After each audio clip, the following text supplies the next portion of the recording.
Chapter 209. Ran also choked. Ming was really very powerful. With this ruckus, whatever past life haze or not, there was not even a trace of it left. Right now, his mind was full of resentment and lust. He just couldn't understand why Ming had to come and talk to Chu Wanning at this time. Was he so free? But he couldn't persuade Chu Wanning. He propped himself up and looked under the bed. Then he straightened up and kissed Chu Wanning, saying, "No. You, don't be angry. It's not that I don't want to listen to you," Ran said, "but this bed is too low. I can't go in." Chu Wanning. There's no wardrobe in this room, and there's only one window facing outside. I don't have anywhere to go. Let him go. Chu Wanning thought about it and could only say, "If there's anything, let's talk about it tomorrow. I'm already going to sleep. Just sit for a while, okay?" Ming's voice was full of grievance and there was a faint nasal sound. "Shizun, my heart is really a bit messy. There are some things that I want to ask you face to face. Otherwise, I won't be able to sleep until tomorrow." Ran was incomparably annoyed by his soft pleading. He also wanted to know what exactly Ming had to say tonight, so he propped himself up and looked left and right. Suddenly, he thought of an idea. He whispered it in Chu Wanning's ear. Chu Wanning's face immediately darkened. "You're too ridiculous." "Then let him go quickly." Chu Wanning wanted to say something, but then he heard Ming rustling leaves outside the door. Thinking that Ming rarely pestered him like this, Chu Wanning silently cursed and pushed Ran away, saying, "Just this once. Also, hide the clothes on the ground. Don't miss them." Ming waited outside for a while. Seeing that Chu Wanning still hadn't agreed, although he felt uncomfortable, he still persisted in calling out, "Shizun? I heard you. Come in." After getting permission, Ming pushed the door open. As soon as he entered, he frowned. There was an indescribable faint smell in the room, but it was too faint. He couldn't tell what it was, but it smelled familiar to him. As expected, Chu Wanning was already asleep. The thick curtains on his bed had been drawn down, covering the scene inside. When he heard Ming come in, he raised his hand and lifted half of the curtains, revealing a hazy sleeping face. His eyes were half closed, as if he had just woken up and was still very sleepy. The corners of his eyes were slightly red and moist. He glanced at Ming. Ming was a little embarrassed and muttered, "Shizun, I'm sorry for disturbing your sleep." "It's fine. Sit down." Ming sat at the table. Chu Wanning asked, "What do you want to talk to me about?" Ming seemed very conflicted. After returning, he carefully thought for a while and suddenly remembered why the necklace on Ran's neck looked so familiar. On the way to Confucian Wind Sect, Ran had bought a necklace for Chu Wanning. At that time, he had snatched it and looked at it for himself. He felt that it was very beautiful and also wanted it. At that time, Ran had personally told him that it was the last necklace. The more he thought about this matter, the more he felt strange and uneasy he felt. He was a person who couldn't keep his thoughts to himself. After hesitating for a long time, he finally couldn't bear it and came to this place. But facing Chu Wanning's gaze, Ming hesitated again. He really didn't know how to express himself. After pondering for a long time, Ming said in a muffled voice, "Shizun, don't you feel that Ran? He's a little strange?" As soon as he said this, Chu Wanning and Ran's heart skipped a beat. Chu Wanning's expression didn't change. He asked, "What's wrong?" "Shizun doesn't feel anything?" Ming found it very difficult to speak. After hesitating for a long time, he seemed to have finally thrown caution to the wind and braced himself. "I feel like he's trying very hard to please Shizun." Ming naturally didn't dare to say that he was pursuing Shizun, but he stole a glance at Chu Wanning. His eyes were full of worry and panic.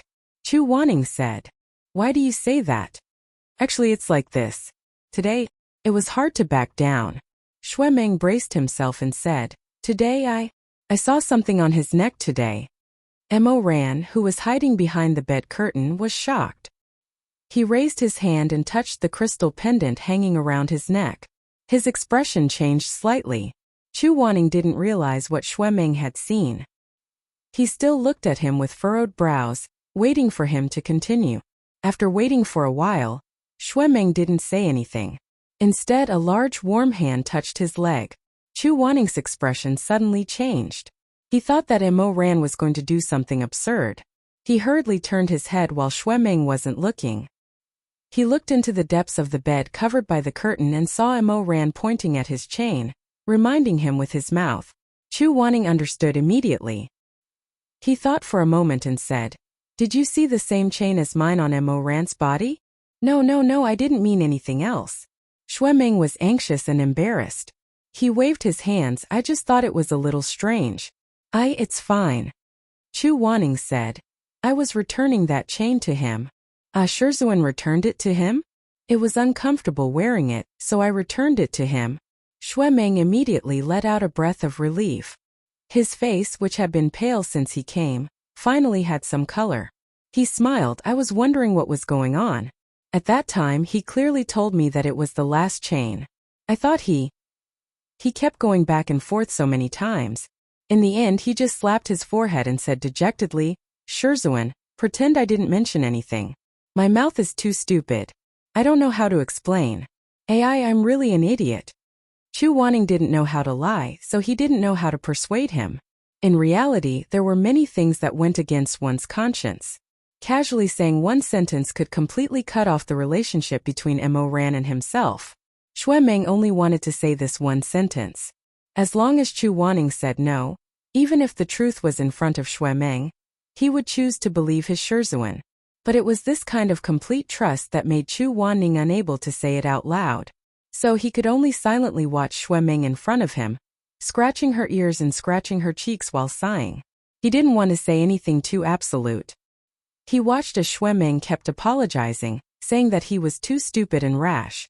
Chu Wanning suddenly felt very distressed and guilty. Although his expression didn't change much, still like an ancient well without ripples, he slowly said, "Shuemeng."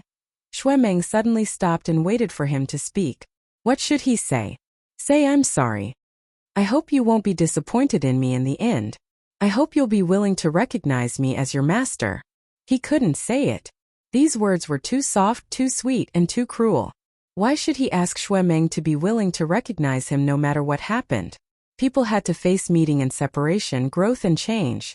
Just like bamboo shoots growing taller. The outer layer of bamboo shoots would peel off sooner or later, wither and turn to mud. Shuemeng still had a long life ahead of him. There weren't many people who could accompany another person for these dozens of years. The past, the old people, they would all become the snake's shed, the bamboo shoots close. Shuemeng waited and waited but didn't hear anything else. He opened his round eyes uneasily and muttered, "Shizun?" "Nothing." Chu Wanning said faintly, "I feel like you're overthinking things. Just now, I wanted you to go find Elder Tanlang and ask for 2 bottles of xiangxiang du to drink." Shuemeng. "Is there anything else?" Shuemeng thought for a moment and said, "There is." "What?" "Shizun really wants to accept Nangong Si as a disciple." Shuemeng had been holding this matter in his heart for a while. Then wouldn't he become my eldest martial brother? "Oh, you care about this?" "Yes." Shuemeng awkwardly rubbed the corner of his clothes. "I was the first before. If he's included, then I—" Seeing him like this, the haze in Chu Wanning's heart faded slightly. He couldn't help but smile slightly. When Shuemeng was young, he loved to act spoiled with Madame Wang. After Mo Ran came, he loved to compete with Mo Ran in front of their parents. He didn't expect that even though he was already in his 20s, he still couldn't change this habit. A single Nangong Si stirred up his peacock tail feathers. He was still brooding about being first and second. Chu Wanning said, "There's no difference. It's all the same." "That won't do. I don't want him to be the eldest martial brother. Although he was the first to become a disciple, he was the last to be acknowledged by Shizun. I don't mind him joining the sect, but can he be the last to become the youngest martial brother?" Shuemeng was very serious about this. "In the future, I'll call him Nangong martial brother." "Oh, up to you." Shuemeng was a little happier. When he was happy, he didn't want to leave even more. Mo Ran was getting more and more irritated as he waited on the bed. He thought to himself, why is this guy so talkative? Why isn't he leaving yet? Shuemeng didn't leave. Shuemeng said, "I still have something to ask Shizun." Chu Wanning was very indifferent. "Go ahead." Mo Ran. Mo Ran told me today that Shizun promised him that he would be given a handkerchief. Chu Wanning asked that. But I haven't made one yet. Do you want one too? Xue Meng's eyes immediately lit up. Can I have one too? I originally planned to give each of you one. Chu Wanning said, I was always busy so it was delayed. Hearing this, Xue Meng was pleasantly surprised, but Mo Ran was completely stunned. Wasn't he the only one who could have one? Mo Ran instantly felt wronged. However, Chu Wanning was talking to Xue Meng, so he didn't notice Mo Ran's uncertain expression at all. Xue Meng's gloominess was swept away, and he happily talked to Chu Wanning about the shape of the handkerchief he wanted. On the other side, Mo Ran felt more and more uncomfortable, especially when he saw Chu Wanning and Xue Meng talking so happily. Even though he knew there was nothing going on between them, he still felt very uncomfortable. Du Ruowen is difficult to stab. If you want Du Ruowen, I'll go back and ask Madame Wang. Difficult to stab. Xue Meng was stunned. Then it won't be troublesome. Stab whatever Shizun knows how to stab. What is Shizun best at? Oh, actually, I'm not very good at any flower or bird decorations. Chu Wanning was a bit embarrassed and coughed lightly. My best is the Heart Sutra of the Prajna Paramitha. Chu Wanning said. When I was young at Wubei Temple Huizue taught me. Before he finished speaking he suddenly frowned. His expression changed slightly, and he suddenly pursed his lips. Xue Meng was stunned. Shizun, what's wrong with you? Chu Wanning actually seemed to hesitate for a while, and then said, nothing. Do you have anything else? Yes, there is one more thing, but I forgot. Let me think. Xue Meng lowered his head and thought again. After he lowered his eyes, Chu Wanning almost couldn't help but gasp lightly, and a pair of angry eyes suddenly glared at the person in the depths of the bed. Mo Ran had originally only done a few ambiguous and erotic actions, wanting Chu Wanning to drive Xue Meng away as soon as possible. Unexpectedly, when he turned back and glared at him, the corners of his eyes slightly red and he looked like he couldn't resist, suddenly ignited a fire in his heart. He was originally a very animalistic person, and in some aspects he was extremely barbaric and primitive. The reason why he endured and restrained himself was because he loved Chu Wanning too much and he felt too guilty. This love and guilt seemed to be the shackles on his neck, so he didn't do anything excessive on the bed. But at this moment, his irritation and jealousy broke the shackles on his neck. His moist dark eyes stared at Chu Wanning silently and dangerously for a while, and then he suddenly did something hot-headed. He leaned over, and at a place separated from Xue Meng by a curtain, burrowed under the brocade quilt, and climbed up Chu Wanning's slender and strong legs. The surroundings were dark, and the bedding blocked out all the light, so his senses became more and more stimulating. He could clearly feel that Chu Wanning was slightly trembling. Suddenly, he put a hand on his shoulder, his 5 fingers burning hot, holding on to his strong and broad shoulders, and pushed him to the side. This was the only thing Chu Wanning could do to stop him from under the blanket. Instead, it gave Mo Ran the desire to tear him to pieces. Xue Meng was still talking, but what he said was not important. Mo Ran only listened absent-mindedly. When he heard him say something like, "It doesn't matter what Shizun stabs, I like it all," Mo Ran became more and more angry. His breath was already at the base of Chu Wanning's thigh. He knew where that tender desire was, but he didn't touch it. He turned his face, his eyelashes fluttering. He kissed the skin on Chu Wanning's inner thigh, sucking and licking, leaving behind an ambiguous mark that was destined to be difficult to fade away. Chu Wanning trembled even more. Right now, he was probably regretting his decision to leave Mo Ran behind. His fingernails dug deeply into Mo Ran's shoulder, but he couldn't stop this madman. "Shizun, are you listening?" And Mo Ran waited, his lips hovering not far from Chu Wanning's desire. His hot and moist breath brushed against Chu Wanning's newly formed sex organ. He didn't move, waiting for a crazy and exciting opportunity. And then he waited. Xue Meng asked something. It didn't matter, and Mo Ran didn't mind, so he didn't hear it clearly. But Chu Wanning had to answer him. The moment Chu Wanning opened his mouth to answer, Mo Ran moved closer under the blanket, greedily taking in the burning desire of the person beneath him. Chu Wanning's entire body tensed up in an instant. His Adam's apple bobbed, and his fingers had already scratched Mo Ran's skin. But Mo Ran didn't care at all. He was excited by Chu Wanning's reaction, excited by the two's secret desire. Of course he knew Chu Wanning's tolerance. Even if he pulled down his underwear and plunged it in, Mo Ran wouldn't make a sound. So Mo Ran was unrestrained. Of course he also knew that although Chu Wanning was extremely unwilling, the pleasure of his body was real.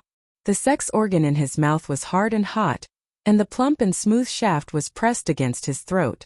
It wasn't a good feeling, but deep down he was willing to suck it. Chu Wanning was stimulated by being wrapped up like this. But he was still able to endure and suppress his emotions while answering Xueming's questions. His self-control, whether in this life or the previous one, was just as amazing. He suppressed it very well, but his voice was slightly lower than usual and his speed was slightly slower. If it wasn't for the fact that Mo Ran was on his bed right now, he wouldn't have dared to believe that this man was enjoying the ultimate pleasure and stimulation. In the end, Xueming nodded and said, "I understand. Since you understand, then quickly go back." Chu Wanning said, "Don't let your thoughts run wild. It's not early anymore." Xueming stood up and said, "Then Shizun, I'll be leaving." "That's right, can I help Shizun put out the lights?" "Oh, okay." It was a deep throat. Chu Wanning opened his mouth slightly, but didn't make a sound. But he frowned, his eyelashes trembled, and his face was slightly red. Xueming hesitated. "Shizun, do you have a fever?" "Oh, no. But why is your face a little red?" In his worry, Xueming didn't think too much about it. As he stood up, he raised his hand and touched Chu Wanning's forehead. This was something that Chu Xiaoning never expected. On one hand, he was forced to do this kind of erotic thing with Mo Ran, and on the other hand, his forehead was being touched by another disciple who didn't know anything. In front of him was Xueming's concerned gaze, but the blanket was being sucked by Mo Ran. His warm mouth wrapped around him, imitating the action of thrusting. The pleasure was almost overpowering, and the shame was about to drown him.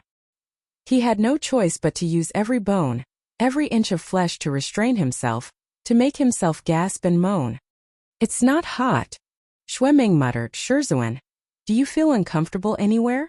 Mo Ran thought to himself, "Uncomfortable? How could it be uncomfortable? Your Shizun is probably going to die from pleasure. It's all because you're here that I can't make him feel better. Why aren't you leaving?" As the gloominess in his heart grew deeper and deeper, Xueming was finally sent away by Chu Wanning. Xueming was very dedicated. He helped his Shizun put out the lights, said goodbye, and then walked out. As soon as he heard the sound of the door closing, Chu Wanning went crazy with anger. He suddenly threw open the blanket and grabbed Mo Ran's hair, forcing him to come over. Then he slapped him neither lightly nor heavily, and scolded him in a low voice in the darkness, "You bastard." "Ugh." In response, Mo Ran panted anxiously, and his bright black eyes were blurred with desire. Most men were beasts in front of lust, and when they slept with their beloved, they were beasts who had swallowed aphrodisiacs. Mo Ran was hit by him, but he didn't feel any pain. Instead, he grabbed his hand and pressed it on the bed, and then tore off the last of his clothes. When their skin touched, both of them couldn't help but moan. Mo Ran didn't say much, but the light in his eyes was somewhat crazy. His lower body was hard to the point of pain, and his round and terrifying penis was oozing with sparkling liquid. He rubbed Chu Wanning's lower abdomen with intoxication, and that smelly liquid made Chu Wanning's abdomen wet and sticky. Just now he had bullied Chu Wanning so fiercely, and now this fire was burning his body. Just now, Chu Wanning used all of his willpower to not moan, and now Mo Ran used the same willpower, not allowing himself to lift Chu Wanning's leg and fiercely thrust his swollen and painful penis in. His muscles tightened, and he kissed him fiercely, rubbing against him mindlessly. He only wanted to go in, and his heart was burning with desire. His primitive nature drove him to only want to penetrate, to completely conquer him, to tear him apart, to make him accept him, to swallow him, to be ked by him, and to become his own. "Get up. Baby, get up," he muttered. "Hurry, if you don't hurry up, I won't be able to take it anymore. Put your legs closer together." Taking advantage of the last bit of rationality that had not disappeared, Mo Ran murmured hoarsely. He pulled Chu Wanning up and just like last time, he inserted his burning penis between his thighs, hitting and rubbing violently. He was hitting so hard that sweat gathered on his chest, and the light in his eyes was extremely bright.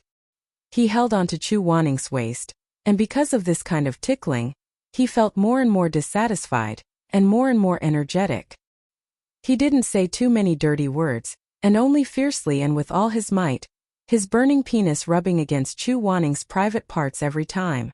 His penis bumped against Chu Wanning's thighs, and his sack slapped against his buttocks.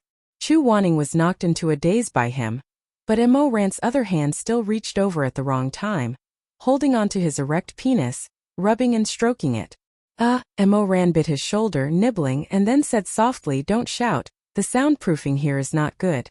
I'm afraid Shueming hasn't gone far." Chu Wanning didn't make a sound anymore. His eyes were misty, and he was lying on the bed being comforted by Mo Ran, bearing the fierce impact of the knife again and again. At this moment that thick and terrifying huge thing was going in and out between his legs. He didn't dare to imagine what it would feel like to have that thing in, and he trembled slightly. That night they did it 3 times. In fact, it was Chu Wanning who was tormented 3 times, and in the end his consciousness was scattered. He remembered that he was tightly hugging the man on top of him, kissing and lingering, and felt an inexplicable heartache. Chu Wanning kissed him in a clumsy manner, but Mo Ran couldn't take the stimulation and panted, "Don't seduce me." Chu Wanning was stunned. Seduce him? Who seduced him? He was angry, amused, and helpless. Chu Wanning said, "Then I can't just do nothing and let you do as you please?" Mo Ran leaned over and kissed him on the ear. "Just let me do as I please." There was a trace of bitterness in his tone, and with a careful sniff, a storm was coming. The room was very dark, but when Chu Wanning looked up, he could clearly see the bitterness in Mo Ran's eyes. Chu Wanning didn't know what he was thinking, but he suddenly had a hot thought.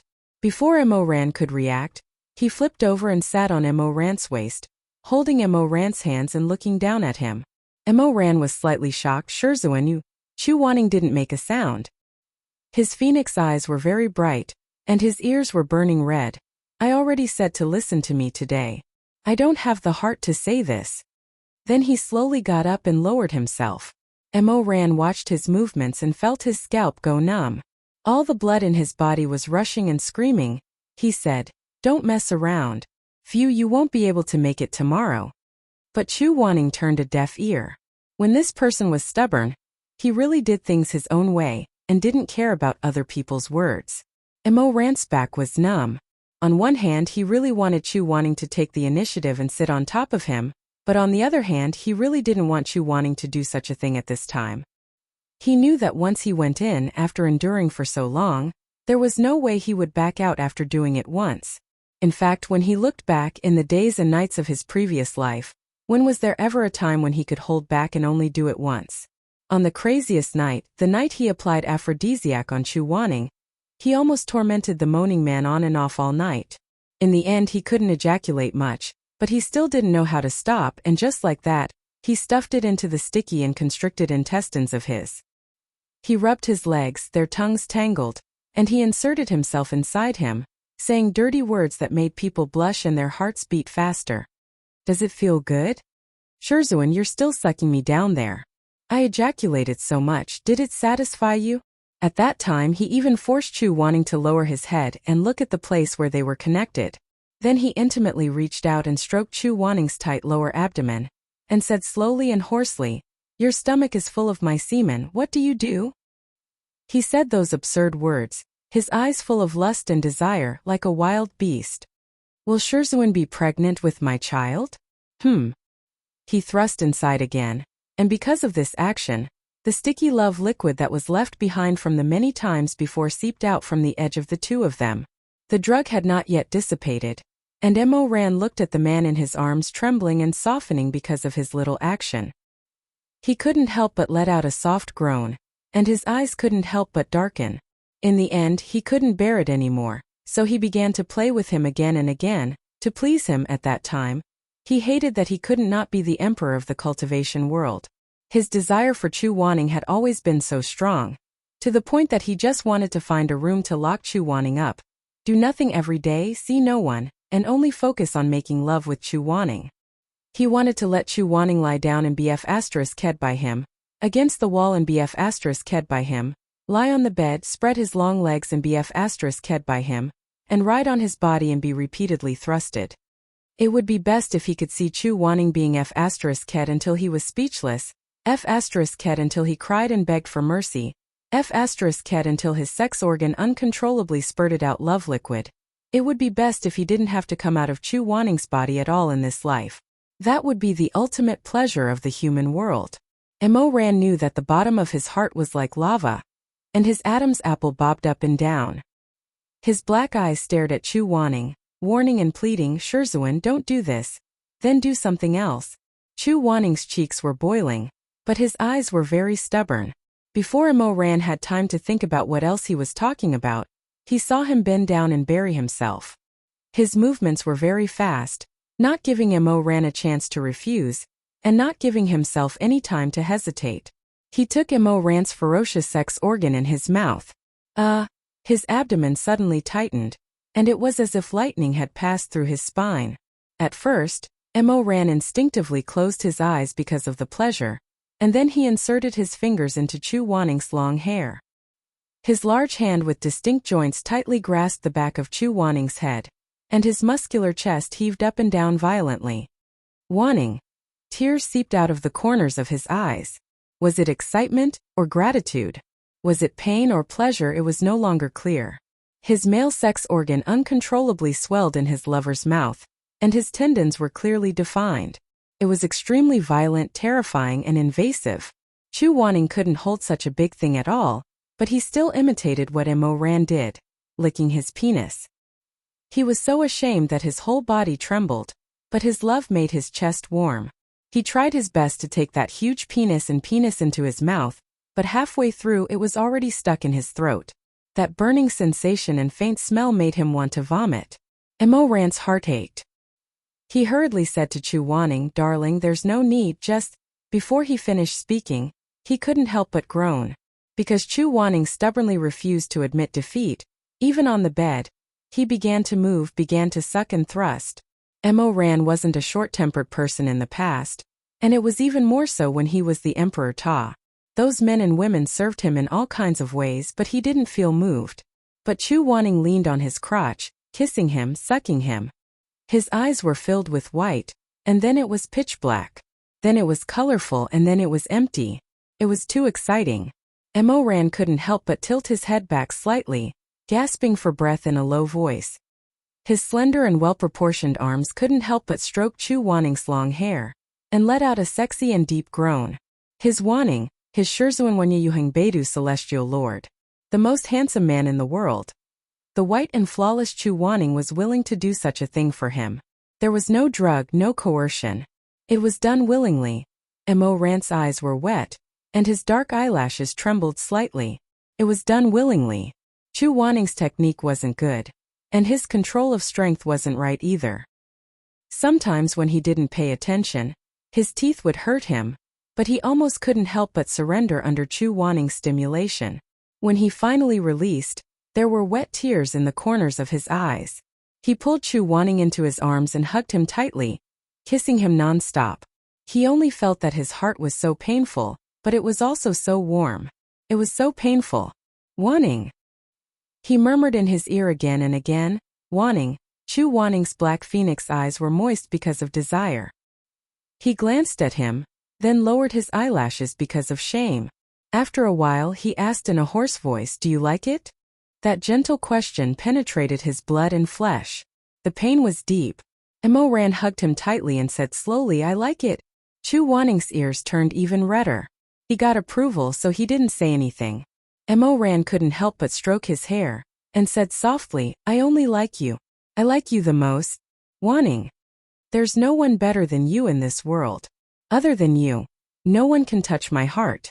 Shizun. I love you so much. Chapter 210. In the middle of the night, Chu Wanning woke up from his light sleep. Mo Ran had already gotten out of bed, and his clothes were already properly dressed.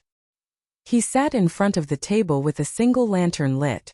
He was currently fiddling with a pile of items. The uneasiness and helplessness from before had all faded away under the lingering charm of this single lantern. Chu Wanning lazily looked at him for a while, then said, "What are you doing? Shizun is awake? Is it because the light is too bright?" "No." Chu Wanning asked again. "What are you doing?" Mo Ran pursed his lips and laughed a little embarrassedly. Chu Wanning got up, put on a robe and walked barefooted to his side. He leaned against the table and watched. It turned out that his begonia handkerchief was on the table. Mo Ran took the other 3 plain white handkerchiefs and was currently embroidering the patterns on them. "You're embroidering a handkerchief?" "Oh, I want Shizun to make it only for me." Mo Ran put down the needle and thread and put one hand around Chu Wanning's waist. He leaned over and kissed his chest. Chu Wanning had a scar on his chest. Chu Wanning never mentioned the origin of this scar, so Mo Ran didn't ask too much. It was just that when they were skin to skin, they would often subconsciously kiss this spot out of pity. Mo Ran said, "I'll do the other people's handkerchiefs. In any case, they won't know who did it."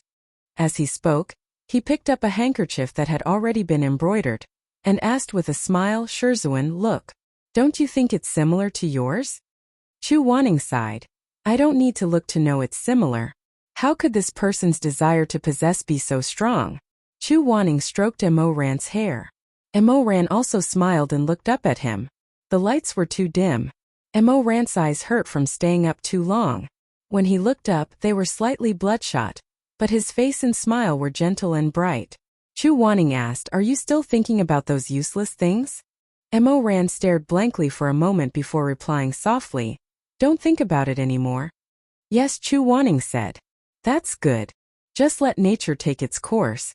Mo Ran seemed to be saying this to himself but also to Chu Wanning. Let nature take its course. Such days were far too rare. Mo Weiyu was not a god. He was just a small duckweed floating in the boundless world of mortals. Everyone was selfish, giving a person who was about to die of thirst a cup of water, and after taking a sip asking that person to take the initiative to throw away the entire cup of water and choose to die of thirst. This was really too difficult and almost no one in the world could do it. Mo Ran thought to himself, "I should drink some more sweet rain. In the future, when he entered purgatory again, it would not be so painful." There was a clear pool of past memories, enough to comfort his dry life. The next day, everyone gathered outside the villa and set off for Jiao Mountain together. Villa Master Ma ordered his subordinates to prepare a sturdy horse for everyone. There was also a Qianquan bag embroidered with a night cat hanging in front of the black and gold saddle. Xue Meng rode on the back of the horse and picked up the bag to take a look. He immediately wrinkled his nose in disdain. Suddenly he heard someone chuckling beside him. "This Villa Master Ma's taste is really unflattering. It's fine if there's a big-headed cat embroidered on the Qianquan bag, but there's also a red horse character embroidered on the back. Interesting." Xue Meng turned his head and saw Mei Hanxue riding on a tall white horse. She was also playing with the bag. He raised his light blue eyes and glanced at Xue Meng with a smile that was not a smile. The water droplet-shaped crystal hanging on his forehead exuded a gentle luster. It swayed, making his face even more charming. Xue Meng rolled his eyes at him and scolded in a low voice, "Scum."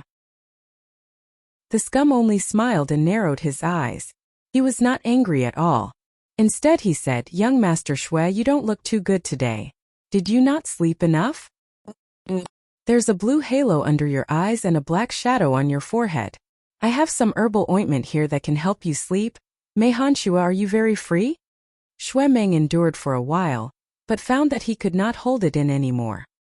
He angrily turned around and said, "Did the Treading Snow Palace expel you from the sect? What are you doing here at the peak of life and death?" "My master told me to come here."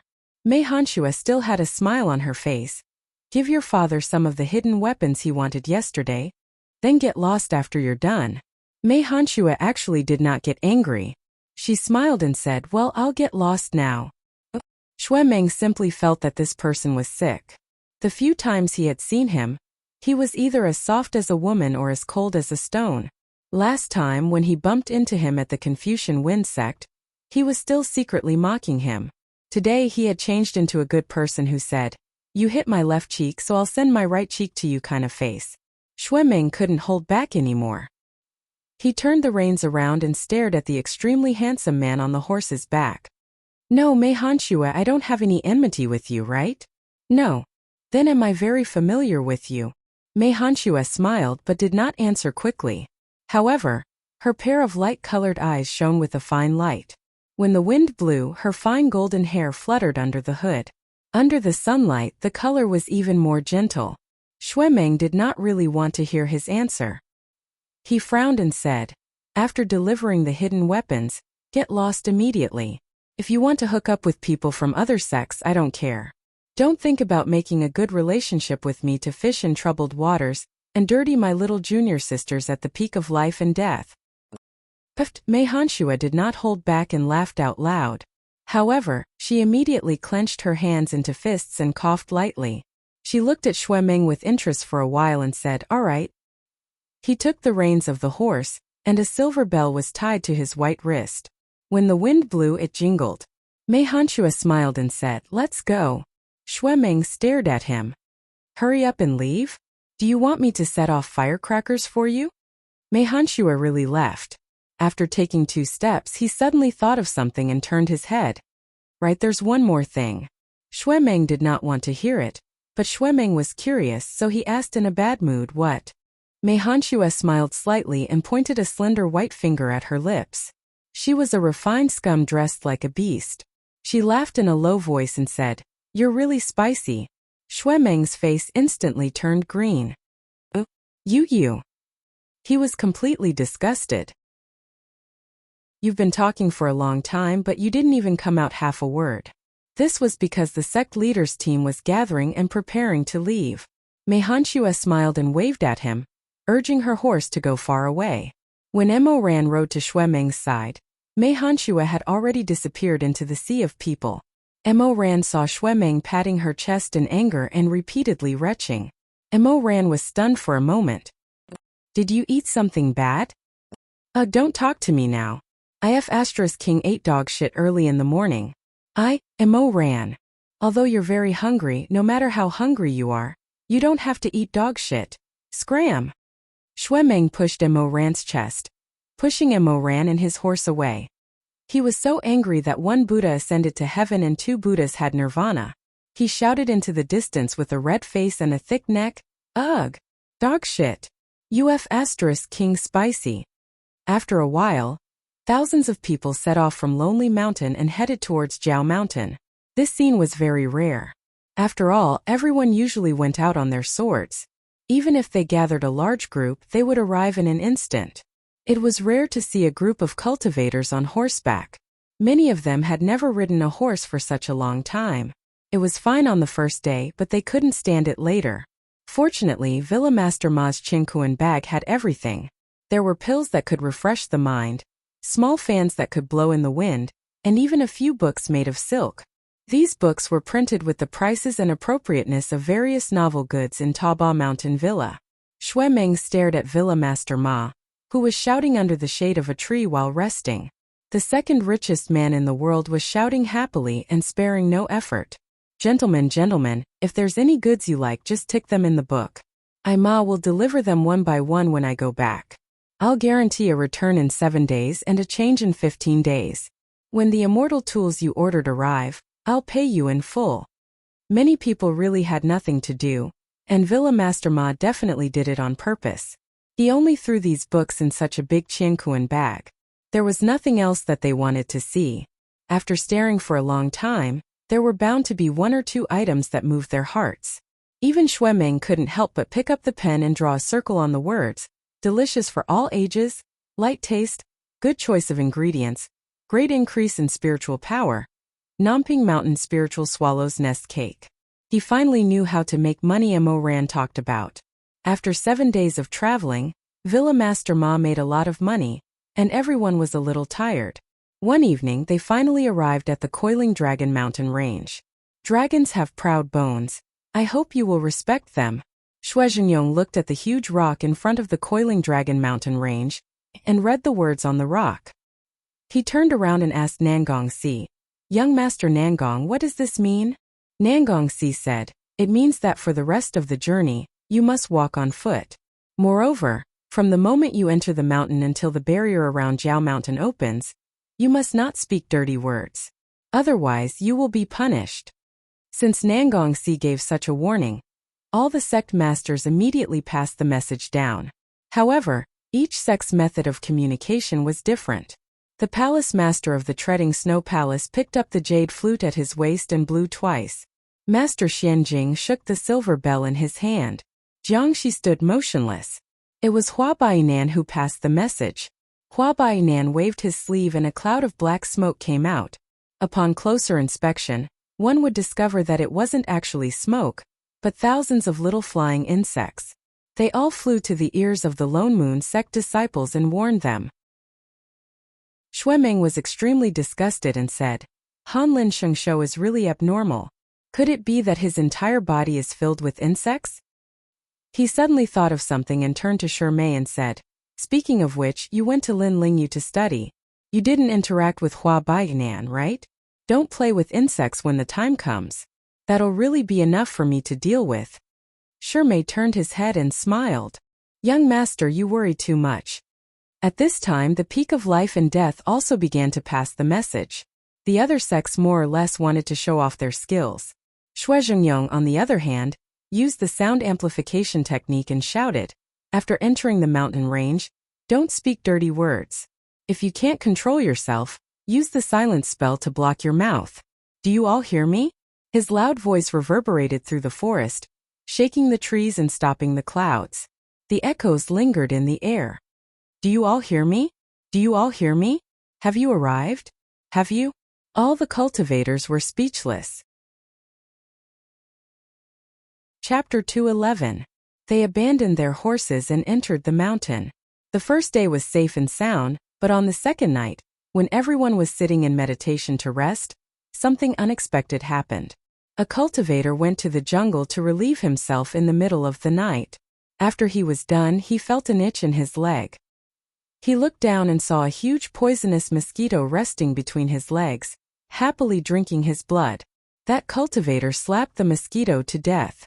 In the end, he muttered out of habit, Motherf asterisk cur. You dare to sting me, your grandfather. As soon as he finished speaking, he heard strange noises coming from the surrounding forest. The cultivator was startled. He suddenly remembered what Nangongsi had warned him before he entered the mountain. He was so scared that he didn't even have time to pull up his pants. He ran wildly, shouting, Save me, Shizun! Save me! It turned out that this person was one of the disciples of Zhang Dongtang, who served as Huang Xiaoya's attendants. His loud cry for his father and mother was like a huge rock falling into a deep pool, stirring up 1,000 ripples. Everyone who was originally quietly sitting in meditation stood up one after another. They saw a Zhang Dongtang cultivator running madly from a distance, scared out of his wits. This person was bare-chested. He shook his penis, crying and running at the same time. Behind him were at least 100 small black snakes, some of which had already wrapped around his legs. Huang Xiaoya was alarmed. Disciple! Nangongsi said, Don't go over. That disciple cried as he ran over, but more and more snakes wrapped around him.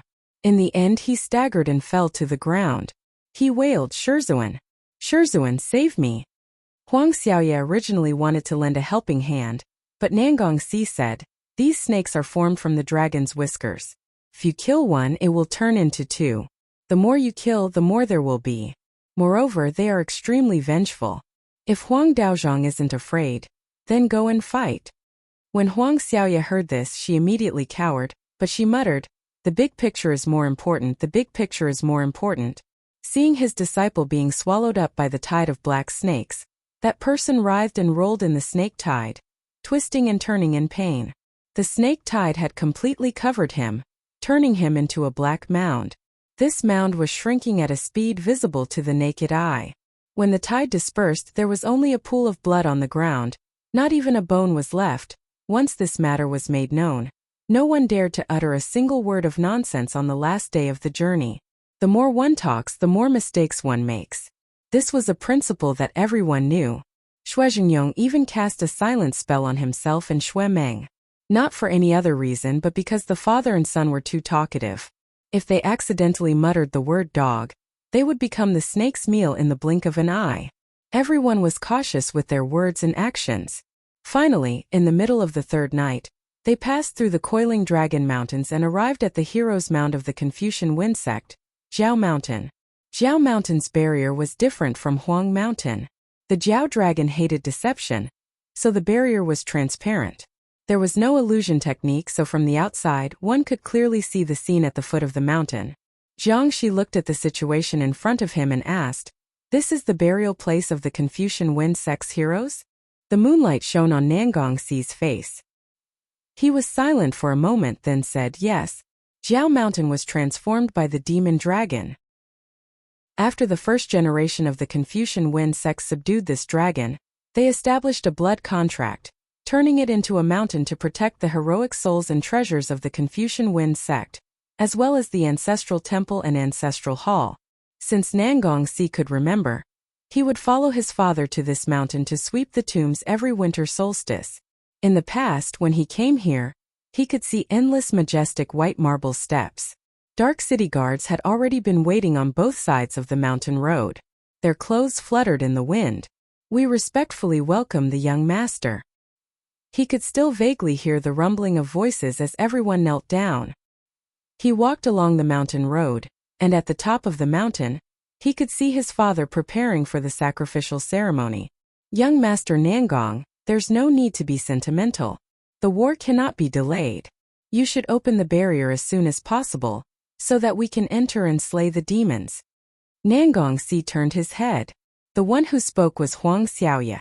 During the Confucian Wind sect's heyday, even if Nangongxi was on a whim and gave him 10 slaps for no reason, he still wouldn't dare to talk back.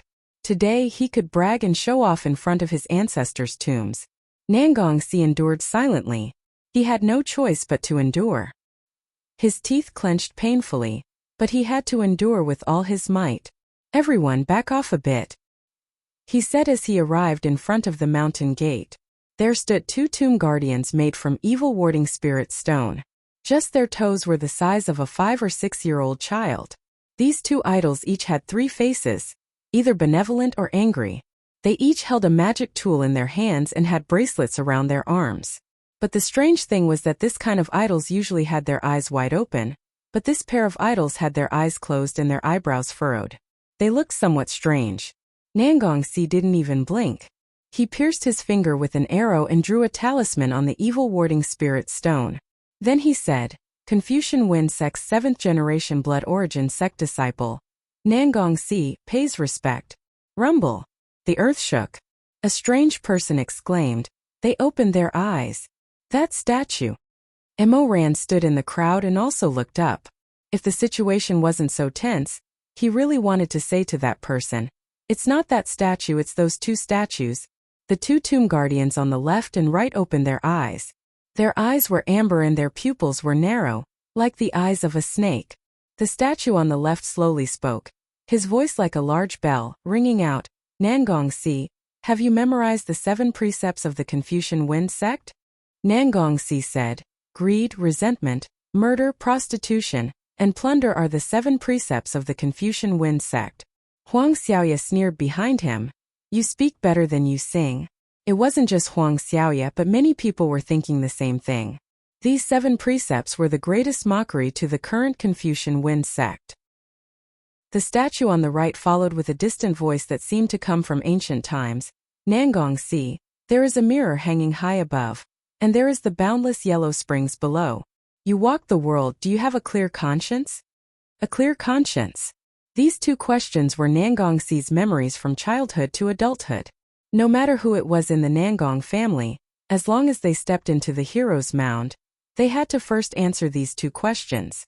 The first generation of the Confucian Wind sect set up these 2 questions in the hope that the later generations of the family would remember the teachings of their ancestors and reflect on themselves when they went up the mountain to worship.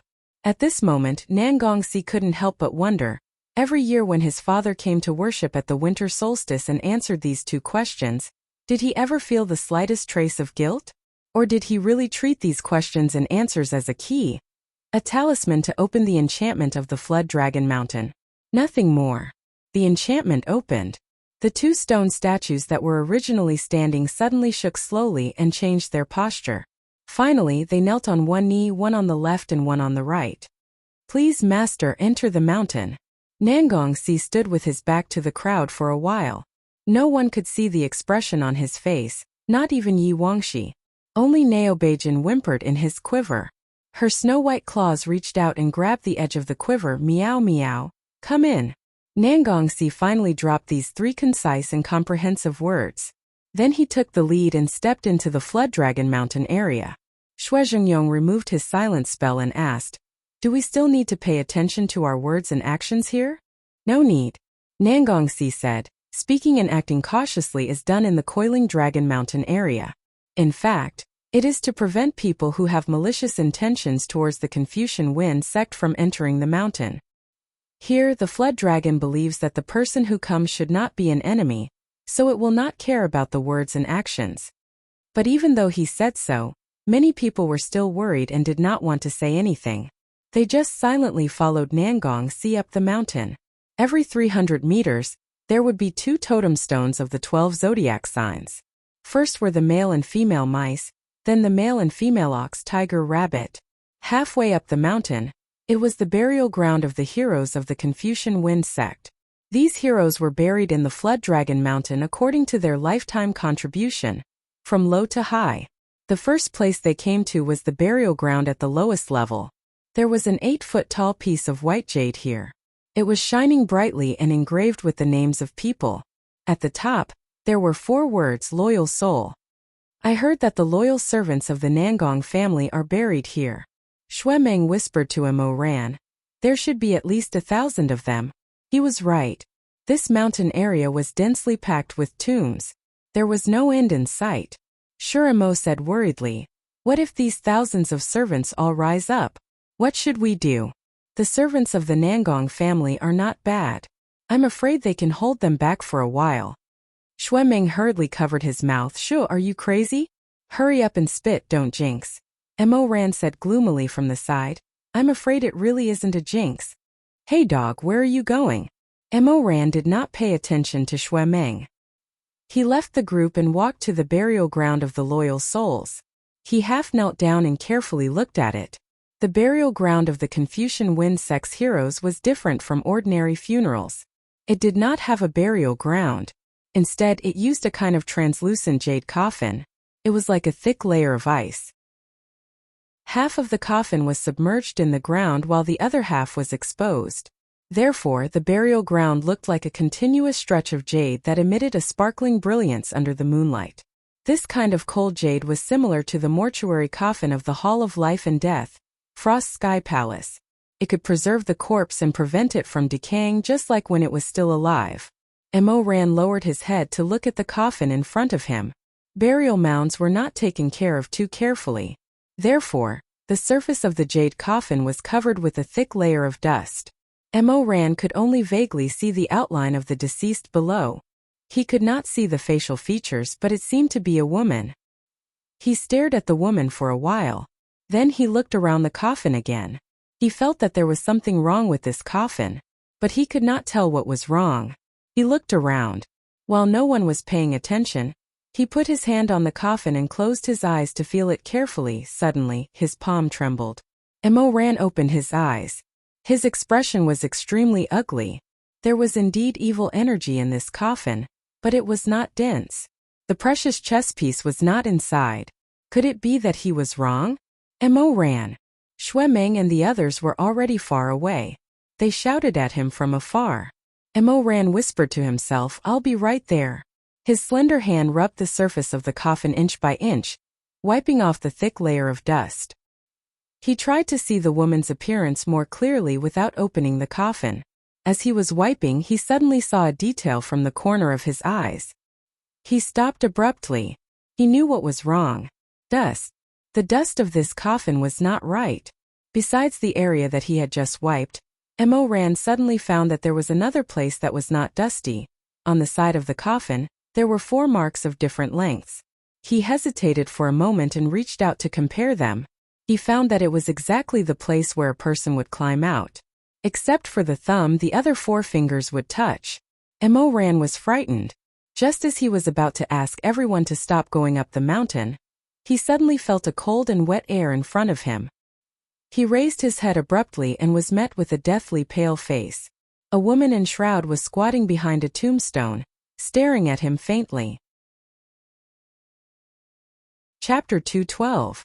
Don't go forward. Move back. Everyone move back. Go to the foot of the mountain. Suddenly there was a shout. Everyone turned around and saw Mo Ran, dressed in black, rushing over. Behind him, a female corpse was chasing after him, letting out a terrifying shriek. Shuizhengyong was shocked. Ran air? What's going on? Move back. Go back. Under Mo Ran's pitch-black eyes, his gaze was like a pair of unsheathed daggers. He shouted at Nangong Si, Nangong, drop the soul-repelling stone in front of you. Nangong Si immediately rushed to the top of the mountain. Above the group of loyal souls were the graves of Confucian Wind sect's high-level disciples. In order to prevent future generations from causing trouble, a long wall was set up between the two groups of graves to act as a barrier. He sprinted and Yu Wangxi followed closely behind.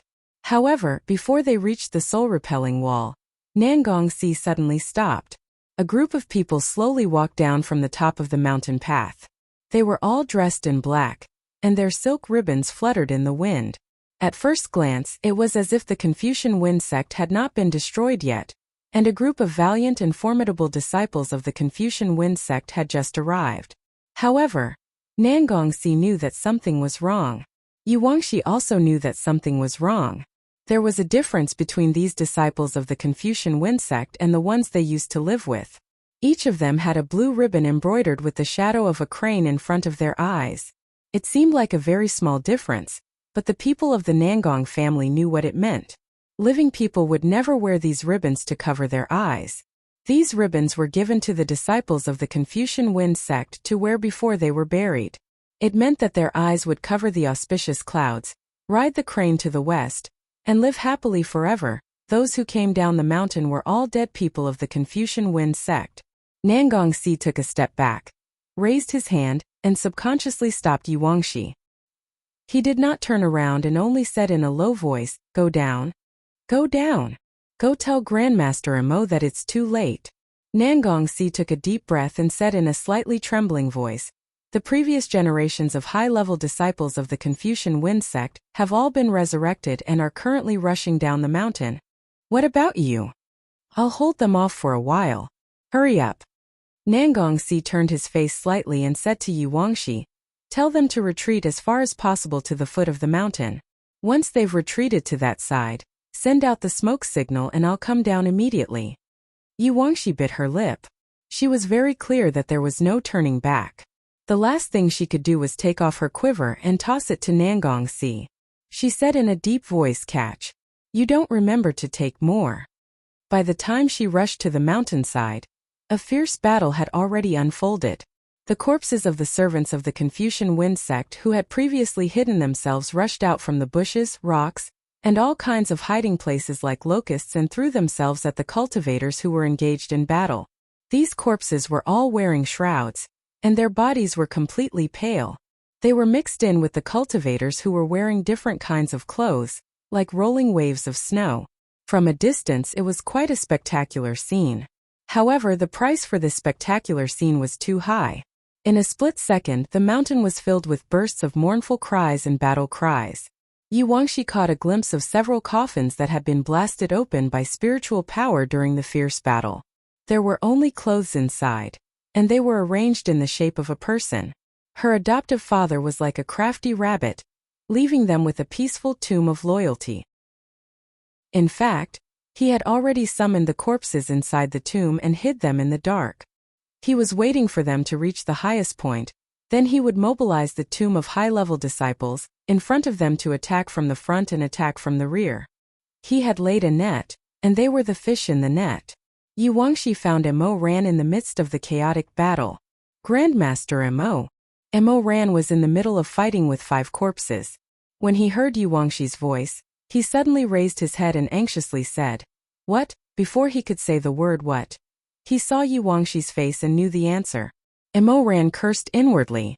Coincidentally, a zombie bit his arm. He couldn't shake it off, so he angrily put his hand into the zombie's mouth.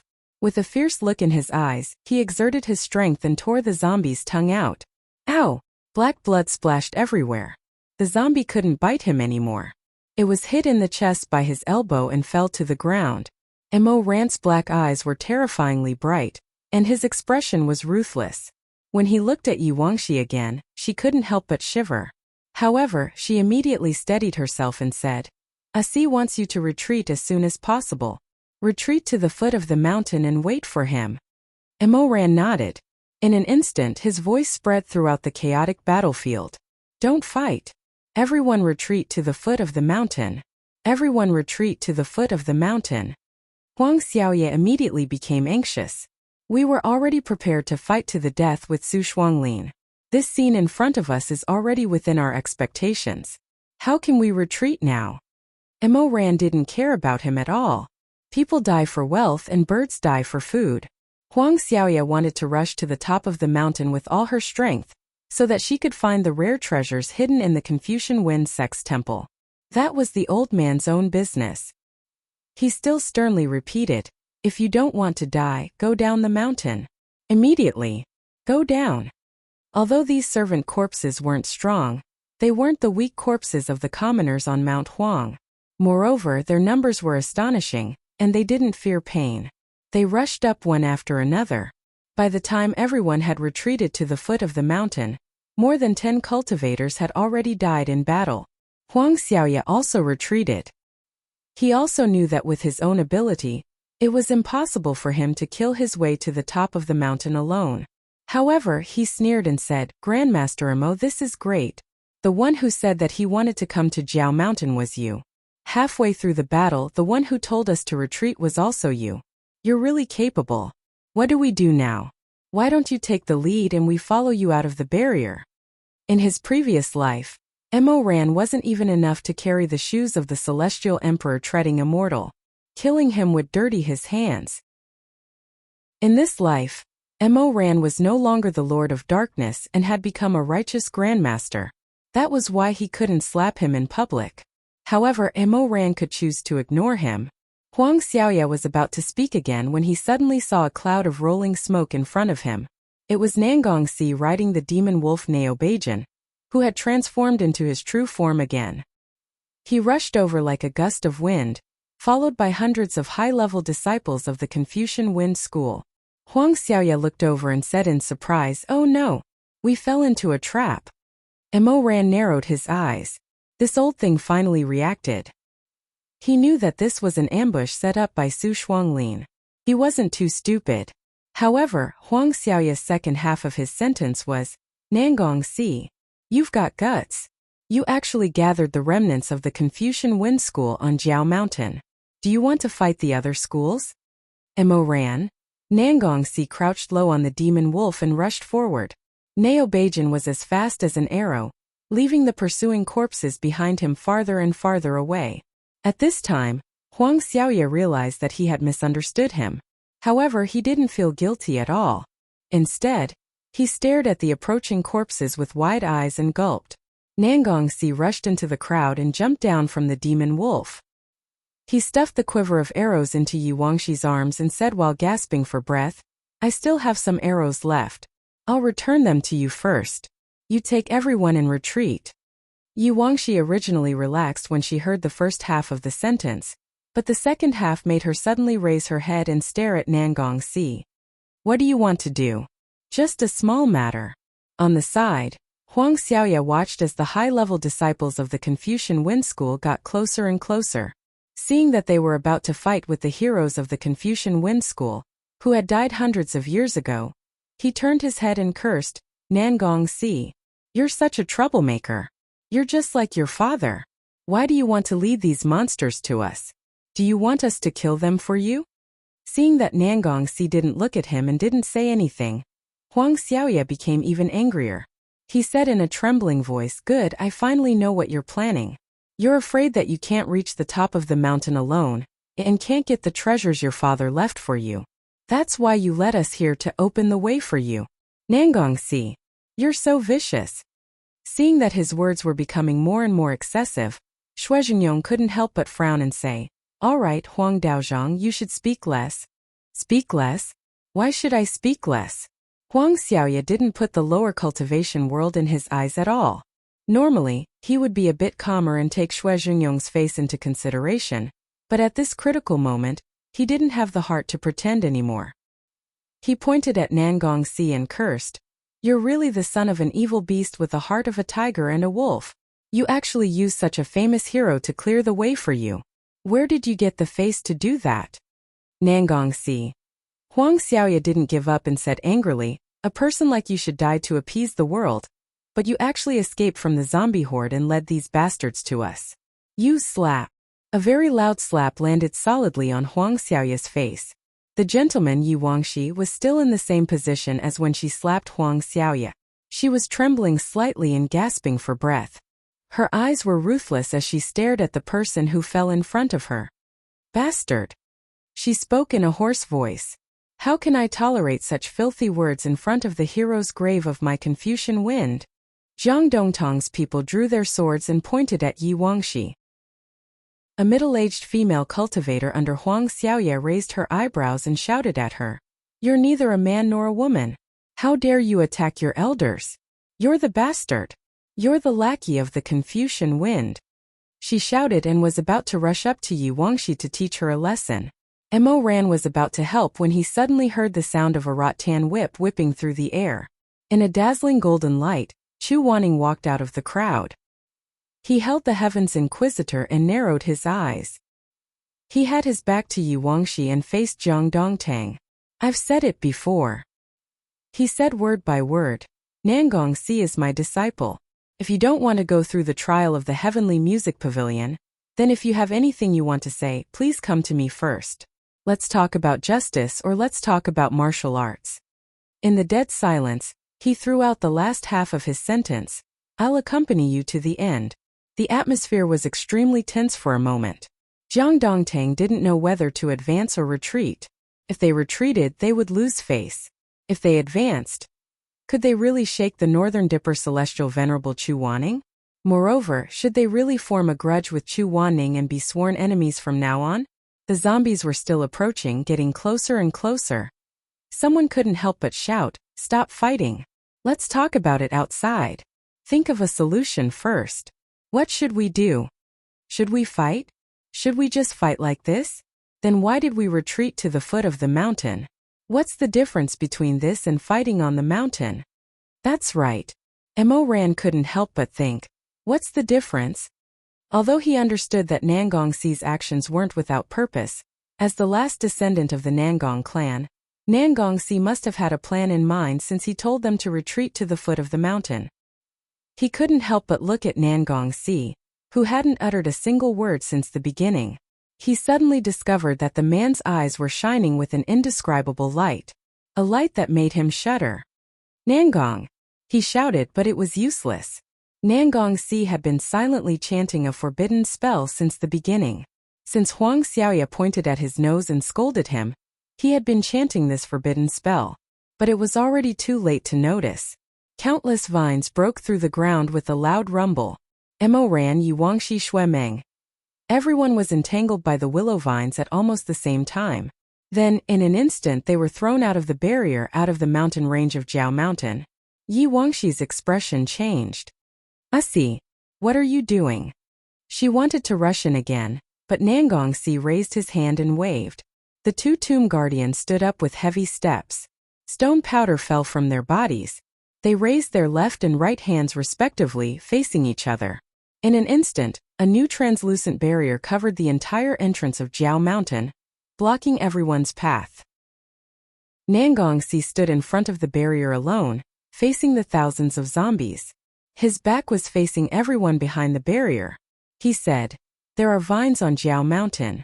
They are formed from dragon tendons and can pull everything underground. But you can't be inside. As long as you don't have the blood of the Nangong clan flowing in you, once I use this formation, the dragon tendon vines will not distinguish between friend and foe. They will pull you all underground and bury you alive." Yi Wangxi was filled with grief and anger. She shouted in anger, "Nangongxi, do you know you're alone?" She hammered the barrier, but could only shout at him from outside, "Nangongxi, why am I alone?" Nangongxi turned half of his face. "Don't I still have you? Then, as if he suddenly thought of something, he actually broke into a smile. That brilliant smile had not appeared on his face since the destruction of the Confucian Wind sect. It was unbridled, wild, and blazing. It was as if many years of high-spirited spirit had returned to his face. In his pair of bright eyes, it was as if he was following the reins of a horse. Nangongxi was like many years ago, when he and Wuxia first entered the illusion trial. He tilted his face, held his sword, and smiled at her. But you girls are really useless. In the end, I still have to protect you. With that, he turned around and strode towards the horde of zombies. 1 step. 2 steps. 3 steps. Stop. Nangongxi stabbed his sword into the ground, untied the gauze on his hand, and fiercely cut along the sharp edge of the sword. Blood rolled down, flowing along the blood groove of the sword and into the moist soil of Jiao Mountain. Nangongxi's eyes were cold, looking straight ahead without fear. He did not know that at this moment, in the eyes of Mo Ran, who was standing outside the barrier, his figure was overlapping with Wuxia, who fought to the death in his previous life. In the end, they became one person, and it was difficult to separate them. Blood sacrificed to the Azure Dragon. Obtain its bones and muscles. Nangongxi said, array open. Countless vines broke out from the cracked ground, and in a flash sand and mud were everywhere. These vines were completely different from the ones that had trapped and thrown everyone out before. These were scarlet vines without any leaves or branches. It could even be said that these vines were thick blood vessels, rising from the depths of Jiao Mountain, and instantly climbing onto each of the zombies controlled by the Jinlong formation. Nangongxi used his own strength to drive more than 1,000 dragon tendons out of the ground, and in an instant he consumed a lot of spiritual energy. Sweat seeped out of his forehead, and the hand holding the sword trembled slightly. The meridians on the back of his hand bulged, and his old wounds ruptured, and blood flowed freely. Sink. His face was pale, and he trembled as he gave the final order. Those 1,000 dragon tendons began to fiercely pull the zombies down. But those zombies obviously would not sit still and wait for death. They all roared, and struggled with all their might. At this time, Nangongxi and the dragon tendons shared the same spiritual energy. These thousands of zombies were struggling, and he had no choice but to squeeze out more energy. Through the sacrifice of blood to the ground, he urged the dragon tendons to use more strength to pull the zombies down. Ankles, calves, thighs. The zombies all over the mountain were howling, stretching their necks and hissing, saliva dripping from the corners of their mouths. Nangongxi gasped for breath. Thighs, still thighs. He could feel that his spiritual energy was almost exhausted, but those zombies had not sunk to the ground. They were still angrily twisting their bodies, using their hands to support themselves, trying to break free. A little more, to the waist, at least to the waist. This way he could undo the enchantment and let the people outside in. This way these zombies would not break free and turn the situation around in an instant. At least, a little more. His spiritual energy was exhausted, and it turned to the overdraft of his spirit nucleus. Nangongxi only felt a dull pain in his heart. His cracked spirit core, which was already prone to exploding, was trembling slightly in his chest. He clenched his teeth tightly, but blood still flowed down the corner of his lips. A little more. Waist very good. They were extremely difficult to move, but they were not the most stable. The zombies' strength was greater than when they were alive, and if they were buried here, they might suddenly break free. A little more. Cough, cough. The power of the spirit nucleus was released again, and Nangongxi only felt dizzy. He could not support himself and knelt on the ground. He vomited a mouthful of blood, which dripped and soaked the black soil. Nangongxi shakily raised his eyelids. In the shaking shadows he saw that the zombies were dragged deeper into the ground by the dragon tendons, almost burying their chests. These monsters could not move for the time being. Nangongxi's lips and teeth were blood red, and he laughed. He heard Wuxia shouting outside, see. Enough. Open the enchantment. Quickly open the enchantment. Shizun also shouted. Quickly open the enchantment. Nangong.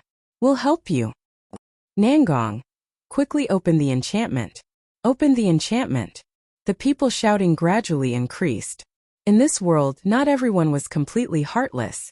Nangongxi smiled. After the destruction of the Confucian family, He had suffered so many grievances but did not cry. Suddenly tears rolled down his cheeks.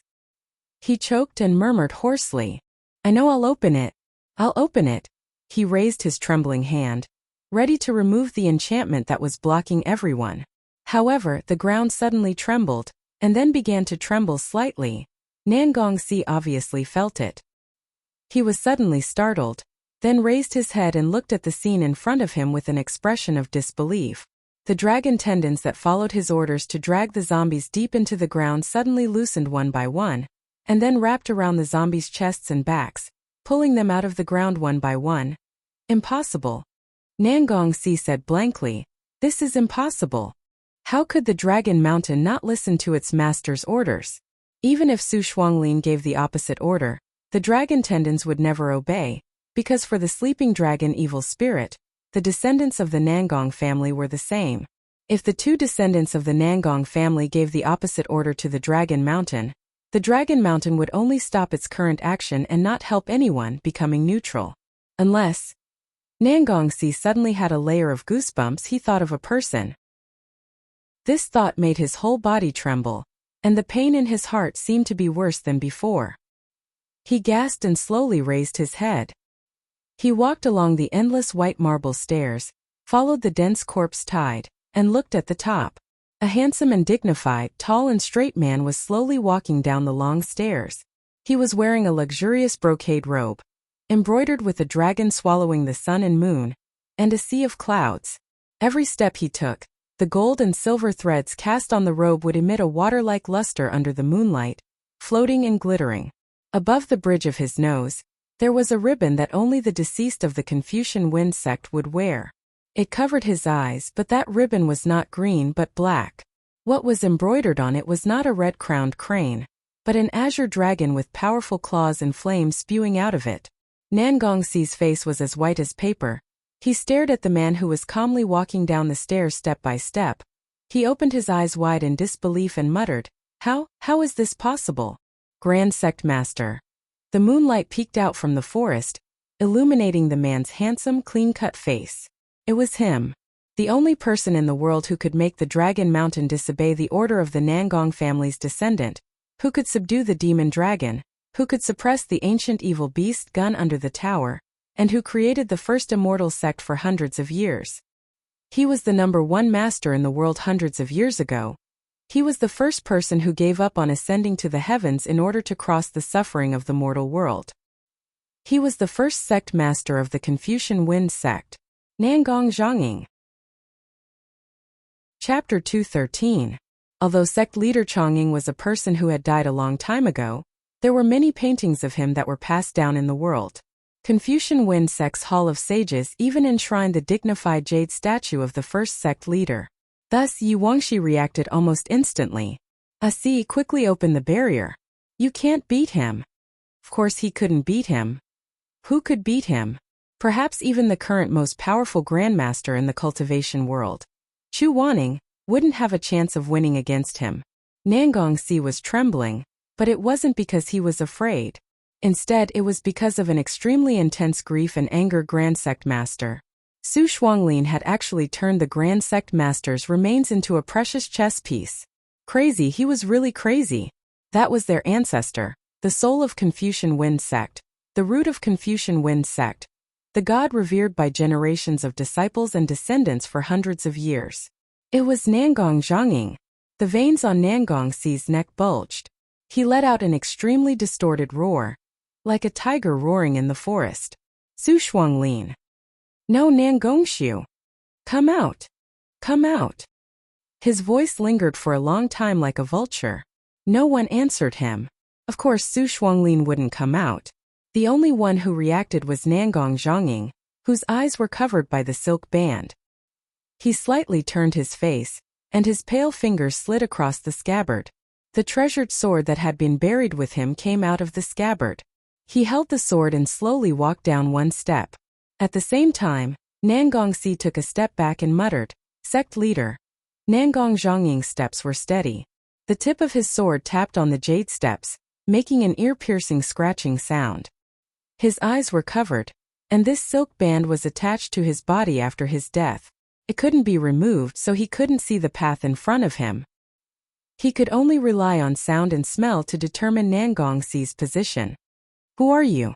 Suddenly, a low and ethereal voice sounded. It was Nangong Zhongying who spoke. "Why are you trespassing?" Hearing the ancestor of several hundred years speak, even if it was just a precious chess piece, it was still extremely shocking. Nangongxi swallowed his saliva and said, "Grandmaster, I—" He suddenly let go of the sword he was holding and knelt down to kowtow. "Junior is unworthy. I, Nangongxi, the 7th generation direct disciple of the Confucian Wind School, pay my respects." 7th generation. See. Chongying's corpse slowly and numbly repeated these words. Then he shook his head and raised his sword. He only said one word, "Kill." Weapons clashed. As Nangongxi struck him, he felt his arm go numb. The elder's strength was astonishingly great. A deathly pale face approached. His breath was as cold as ice. "Trespassers will be killed." Grand Sect Leader. The sword was dazzling, and the sword momentum was astonishingly swift and fierce. When the iron blades collided with each other, sparks flew in all directions, and the light was like snow. Shuizhong punched the barrier and said, "Are you crazy? How can you beat him?" Who didn't know about Nangong Zhongying's bravery? It was said that his strength was astonishing. Even if he didn't use a weapon, he could smash rocks into pieces with one hand. Deal with him. Perhaps even 10 Nangongxi wouldn't be enough to play with his ancestor. Nangongxi's mind was blank. He never thought that there would be a day when he would actually fight with the first sect leader of the Confucian Wind School on Jiao Mountain. When the two swords collided, he was suddenly pushed back 10 feet. If he hadn't supported himself with his sword in time, he would have been kneeling in a pile of weeds. Nangong Zhongying raised his sword and slowly approached again. He repeated the order in a low voice, "Kill." At this moment outside the barrier, Shuizhong was angrily hammering the barrier. Jiangxi frowned and didn't say a word. Villa Master Ma simply covered his eyes and didn't dare to look. Huang Xiaoya was secretly frightened and rejoiced. Fortunately, she didn't catch Nangongxi. If she had brought Nangongxi to Jiao Mountain alone, she would have been the one facing the first sect leader of the Confucian Wind School. Only Chu Wanning stared at Nangong Zhongying's actions without blinking. He felt that something was wrong, very wrong. Who was Nangong Zhongying? Just look at the two evil beasts he subdued. One was a demonic dragon and the other was a gun. Both were ancient demonic beasts. There was no need to say how terrifying this person's spiritual power was. Even if at this time his soul had already left his body, leaving only a shell in the world. He couldn't use many spells, but his fighting skills shouldn't be affected. So how fierce was Nangong Zhongying's fighting skills? Near the eastern pole Flying Flower Island, there was a relic that the Confucian Wind School showed off, a lake on the island. This lake wasn't big, but it wasn't small either. It was stagnant water and didn't have any magnificent scenery. It would take about half an hour to walk around it at a leisurely pace. However, everyone knew that this lake wasn't originally a lake, but a small hill. During the fierce battle between Nangong Zhongying and the gun used this hill to hide and dodge several times. During the fierce battle, Nangong Zhongying punched the hill more than 10 times in a row. In the end, the last punch actually shattered 100 zhong high rock, causing it to collapse and collapse. From then on, the mountain range was no longer there. The rain accumulated into a pool, and that was how this lake came to be. So it wasn't that Chu Wanning looked down on Nangongxi, but he felt that when Nangong Zhongying's first sword met with Nangongxi, Nangongxi should have flown 100 feet away. There was no chance for him to get up. There was something fishy about this corpse. Chu Wanning's eyes were like a sharp blade that scraped every inch of Nangong Zhongying's muscles and bones. Suddenly, his sharp eyes focused and fell on Nangong Zhongying's arm that held the sword. He paused, and in that instant a spark lit up in his mind. He suddenly realized what was wrong. On the other side, Nangongxi was struggling to support himself with his sword. He staggered and stabilized himself. He was like his wolf dog. He could be defeated, but he definitely wouldn't run away. He used his sleeve to fiercely wipe the blood from the corner of his mouth. Just as he was about to fight again, he suddenly heard a familiar voice behind him. Hit his left side. The meridians in his left arm are all broken. Grandmaster Chu. Don't be distracted. Chu Wanning stood outside the barrier, his pair of brown eyes staring at the two people who were fighting. Even if Nangong Zhongying's left arm is broken, you can't let your guard down. Hearing Chu Wanning's words, the surrounding masters all looked at Nangong Zhongying's left arm. Sure enough, they found that the corpse's left arm was soft and weak. Shui Zhengyong was shocked. Master Nangong Zhongying's meridians were broken after he died? Who did it? No one answered. But people like Yi Wangxi who were familiar with Nangong Zhongying's life quickly understood. Who did it? Who in this world would break his meridians? Who could break his meridians? While fighting with Nangong Zhongying, Nangong Si stared at his ancestor's face.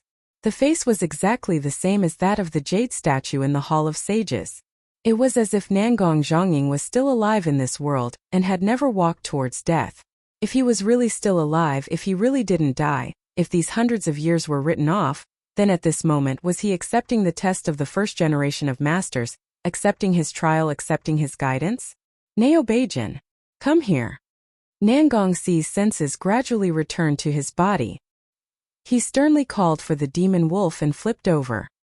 He stared at Master Nangong Zhongying's left arm and attacked at an extremely fast speed. A scene of his childhood flashed before his eyes. He stood in front of the magnificent jade statue in the Hall of Sages, tilting his head to look at the statue of the first generation of masters. A child's perspective was always strange. He suddenly turned his head to Rong Yan and said, "Mother, this statue is not done yet." "Why is it not done yet?" Rong Yan dragged her luxurious robes and covered her mouth with a handkerchief. She lightly coughed and walked to the child's side.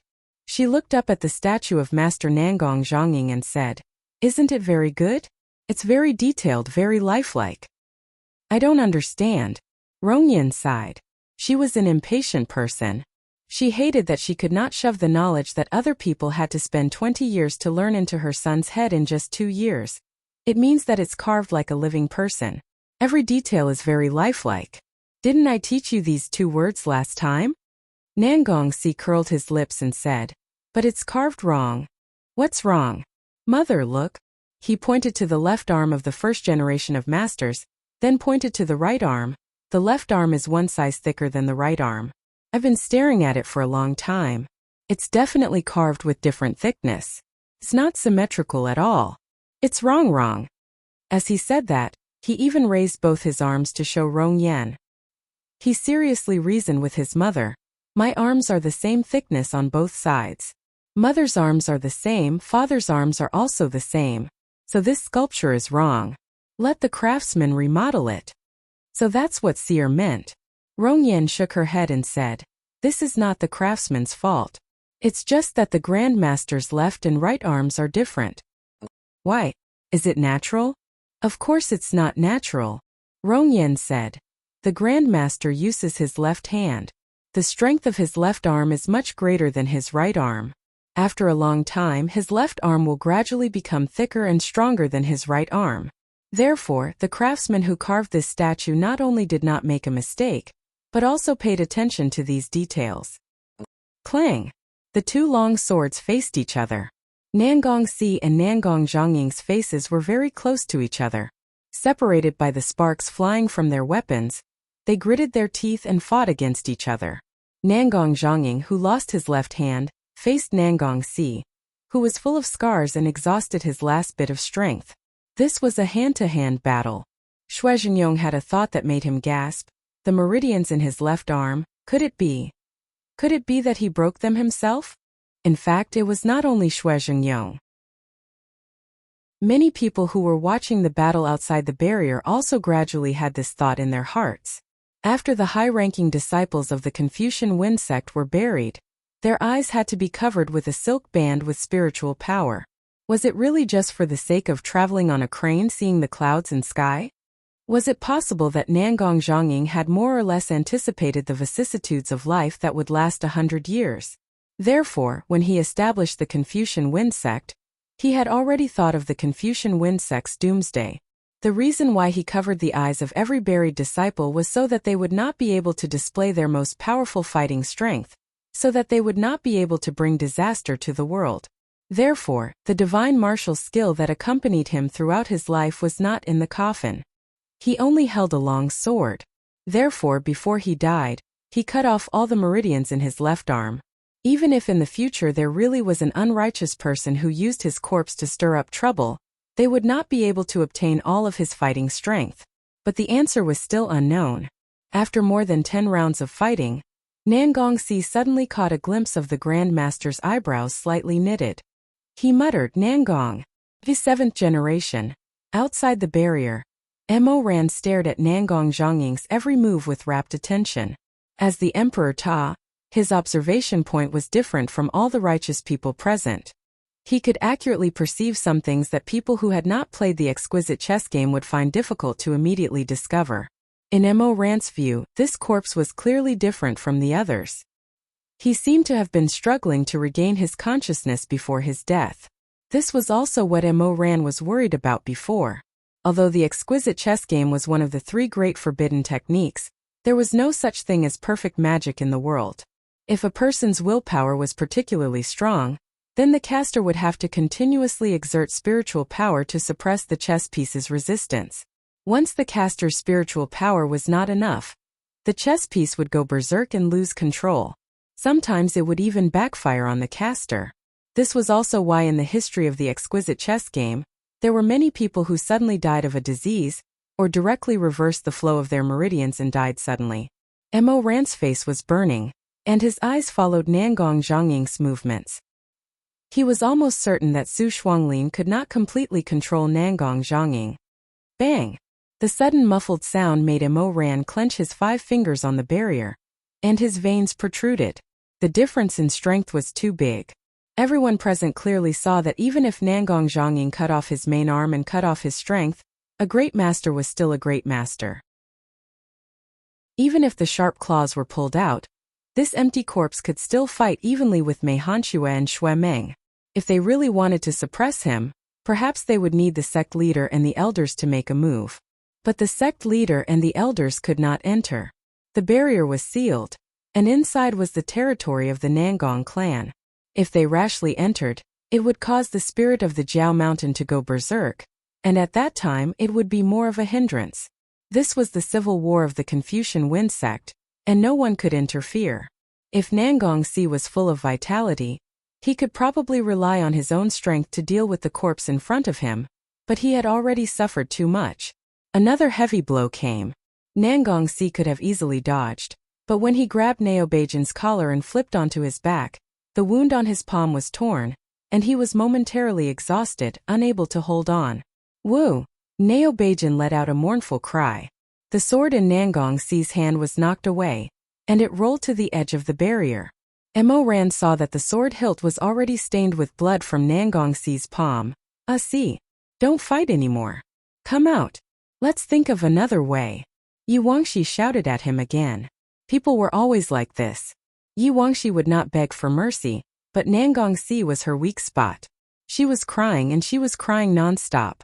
Mo Ran had never seen her cry like this in his previous life.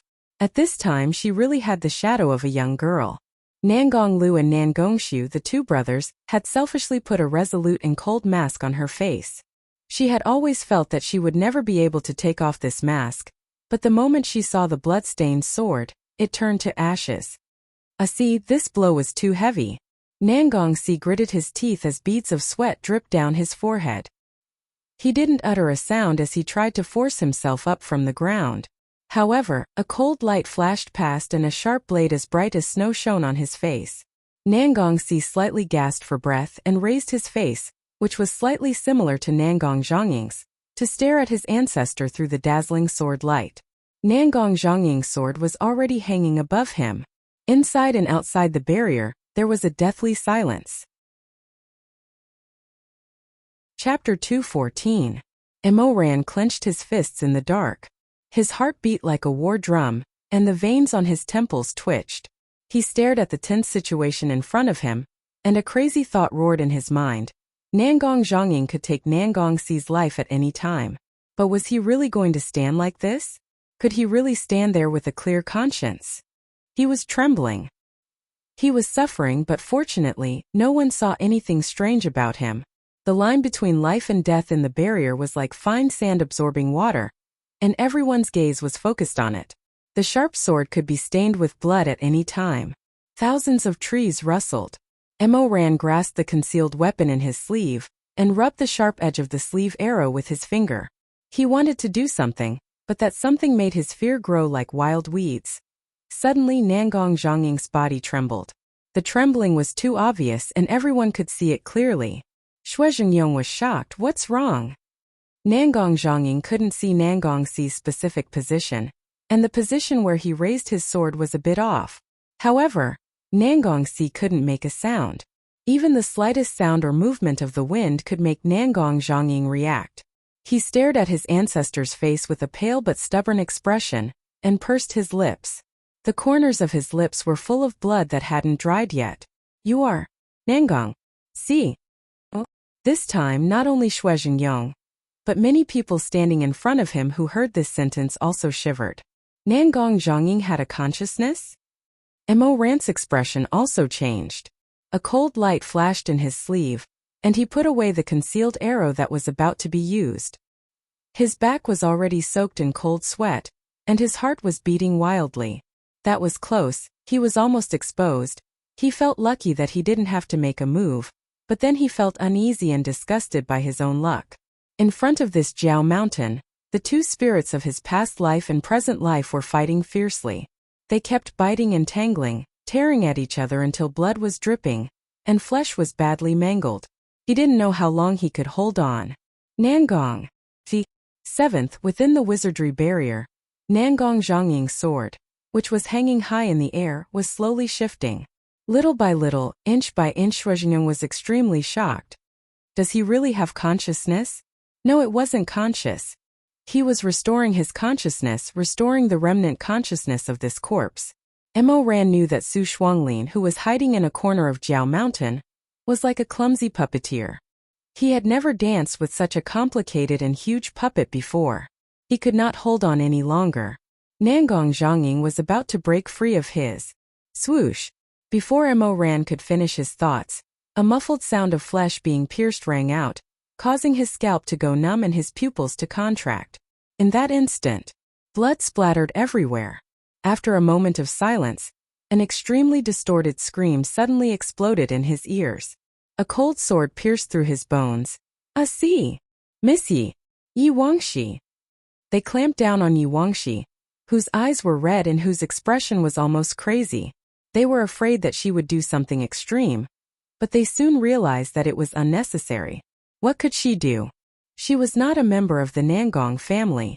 No matter how good she was, in front of Jiao Mountain she was just an outsider. She could not enter at all. Nangong Zhongying's sword mercilessly pierced through Nangong Xi's back and shoulder. If he could see with his own eyes, he was afraid that right now there would be a gaping hole in Nangong Xi's chest. Nangong Xi froze for a moment and seemed to want to say something, but Zhongying immediately pulled out his sword. Blood splattered everywhere. Nangong Xi, who fell to the ground, vomited a mouthful of blood. He could not even support himself anymore. After struggling a few times, he finally collapsed into the mud. He did not know what Su Shuanglin did. Perhaps he donated the power of his spiritual core, or perhaps he used all of his consciousness to firmly control Nangong Zhongying. The body that was about to recover its spiritual sense suddenly turned into a puppet that killed decisively. He held a sword and blood dripped from the thin sword groove. The blood dripped onto the ground, and under the moonlight, it converged into a small pool of darkness that was uncertain whether it was dark or bright. Nangong Xi once again tried to crawl up from the ground but failed. In the mud he barely managed to raise his face. Mo Ran's eyelashes trembled and he closed his eyes. He would rather Nangong Xi not let anyone see this face of his. His originally proud, arrogant, clean and handsome face was now only covered in blood and mud. His facial features were almost indistinguishable. He was in such a sorry state that it was enough to make anyone with a conscience feel sorrowful. Although Nangong Xi's eyes were not sad, there was still fire in his eyes and there was still light. Nangong Zhongying wanted to strike again, but a white light rushed over and tangled with him. Neobajan roared and howled, full of murderous intent, and did not care about anything else. "Si! Yu Wangxi was on the verge of collapse, but Nangongxi did not look at her. He only stared at Jiangxi, and his bloody lips and teeth opened and closed. At this moment he could not make too loud a sound, but Jiangxi understood lip reading. He clasped his hands behind his back, and his brown eyes stared unblinkingly at Nangongxi's moving lips. Nangongxi finished speaking. Jiangxi said, "Okay, I know." Woo-woo. With another dull bang, Neo Beijing was hit by Nangong Zhongying with one hand. Its fall was much louder than its master's, and its snow-white body fell among the trees, crushing a large number of branches and leaves. Immediately after, its spiritual power could not support it, and a cloud of smoke rose from the ground. Before the smoke dispersed, a fluffy white puppy rushed out. It was not even the size of a person's palm, and it used all its strength to bite Nangong Zhongying's clothes. It was Neo Beijing's original form.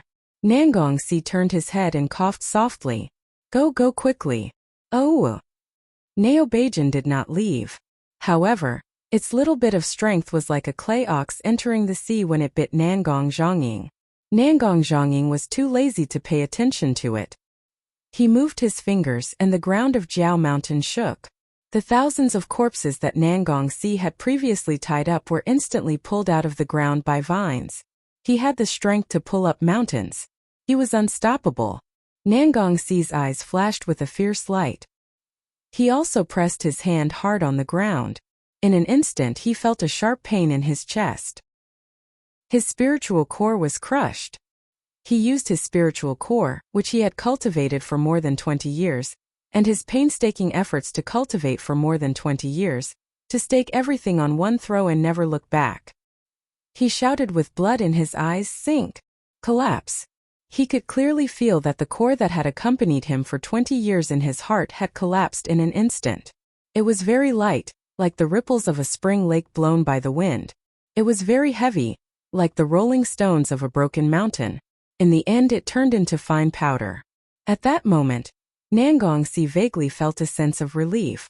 So this was what it felt like to have one's spiritual core crushed? Although it was painful, it was not a heart-wrenching pain. Then, when his mother died, she probably did not suffer too much. In just a moment there was nothing left. The evil dragon's spirit actually trembled slightly because of his sacrifice. The blood vines that were about to let go suddenly closed again and clung tightly to the zombies that were about to break out. Nangong Zhongying slightly raised his chin and said in a low voice, Then he walked step by step to Nangongxi and stood in front of him. Nangongxi could not move at all. Without his spiritual core, he was no different from an ordinary person. He couldn't even summon back his sword. He gasped for breath and looked up. His eyes reflected the moonlight, as well as Nangong Zhongying's face, which was against the moonlight. Grand Leader, Nangong Zhongying's blindfolded ribbon fluttered in the cold wind. He stood on the spot for a while before moving his finger again. However, due to the sacrifice of Nangongxi's spirit core, the spirit of the Jiao Mountain couldn't immediately respond to the command of its original master's corpse. Thus, the blood vines didn't move at all. In fact, they even slowly dragged the rampaging corpses and continued to sink underground. However, Nangongxi knew that he could not hold on much longer. As long as Nangong Zhongying had the heart to give the order, Jiao Mountain would definitely listen to the first master's orders. He could not change anything. However, even though he couldn't change it, he would still pay the price to do it. He would try his best to do it. He had a clear conscience. Outside the enchantment, Mo Ran gritted his teeth. The arrow in his sleeve was at his fingertips again. The lines on his face were extremely tense. His hands were slightly trembling under his robes. Inside the enchantment, Nangongxi said, Grand Leader, I'm sorry.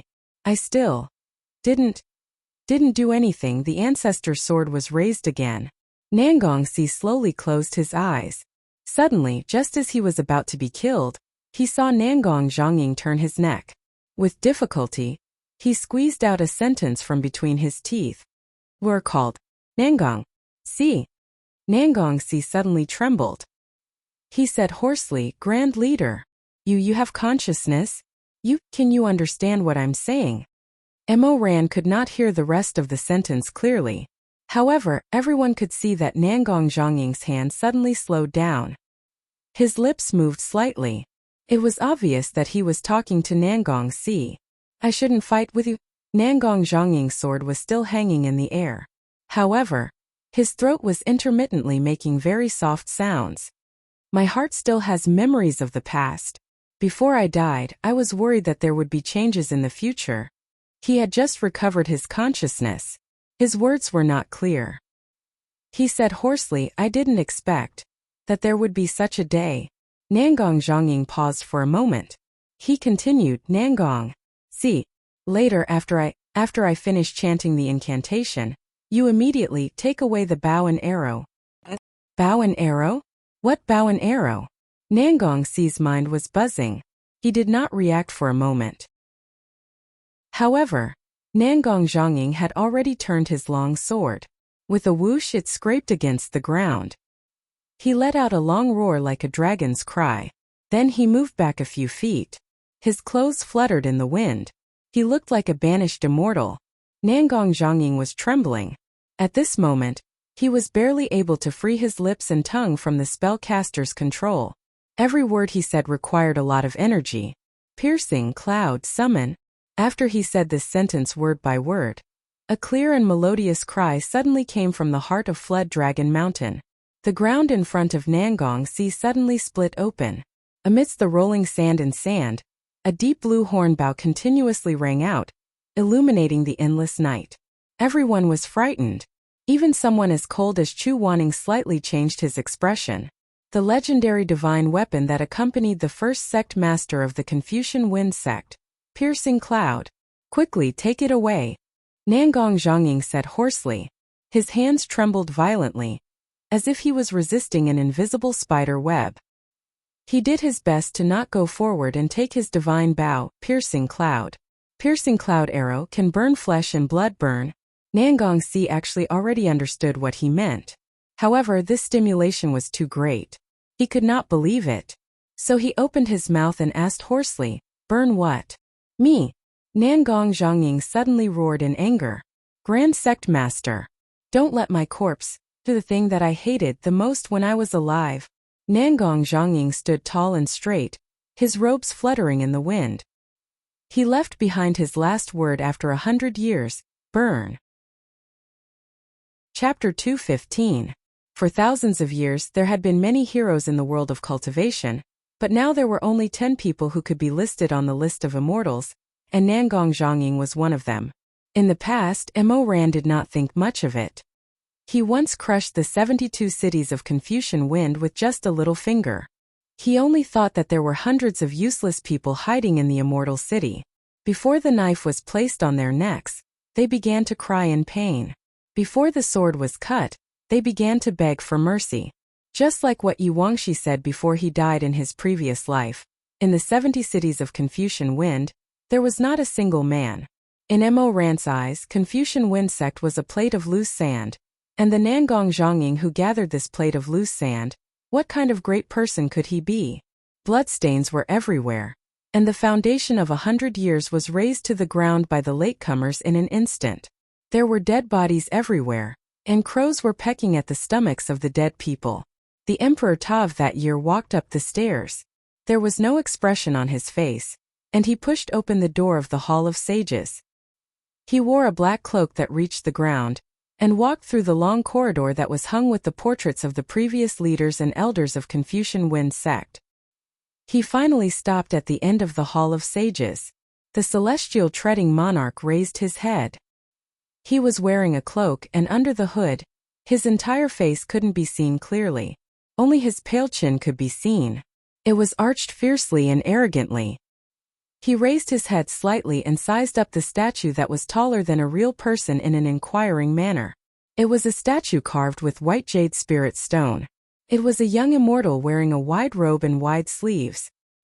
He stood in the air with a bow in his hand. The craftsman's strokes were strong and skillful. The eyes were inlaid with crystal stones, and the clothes were smeared with crystal sand. The bloody smell of the morning sun shone through the decorative skylight behind the statue, making him look like a banished immortal soaking in the 9 heavens' divine light. The half of the Emperor Ta's face under the hood suddenly showed a smile, revealing his white teeth and sweet dimples. He tidied up his clothes and bowed deeply. Then he raised his handsome face and said with a smile, "I've heard a lot about you, immortal Nangong." Naturally, the statue could not speak. Only the pair of black crystals glowed, as if they were staring at the person who had just arrived. The Emperor Ta was extremely bored. No one paid any attention to him, but he was still able to happily act for a long time. "Junior Mo Weiyu, it's my honor to meet you today. Immortal Nangong, you're so cool." Laughing and joking, he talked for a long time by himself in a lively manner. A living person would go crazy in front of a statue. "I've seen your Xian. He counted with his fingers and then sighed. "I can't count clearly. Who knows which generation of your nephews he is? I've seen who knows which generation of your nephews he is, and who knows which generation of your disciples he is." Then he smiled brightly and said, "But now they have all become ghosts under my blade. So if you haven't reincarnated yet, you have probably seen them already. It's a pity that I didn't see your grandson Xian. That guy ran away before the city was breached. I don't know if he's dead or alive. It's a bit of a pity." He was happy again and chatted with the statue intimately for a while. Then he said, "Oh right, I heard that immortal Nangong was also a hero of the generation. Everywhere you went, there were people who swore loyalty to you. There were even people who supported immortal Nangong and claimed to be the emperor." Mo Ran smiled and said, "Isn't that as impressive as I am today? So this time what I said before was all nonsense. I just have a question. I don't know why immortal Nangong didn't refuse to ascend the throne that year." He paused and then walked forward a few steps. At this time his eyes fell on the warning tablet behind the statue of Nangong Zhonging. In fact, this tablet was so big that he had seen it a long time ago, but he deliberately ignored it. The tablet was carved by Nangong Zhonging at the age of 96 with a sword. At first it was simple and unadorned, but later, it was added with gold powder by his children. Now looking at it, it was shining brightly, and each word was worth 1,000 gold. Mo Ran stared at it for a while, then said with a smile, "Oh, I understand. Greed, resentment, deceit, murder, plunder and plunder are the 7 things that I, a scholar, can't do? Immortal Elder really has a strong character." He stood with his hands behind his back and continued, "But Immortal Elder lived a bright life with a pure reputation. You also earnestly taught your descendants until your death. But I'm very curious, did Immortal Elder ever expect that one day, the Confucian Wind sect would become like today?" When he said this, he pursed his lips, as if he was thinking of a suitable word to describe it. Then he thought of something, so he clapped his hands and said with a smile, "A nest of rats?" After he finished speaking, he laughed out loud. His laughter was happy and unrestrained, pure and evil, and it echoed in the silent and solemn hall of sages for a long time. His voice was like ripping silk, as if it wanted to tear apart the scroll paintings that swayed slightly in the wind, to tear apart the portraits of the heroes of the Confucian Wind sect of the past. That laughter finally stopped abruptly in front of Nangong Zhonging's ice-cold sculpture. Mo Ran no longer laughed. He restrained his smile, and a layer of ice slowly condensed on his face. His dark eyes stared at the Wu Dai Feng of the previous dynasty in front of him. He stared at the person who was like him, who could also command the world and trample all the immortals. It was as if time and space were intersecting, and the first immortal of 2 eras were confronting each other in the torrent of time. In the end, Mo Ran said softly, "Nangong Zhonging, your Confucian Wind sect is a pool of dirty water. I don't believe that you are clean." He suddenly waved his sleeves, turned around, and strode out of the Hall of Sages. Suddenly, a gust of wind blew off the hood of his cloak, and finally revealed the face of the Emperor Ta that was about to go crazy. He had the most handsome appearance in the world, and was fully deserving of the title of a handsome man. However, this face was occupied by a vicious and sinister gaze that was second to none in the world, like a vulture that ate carrion. His black robe was like a thick cloud of ink, rolling down the long stairs. He was the evil spirit of the human world, the Azura of the mortal world. He looked around and saw the corpses of the disciples of the Confucian Wind sect everywhere. Some of them were missing arms and legs. The Emperor Ta did not accept the surrendered soldiers. Apart from that woman surnamed Song he could still spare, but the rest were all killed. At that moment, Emo Ran's heart gave birth to an extremely cruel joy. He looked at the gorgeous morning clouds in the sky. The rising sun pierced through the clouds, and a dazzling golden light shone on his pale face. He closed his eyes, took a deep breath, and clenched his hands in his sleeves. He was slightly trembling because of ecstasy and excitement. He used to be a person whose life was worthless. When he was young, he used to beg for food in Lini. He once saw his mother starve to death. He didn't even have a straw mat to wrap her body in. At that time, he asked a cultivator of the Confucian Wind sect if he could get him a coffin. The thinnest and worst one would be fine. However, that person said to him, without exception, that person ridiculed him. That cultivator said, "What kind of person should be matched with what kind of coffin? Life is 3 feet long, you can't ask for 10 feet. He had no choice, so he wanted to bury his mother on the spot. However, Lini was strictly guarded. The nearest mass grave was outside of Dai City, and it could only be reached after crossing 2 hills. He dragged his mother's body, and along the way, he received disgusted, disdainful, surprised, and sympathetic gazes. However, no one helped him. He walked for 14 days. A child dragging a woman's body. 14 days. 14 days. Not a single person was willing to help him. At first, he would kneel on the side of the road and beg, pleading with passers-by, coachmen, and farmers to give him and his mother a ride on a wooden cart. But who would be willing to put a body they didn't know on their cart? Later he stopped pleading. He just gritted his teeth and dragged his mother, walking step by step. The body stiffened, softened, and began to rot. A foul stench and corpse fluid seeped out. All the passers-by stayed 3 feet away from him, covering their noses and rushing forward. On the 14th day, he finally arrived at the mass grave. There was no longer any smell of living people on his body. The stench of corpses pervaded his bones. He didn't have a pick, so he used his hands to dig a shallow hole under the mass grave. He really didn't have the strength to dig a deep hole. He dragged his mother, who had rotted beyond recognition, into the hole. Then he sat beside her in a daze. After a long time he said stiffly, "Mother, I should bury you now." He began to scoop up dirt. He only managed to scoop up a handful when he sprinkled it on his mother's chest. He collapsed and cried bitterly. It was strange. He thought that his tears had already dried up. No. If I bury you, I won't see you anymore. If I bury you, I won't see you anymore. He crawled back into the hole and lay on top of the rotting body, crying. When his emotions calmed down, he went to scoop up dirt again. But the dirt seemed to have some kind of smell that could open up people's tear ducts. He was utterly defeated again. Why is it all rotten like this? It's all rotten like this. Why isn't there even a mat, Mother? Mother. He rubbed his face against her. He didn't despise her for being dirty. She smelled bad. She was dead. She didn't have a single piece of skin on her body. She was bleeding with pus and maggots crawling all over her body. He lay in her arms and cried bitterly. He choked and sobbed. Every sound seemed to be dug out from his throat, stained with blood. In the end, the mass grave echoed with his wail. That voice was distorted, hoarse, and unclear. Sometimes it sounded like a person's cry, but more often it sounded like the wail of a cub who had lost its mother. Mother! Mother! Someone come. Is there anyone? Can someone come and bury me too? Bury me too. In the blink of an eye, 20 days passed. Emo Ran returned to Lini. He stood on top of the jade-tiled pavilion of the Confucian Wind sect, standing in front of the mountain of corpses and the sea of blood.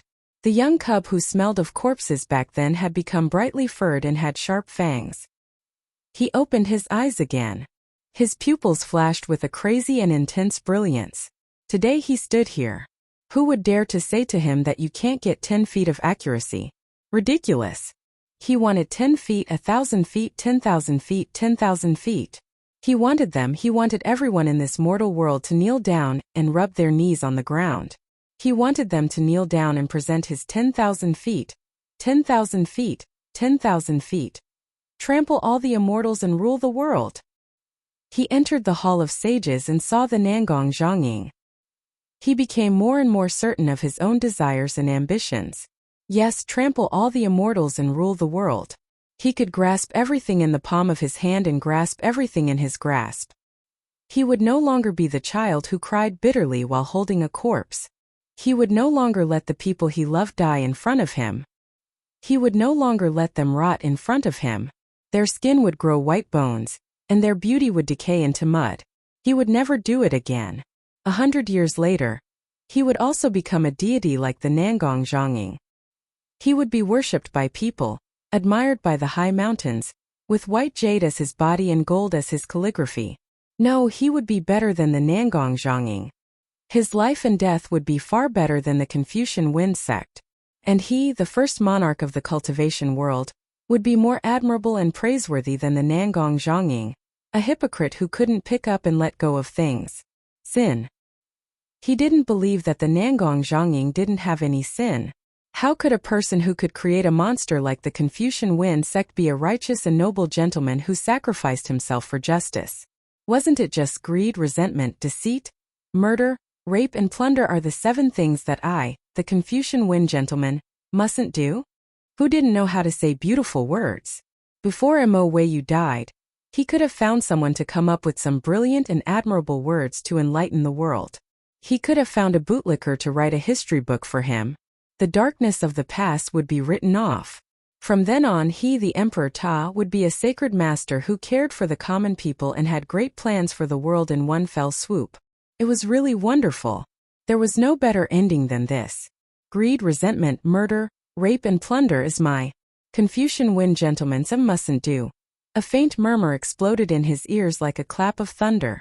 Mo ran abruptly, pulled himself out from the swamp of memories. However, his eyes were still filled with chaotic sparks. He raised his head to look at Nangong Zhongying, whose chest had already been pierced through by Nangong Si's cloud-piercing arrow. It was the same face as the jade sculpture from back then. Someone cried out in alarm. Nangong Si was injured to that extent. How could he pull the cloud-piercing bow? Was that bow prepared in advance? Look, there's spiritual energy attached to the bow. It's not Nangong Si's. No one said anything else, but everyone was well aware. It was Nangong Zhongying's. The only person who could control the cloud-piercing divine bow was Nangong Zhongying. The last spiritual energy left by Nangong Zhongying was on the bow before he died. The fire quickly spread and burned Nangong Zhongying's chest. The cloud-piercing arrow pierced his heart, and the fire instantly spread to his whole body. But the corpse did not feel any pain. Nangong Zhongying's body looked so tall and straight in the fire. His face was so peaceful and calm, and even calm. Mo Ran heard Shui Zhengyong murmur. He expected this? Did he foresee such a day? No, it could not have been predicted. This was just a coincidence. Mo Ran was stunned. His pupils twisted into 2 thin slits. This was just a coincidence. But how could he convince himself? The ability to break free from the control of the precious chess pieces, the broken meridians, the cloud-piercing divine weapon that was buried in the Jiao Mountain, and the arrow that was filled with spiritual energy. If it was not carefully planned, how could it be to this extent? He staggered a step back. He used to think that they were the same. He used to think that all the legendary heroes in this world were born with a pair of hands that could cover the sky, that could wipe away the stains of their life, that could put on a clean shroud, leaving behind a field of pure white. He thought that Nangong Zhongying was the same as the Confucian Wind sect, that they were all nothing more than appearances, that they were all evil beasts wearing human skin masks. Was he wrong? He looked at Nangong Zhongying, who was wrapped in the brilliant fire. Hundreds of years ago he was like him. An immortal who had amazing spiritual energy, and the ability to penetrate the heaven and earth. Was he wrong? Nothing could drown out the sins. No matter how dignified the official history was, there would always be flaws that could not be justified. Long tongues could never be stopped. Nangong Zhongying was a kind person. He refused to be a tyrant and did not ascend. He used to think that it was just a disguise and disguised by the people at the peak of power. Was he wrong? Nothing could hide the truth. Just like the snow that had been deposited for a winter would melt. After the vast whiteness faded away, the earth exposed the face of the crisscrossed ravines. All the dirt hidden in the wrinkles had nowhere to escape. When the sun shone, they all screamed in the daytime. Was he wrong? Mo Ran slowly shook his head. He stared at Nangong Zhonging. Nangong Zhonging also raised his face. He was still covered by the black silk band embroidered with the soaring dragon. No one could see his eyes, not even Mo Ran. However, Mo Ran did not know if it was his own illusion, but he felt that Nangong Zhonging seemed to be smiling. Under the black silk band there were laughter lines. Fire could not burn them away, water could not wash them away. Nothing could hide the faint traces of laughter. He stood quietly in the sea of fire, in the warm light. If he could, he also wanted to be selfish for once. He wanted to leave this broken body to accompany the green mountains and cypresses, and to be a hero in the future. The world was too beautiful. No one wanted to leave. However, he also knew that sometimes he had to leave, so he had already planned to break the scripture and hide the bow. He did not want his body to be used by others in the future. The world was too beautiful. It was enough to have flowers. It should not be stained with blood.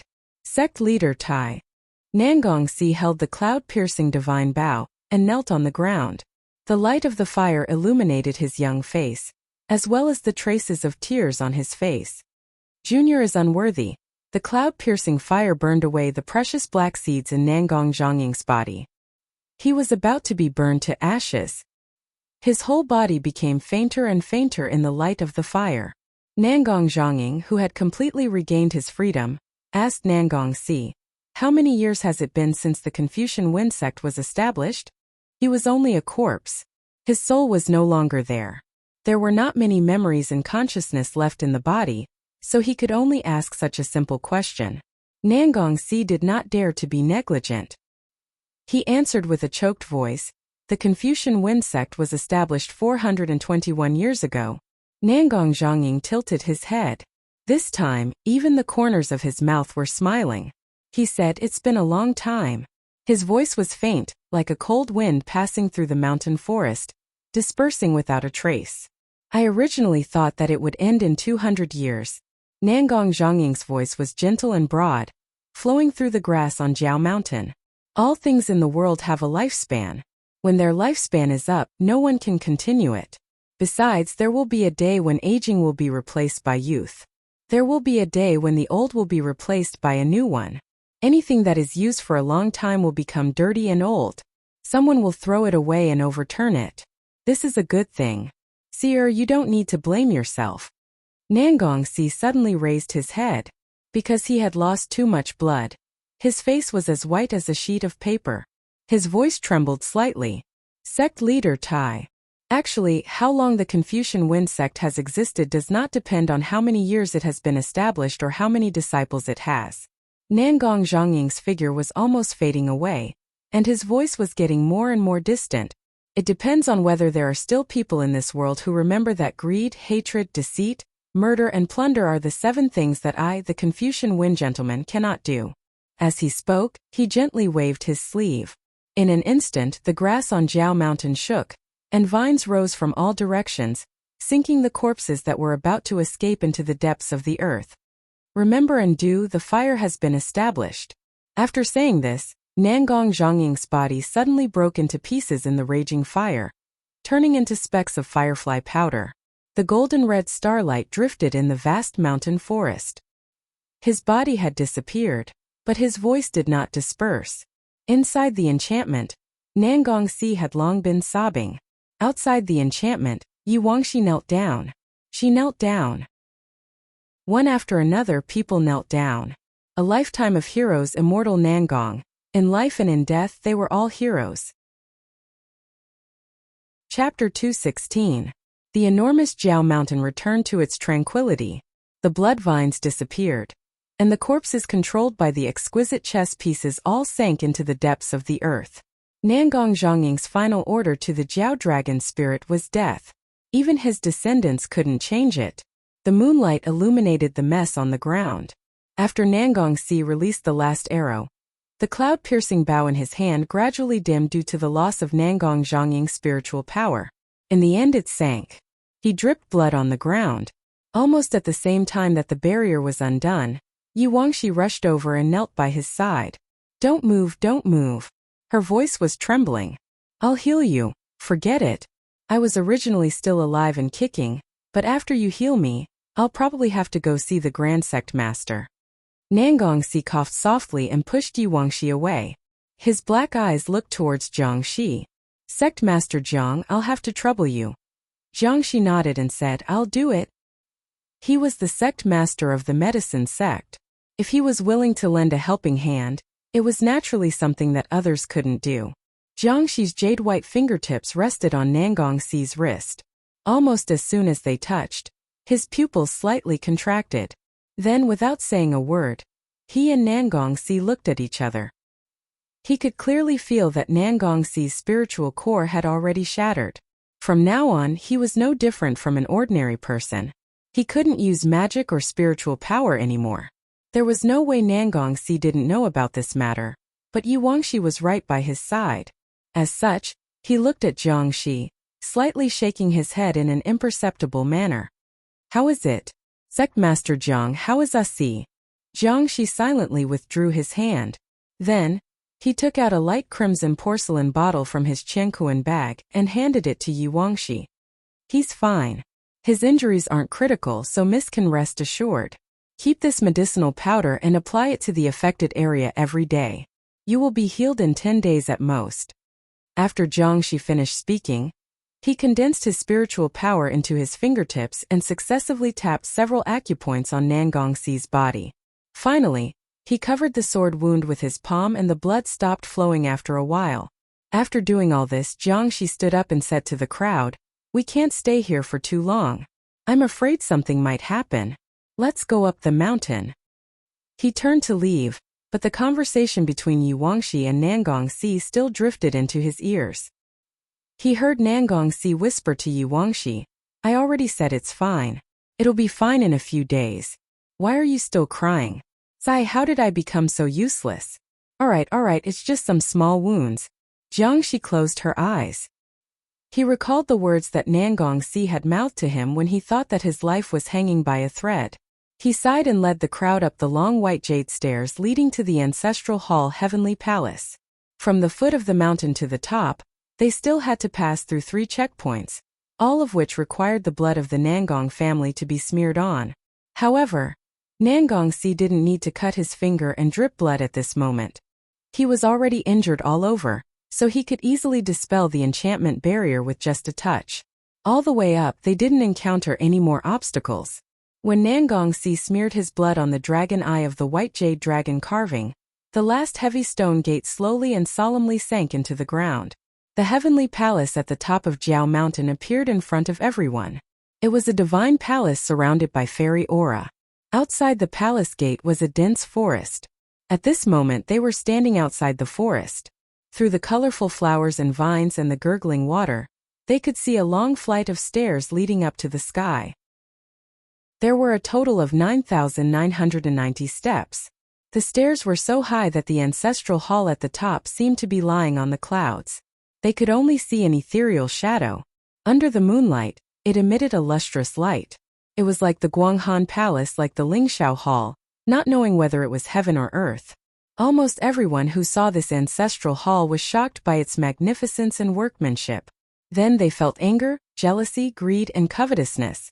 All kinds of different feelings welled up in their hearts. Among them, the most speechless was Villa Master Ma. He slapped his forehead and wailed, Oh my God, such a long flight of stairs. You can't fly on a sword on Jiao Mountain. How long will it take to walk on foot? This is another mountain. Huang Xiaoya smiled and said, This old man doesn't have any evil intentions. Just a joke. In this old man's opinion, Nangong Zhongying Immortal really doesn't need to ascend. He was able to create such a heavenly palace. What's the difference between being in the human world and being in the heavens? Suddenly, someone coldly said, The Confucian Wind sect's heavenly palace was built by the 3rd-generation sect leader, Nangong Yu. After 2 generations, it was completed by the 5th sect leader, Nangong Xian. This heavenly palace has nothing to do with the Nangong Zhongying Immortal. Huang Xiaoya was speechless. He turned around and saw Chu Wanning's extremely cold face. When Mo Ran saw this face, he knew that Chu Wanning had almost reached his limit. As long as he added more fuel to the fire, The old story of the butterfly suppressing the heavens and slapping people would probably repeat itself. Chu Wanning said coldly, like immortal Huang. I also don't have any evil intentions. Before you read the book thoroughly, you'd better learn to be careful with your words and actions. Huang Xiaoya had always cared about his face. In front of all the juniors, he was exposed by Chu Wanning so mercilessly. For a moment he was extremely embarrassed. His lips moved and he was about to say something to refute when suddenly he heard Jiangxi say, Huang Xiaoya, how can you joke about Nangong Zhongying's pure reputation? Jiangxi's words were self-evident. Huang Xiaoya's face instantly turned ashen, but he still forced himself to be calm and laughed dryly. Sect leader Jiang, you don't have to take it seriously. This old man already said that I don't have any evil intentions. Do you think I'll condone your evil intentions just because you said you don't have any evil intentions? Jiangxi coldly rolled his eyes and cast a sidelong glance at Huang Xiaoya. He didn't even want to look him in the eye.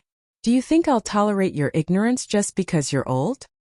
Grandmaster Chu was a grandmaster, but in the end he only had ability and no real power. But Jiangxi was different.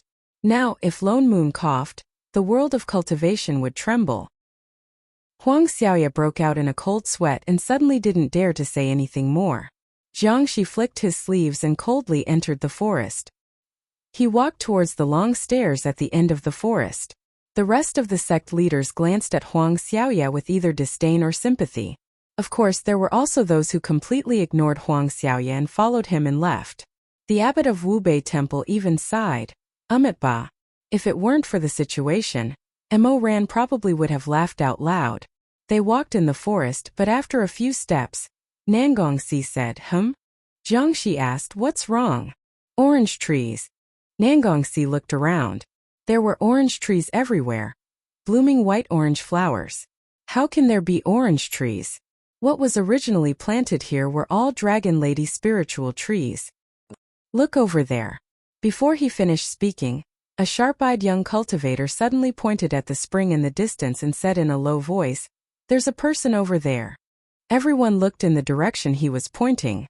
Sure enough, they saw a man sitting with his back to them next to the spring and under a lush orange tree. He seemed to be busy with something. Shuizhengyong frowned. Is it a person or a ghost? Mo Ran said, I'll go take a look. His lightness skill was excellent. In the blink of an eye, he nimbly and silently hid in the nearby forest.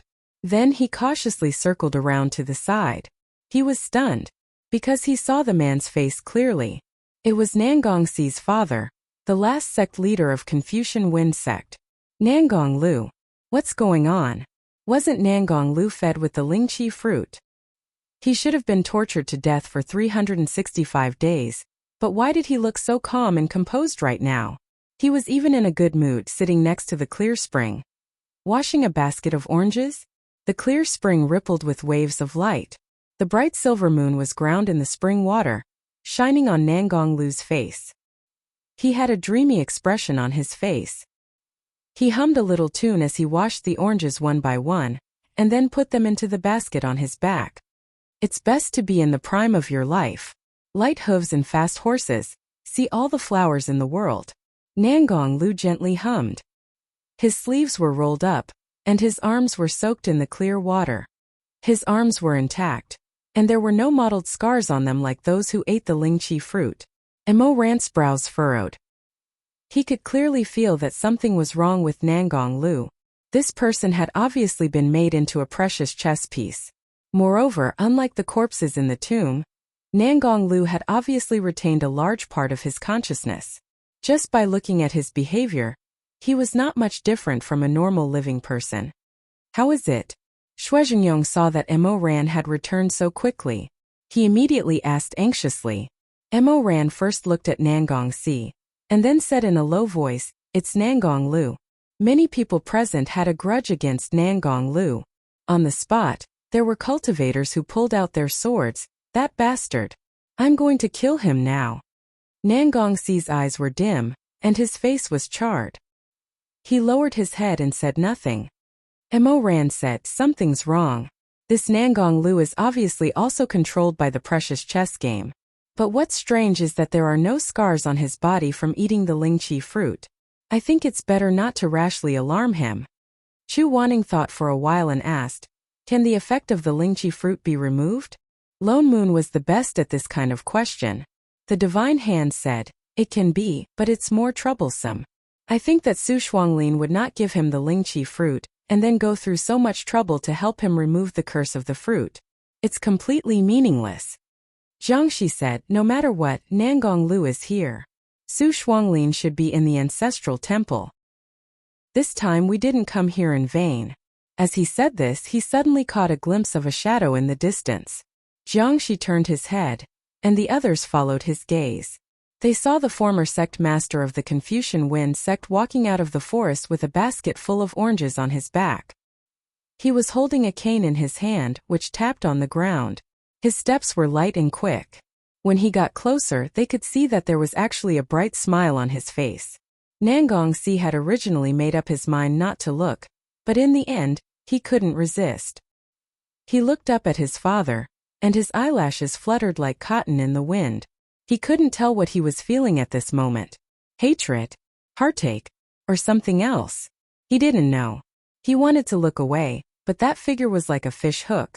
Once it was hooked, it was impossible to let go. At this time, someone who couldn't hold back his emotions suddenly shouted, Nangong Lu, today I'll let you pay with your blood.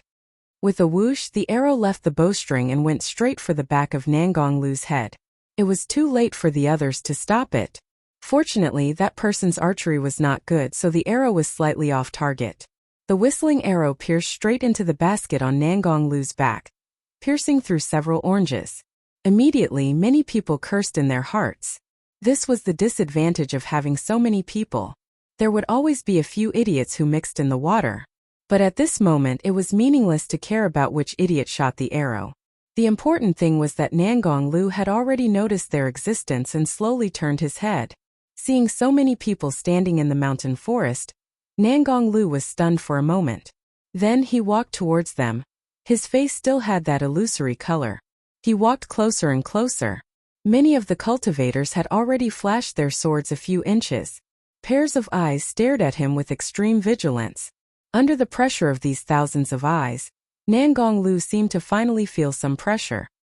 He somewhat sluggishly stopped and stood still in the swaying shadows of the trees. Everyone. As soon as he opened his mouth, the dead silence was broken. Suddenly, dozens of people couldn't hold back and subconsciously took a step forward. A few people even unsheathed their swords. Nangong Lu suddenly smiled. This smile was very familiar to the leaders standing at the front of the formation. This was the flattering and warm smile that Nangong Lu used to face everyone. The palace master of the trampling snow palace was stunned. The leaders looked at each other. They all felt that this chess piece was too strange. They didn't know what medicine was in the gourd. At this time they saw Nangong Lu brush his left and right sleeves and pull them down. Then, he actually knelt on the ground and kowtowed respectfully to the thousands of cultivators. Aya Nangong Lu, greetings. Distinguished guests have come from afar. Sorry for not going out to meet you. Sorry for not going out to meet you. As he kowtowed, more than half of the basket of oranges on his back rolled out and scattered around him. After Nangong Lu finished kowtowing, he knelt on the ground again. He put down the basket on his back and tidied up the oranges without shame. Under the stunned gazes of the crowd, he tidied up the oranges again. Then, he rubbed his hands and said with a smile, Distinguished guests, are you going to see His Majesty? His Majesty! Emo Ran instantly had goosebumps. After all, he had been called this for nearly 10 years. When he heard the words His Majesty, he habitually felt that they were calling him. The other leaders were confused. They looked at each other. Shui Zhengyong even smiled bitterly. For a moment no one said anything. Seeing that everyone was ignoring him, Nangong Lu scratched his head in confusion and asked carefully, Distinguished guests, are you going to see His Majesty? Jiangxi was speechless. Nangong Lu was a little discouraged, but he repeated, Distinguished guests, are you going to see His Majesty? Distinguished guests. Emo Ran asked him calmly, Who is His Majesty? His Majesty is His Majesty. Nangong Lu saw that someone finally paid attention to him. He was very happy and said, If you want to see His Majesty, you have to keep going up. But he is very busy and may not have time to pay attention to you. He has to take care of the world affairs. Shuizhenyong finally couldn't hold it in. Even in such a hostile atmosphere, he couldn't help but laugh. World affairs? Haha, what world affairs? He is in charge of a mountain of dead people playing chess with me and playing with me. Is this world affairs? Ha ha ha, this Su Shuanglin, he is too funny. Mo Ran's eyebrows were faintly covered with a layer of uneasiness. He continued to ask, you mean that he is in the heavenly palace now? Although he is very busy, we can go and see him, right? Yes. Nangong Lu said, of course you can go and see him. If he closes the door and refuses to see you, you can just wait in the city. His Majesty will come out when he is done with his work. Okay, I have to go up too. The oranges up there are finished. I have to make up for it quickly. Otherwise, His Majesty will be angry later. As he said this, he left, leaving the others looking at each other. What should we do? Go up? Could it be a trap? But Mo Ran had already taken the lead and rushed up. He walked quickly and quickly left Nangong Lu, who was carrying oranges on his back, behind him. He also left the others behind. In the end, he was the first to arrive at the Celestial Palace, gasping for breath. Standing in front of the main entrance, he raised his head and realized just how vast and majestic this palace was. Just the two doors of the palace had the power to cover the sky and the sun. On the left side of the door was a soaring dragon swallowing the sun, and on the right side was a fire phoenix spitting out the moon. The sun and the moon intersected, shining brilliantly. The gaps of the dragon's scales were filled with melted pure gold. The phoenix's feathers were inlaid with jewels and gems, lingering on the ground. Hanging on the roof of the palace were whale oil bronze lamps, which had not been extinguished for thousands of years. Under the illumination of these tens of thousands of candles, the heavenly gate shone even more brilliantly. Mo Ran thought that the gate was extremely heavy and difficult to open. However, when his finger touched the surface of the gate, it was only a light touch. Along with the muffled sound of thunder, the heavenly gate of dragon and phoenix did not require him to use any more strength and slowly shrank inward. The moment he saw the front hall of the heavenly palace, Missouri Ran was stunned. What kind of strange scene was this? Chapter 217.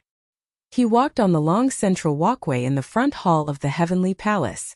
Every brick under his feet shone like thin ice, reflecting his figure. Thud, thud, thud. Step by step, the sound of his empty footsteps echoed in the hall. But Mo Ran was not alone. He was standing in the middle of the endless walkway of the Confucian Wind Sect's sacrificial hall. Both sides of the walkway were densely packed with people. Men, women, the old and the young. They all had different expressions on their faces. He stood in the middle, which was like a small city. To his left were the corpses of the members of the Confucian Wind Sect, the people who had wronged Su Shuanglin. They had all been reduced to lowly people, dismembered by 1,000 cuts, executed by all sorts of torture, and then brought back to life only to be executed again. On the other side there was singing and dancing free and unfettered. He even saw Luo Xianxian. That was probably not a real soul, but an appearance made by other corpses using illusions. She was under Heizi's control, just like Jin Chengqi's flood dragon people. Luo Xianxian's hair was tied up in a bun. She was with her husband, Chan Buohuan. The two of them looked peaceful and leisurely. He also saw Minister Chen's youngest daughter. She was sitting beside her brother and sister-in-law, talking to them with a smile. Luo Xianxian was leaning against Chan Buohuan. When she heard something interesting, she would cover her mouth with her sleeves and smile brightly. The scene was beautiful and dreamy, but it made Mo Ran's back feel cold. He paced in the long walkway. It was half hell and half heaven. Good and evil were clearly distinguished. On his left was laughter, and on his right was painful moans. He walked forward, as if he was walking through water and fire, light and shadow. He looked to his left and saw hundreds of butterflies fluttering in the air and clusters of flowers. A stream of water flowed out from behind a pillar, and there was clear wine flowing in it. Beside the wine stream, some people were reading books leisurely, some were reciting poems, children were laughing, and women were lying on their bed in a drunken stupor. He looked to his right. The cauldron was boiling hot, and the fire was boiling oil. Writhing bodies were doused in boiling oil, and their tongues were pulled out and pierced through their hearts. People cursed and tore at each other, and their eyes flashed with a cold light like that of a wild beast.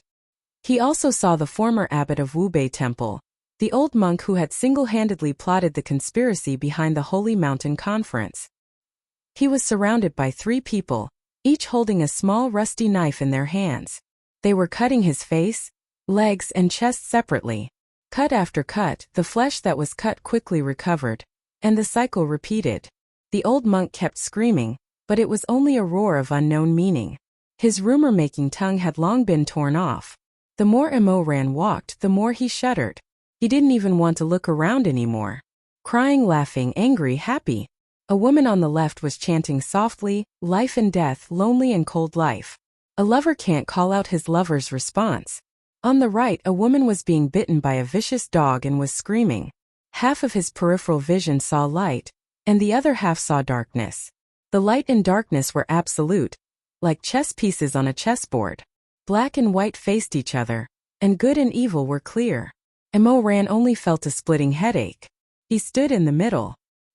He simply stopped and closed his eyes. He didn't want to see the scene of the 9 heavens and purgatory mixing. He stood in the same place, waiting for the large group who was not as fast as him to catch up. Falling leaves startle the remnant dream, leisurely strolling in the fragrant dust, counting the falling red. No, don't do this to me again. I beg you. Save me, save me. But the voices on both sides were endless like arrows penetrating the wood. He heard Luo Xianxian saying gently to her husband, Chun Lang, the orange flowers in the courtyard have bloomed. I'll take you to see them, okay? He heard the former leader of Jiangdongtang, Qin Shi, laughing crazily. Adultery? Ha ha ha ha, yes, I'm adulterous with Nangong Lu.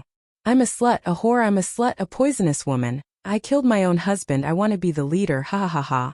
All of you come and see my true face. See that I'm an ugly bitch, aha. Everything was gathered together. The living, the dead. Reality or illusion? Was it black or white, good or evil? The voices around him gradually rose and fell like tides. He seemed to see 2 giant dragons breaking out of the water, and the moonlight shone on their cold and wet scales. Were those 2 evil dragons? No, those were his 2 spirits. They began to fight again, roaring and spitting dragon's breath, biting and colliding fiercely. The earth shook and the mountains shook. Emoran couldn't stand the crazy noise. He covered his ears, but he still couldn't block out the 2 chaotic voices. Finally, he couldn't stand it anymore. He raised his hand and was about to cast a spell of silence. He suddenly opened his eyes. The scene around him disappeared. Emoran was terrified. He was stunned on the spot. What happened? Why did the scene around him disappear? Where was he? Why was it so dark everywhere? It was a boundless darkness. Was this an illusion set by Su Shuanglin? Emoran looked around, but there was nothing, only darkness. He walked a few steps and tried to call out, Master? Shuemeng? Is someone coming? No one answered him. It was dark as death. Even though he had seen countless storms, this kind of darkness was still terrifying. He walked forward and goosebumps appeared on his arms. He walked forward. Suddenly he saw a faint white light in front of him, which seemed to be the exit. He walked towards that place. Suddenly, figures appeared around him, and he couldn't see their faces clearly, but he heard those people's ravings, and they knelt down in front of him like a tide. Those people were chanting, and their voices were low, and they gathered into a rumbling river. Congratulations to the Emperor Ta, and may he live as long as the heavens. Emperor Ta? No. He stammered, he trembled, and he shuddered. He tried his best to run forward, but it seemed like there were thousands of hands coming from all directions, trying to catch him. Your Majesty, Emperor Ta will be blessed for eternity. Longevity is endless, and blessings never end. Emoran was driven crazy. He tried his best to break free from those invisible hands, and he ran towards the light. No, it's not me, go away. All of you go away. Emperor Ta. But those voices followed him like shadows, and Emoran began to think that Su Shuanglin had gathered the souls and evil spirits of the world of spirits and souls, and at this moment, they were all out to catch him, a ghost who had escaped. Why are you leaving, Your Majesty? Your Majesty, Your Majesty. Mo Ran staggered, and his eyes flashed with a crazy light. He wanted to leave, but all the evil spirits were trapping him. He was forced to be trapped, and he had no way to escape, so he suddenly became angry. He turned his head angrily, and suddenly, he pulled out his sword and slashed those shadows into pieces of darkness. His face was like a wolf or a leopard, and he was almost ferocious. Get lost, he roared, all of you get lost. Get lost. As soon as his voice fell, his face turned pale. He heard the people around him murmuring and snickering. Your Majesty? He said, Your Majesty. Yes. He said, Your Majesty. Your Majesty, where did we go wrong? You should know who you are in your heart, and where you came from. You can't escape. Mo Ran held his sword and retreated, shaking his head. No, it's not like that. It's not like that. The black smoke that he had cut into pieces gathered again, and a blurry shadow fell in front of him, closing in on him step by step. The shadow said softly, What's not like? I'm not the Emperor Ta. How are you not the Emperor Ta? The voice was ethereal and soft, like thin smoke curling up in the summer. Of course you are. Every injustice has its perpetrator, and every debt has its debtor. Only you can't escape. But it's over. Mo Ran stared at the shadow. It's over. The Emperor Ta has already died in front of the Tower of Babel, and it has nothing to do with me if he enters the tomb. The shadow smiled gently, as delicate as a flower stamen. You just what? Mo Ran was speechless. You're just a soul that returned? It asked. You're just a physical body with a memory? You're just an innocent life that lives in the Emperor Ta's shadow? Or you're just a dream? If it could be said that he was angry and scared before, after this sentence, Mo Ran's emotions were like ice, and the blood in his body froze. He was almost at a loss and did not react. He wanted to speak, but for a long time he could not form a complete sentence. When he opened his mouth, his voice was dry, and he could only dig out a broken word. Dream? You've always thought that you were reborn, but who can say for sure? Do you really think that it's true? That this moment is the real you or me? The blurry smoke surrounded him, becoming clearer and clearer. You said that you died in front of the Tower of Babel, but you're standing here alive. Are you really dead? Mo Ran stared at the black smoke. He was no longer trembling, but he felt cold, as if he had fallen into an ice cave, and stepped into a bottomless abyss. It was so cold. Was he really dead? The desolation of the Witch Mountain Palace seemed to still be in his bones, and the flames of the uprising of the 10 great sects were like long snakes that slithered from the foot of the mountain, trying to bite off his neck. Shui Meng seemed to be standing in front of him just a moment ago, with tears in his eyes, and said fiercely, Mo Ran, give me back my teacher. Was he really dead? He remembered that he took the poison, and the poison pierced through his heart and lungs. He staggered to the front of the Tower of Babel, and with the last of his strength, he crawled into the grave and lay down in the coffin. The begonia flowers bloomed gently, and the light of the sky and the shadows of the clouds lingered. He closed his eyes. Then you opened your eyes. You went back to the year when you were 16 years old, to the time when everything could still be salvaged, right? The black shadow seemed to be able to see through his heart, and whispered with a low laugh.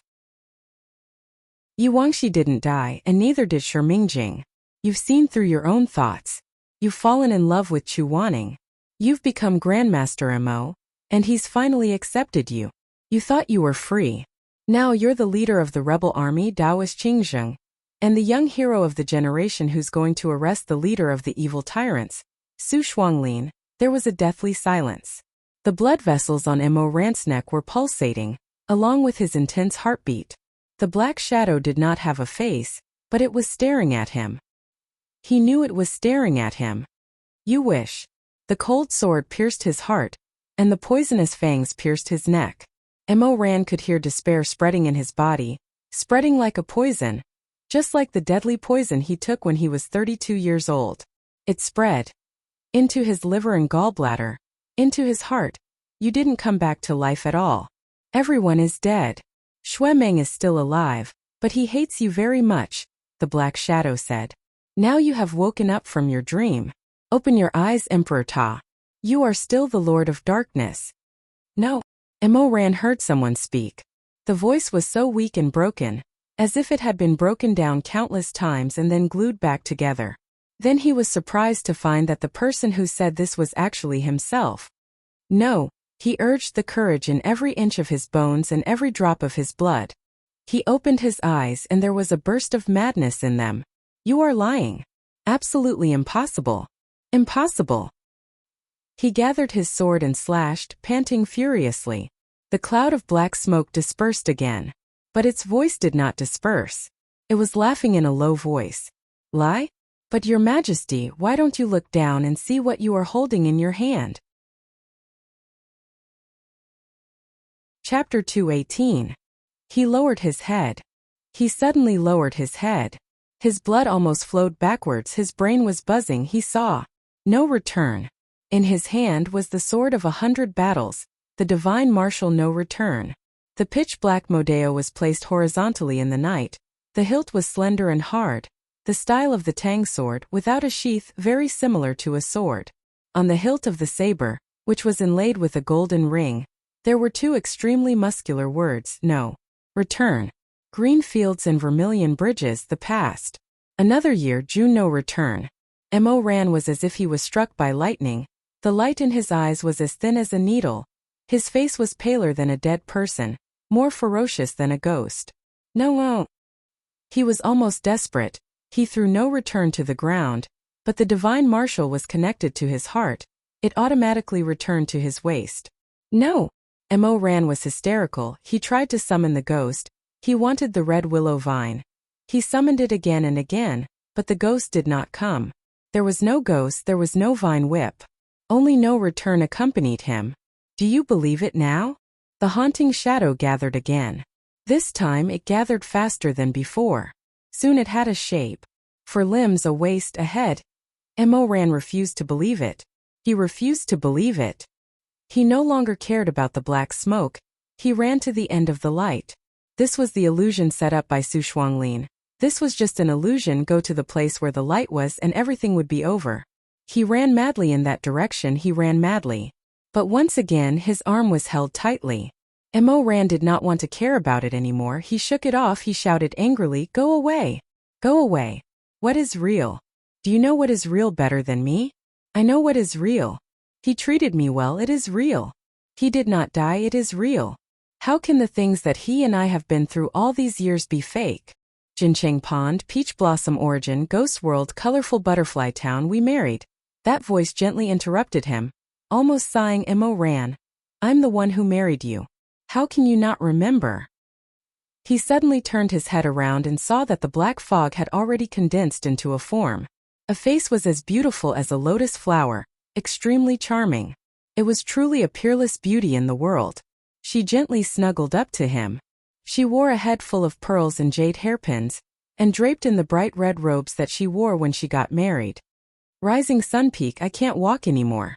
You carried me up. You told me not to call you Your Majesty, but from now on, I will only call you Mo Ran. Have you forgotten?" Her smile was as gentle as a blade of grass, but the strength in her hands was shockingly great.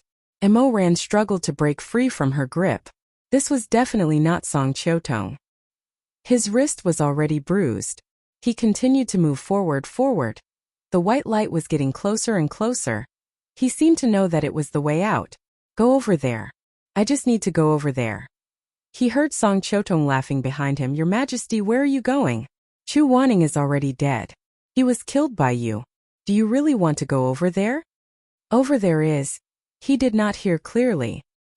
He broke free from the restraints of those phantoms and malicious spirits.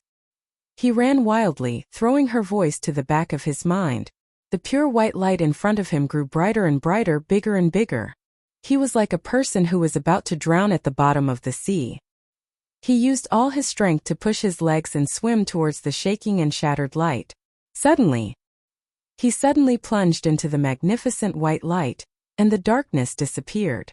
He gasped for breath, his legs weak. He could not stop to catch his breath, like a person who had just emerged from the water.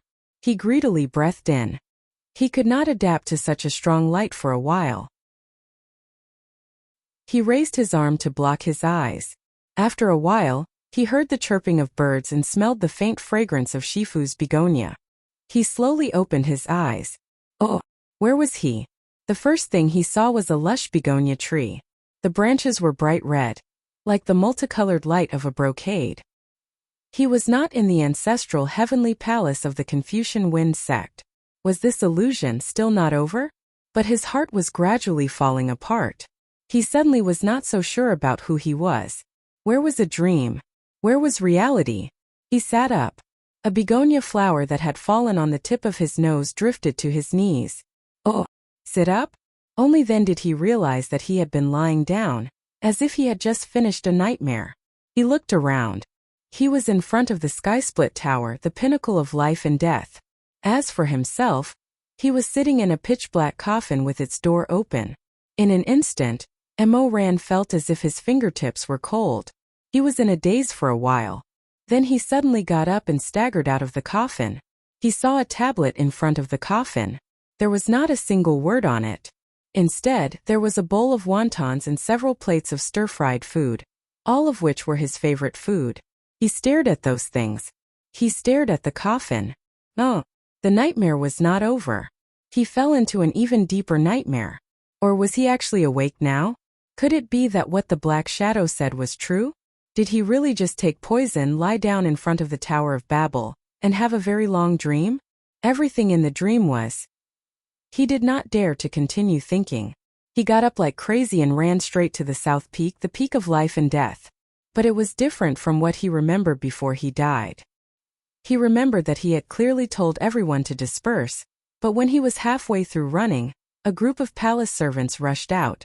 The one in the lead was Elder Lu, who had served him for many years. Elder Lu was holding a box, and his wrinkled face was full of joy. Your Majesty, the elixir of rebirth has been found. This is the elixir of rebirth. He suddenly stopped in his tracks.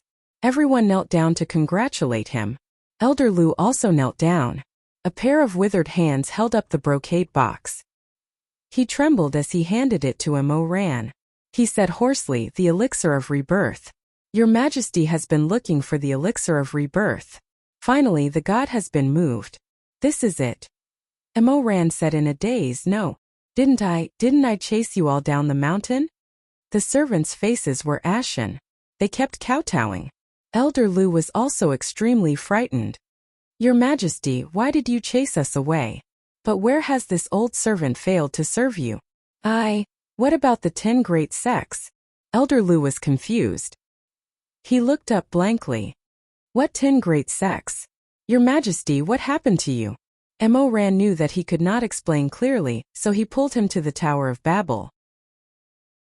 As soon as he came out of the forest, he pointed to the tomb in front of the tower. Look over there. I just slept there. He turned his head, but found that his coffin and tomb were gone. There were only 2 lonely tombs of the Empress and the concubine. On top of them were his crooked words. Ran. Elder Lu was worried. Your Majesty, what happened to you? Ran stared at the 2 tombs in a daze. His consciousness was already very chaotic. For a moment he could clearly feel that everything was fake. But in the next moment, he felt that reality and illusion were intertwined. He could not tell where he was or what year it was. Elder Lu sighed and said, Your Majesty is too worried. Are you dreaming? It's not a dream, Ran muttered, but then he shook his head. His face was pale. No, of course it's a dream, he said incoherently for a long time. Then he suddenly turned his face and stared at Elder Lu. Then where's the medicine for rebirth? Elder Lu then presented the box. He didn't take the box. Instead, he opened it directly. Inside there was a pill as white as jade, exuding a gentle luster. He trembled as he picked it up. His Adam's apple bobbed, and then he walked in the direction of the Red Lotus Pavilion. But Elder Lu suddenly pulled him back. Ran suddenly turned his head. His nerves were already stretched to the limit. He was about to snap. He asked, What's wrong? Elder Lu, who was still in a good mood, suddenly had a gloomy expression. His eyes flashed with a strange light. He said gloomily, Your Majesty, did you go in the wrong direction? What do you mean by going in the wrong direction? Where Your Majesty should go is the soul summoning platform. Elder Lu said slowly. Those servants also slowly surrounded Mo Ran. They slowly closed in. Your Majesty, all this time, haven't you been thinking about reviving your senior martial brother, Shi Mingjing? Now that the elixir of rebirth is in your hands, why did your Majesty abandon the soul summoning platform and run to the Red Lotus Pavilion? Elder Lu said faintly. For the sake of this method of rebirth, your Majesty killed millions of people, trampled on the Confucian Wind sect, and caused the world to be filled with mourning and rivers of blood. Could it be that after doing all this, your Majesty actually wants to go against your original intentions and take this elixir into the mouth of another person? Mo Ran's heart was in a mess. He tightly gripped the elixir. He said, "You don't understand. Your Majesty must go to the soul summoning platform. You must not go to the Red Lotus Pavilion." Everyone's eyes flashed with a terrifying light. They surrounded him and repeated, "Your Majesty must go to the soul summoning platform. You must not go to the Red Lotus Pavilion." Mo Ran firmly protected the elixir. His face was pale.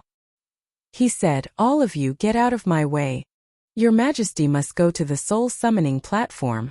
Get out of my way." He unsheathed the sword and gripped the ice-cold hilt. Those people seemed to shudder, and then their eyes became as long and narrow as snakes. Each and every one of them revealed a twisted smile. "You will suffer retribution. What do you think you can change?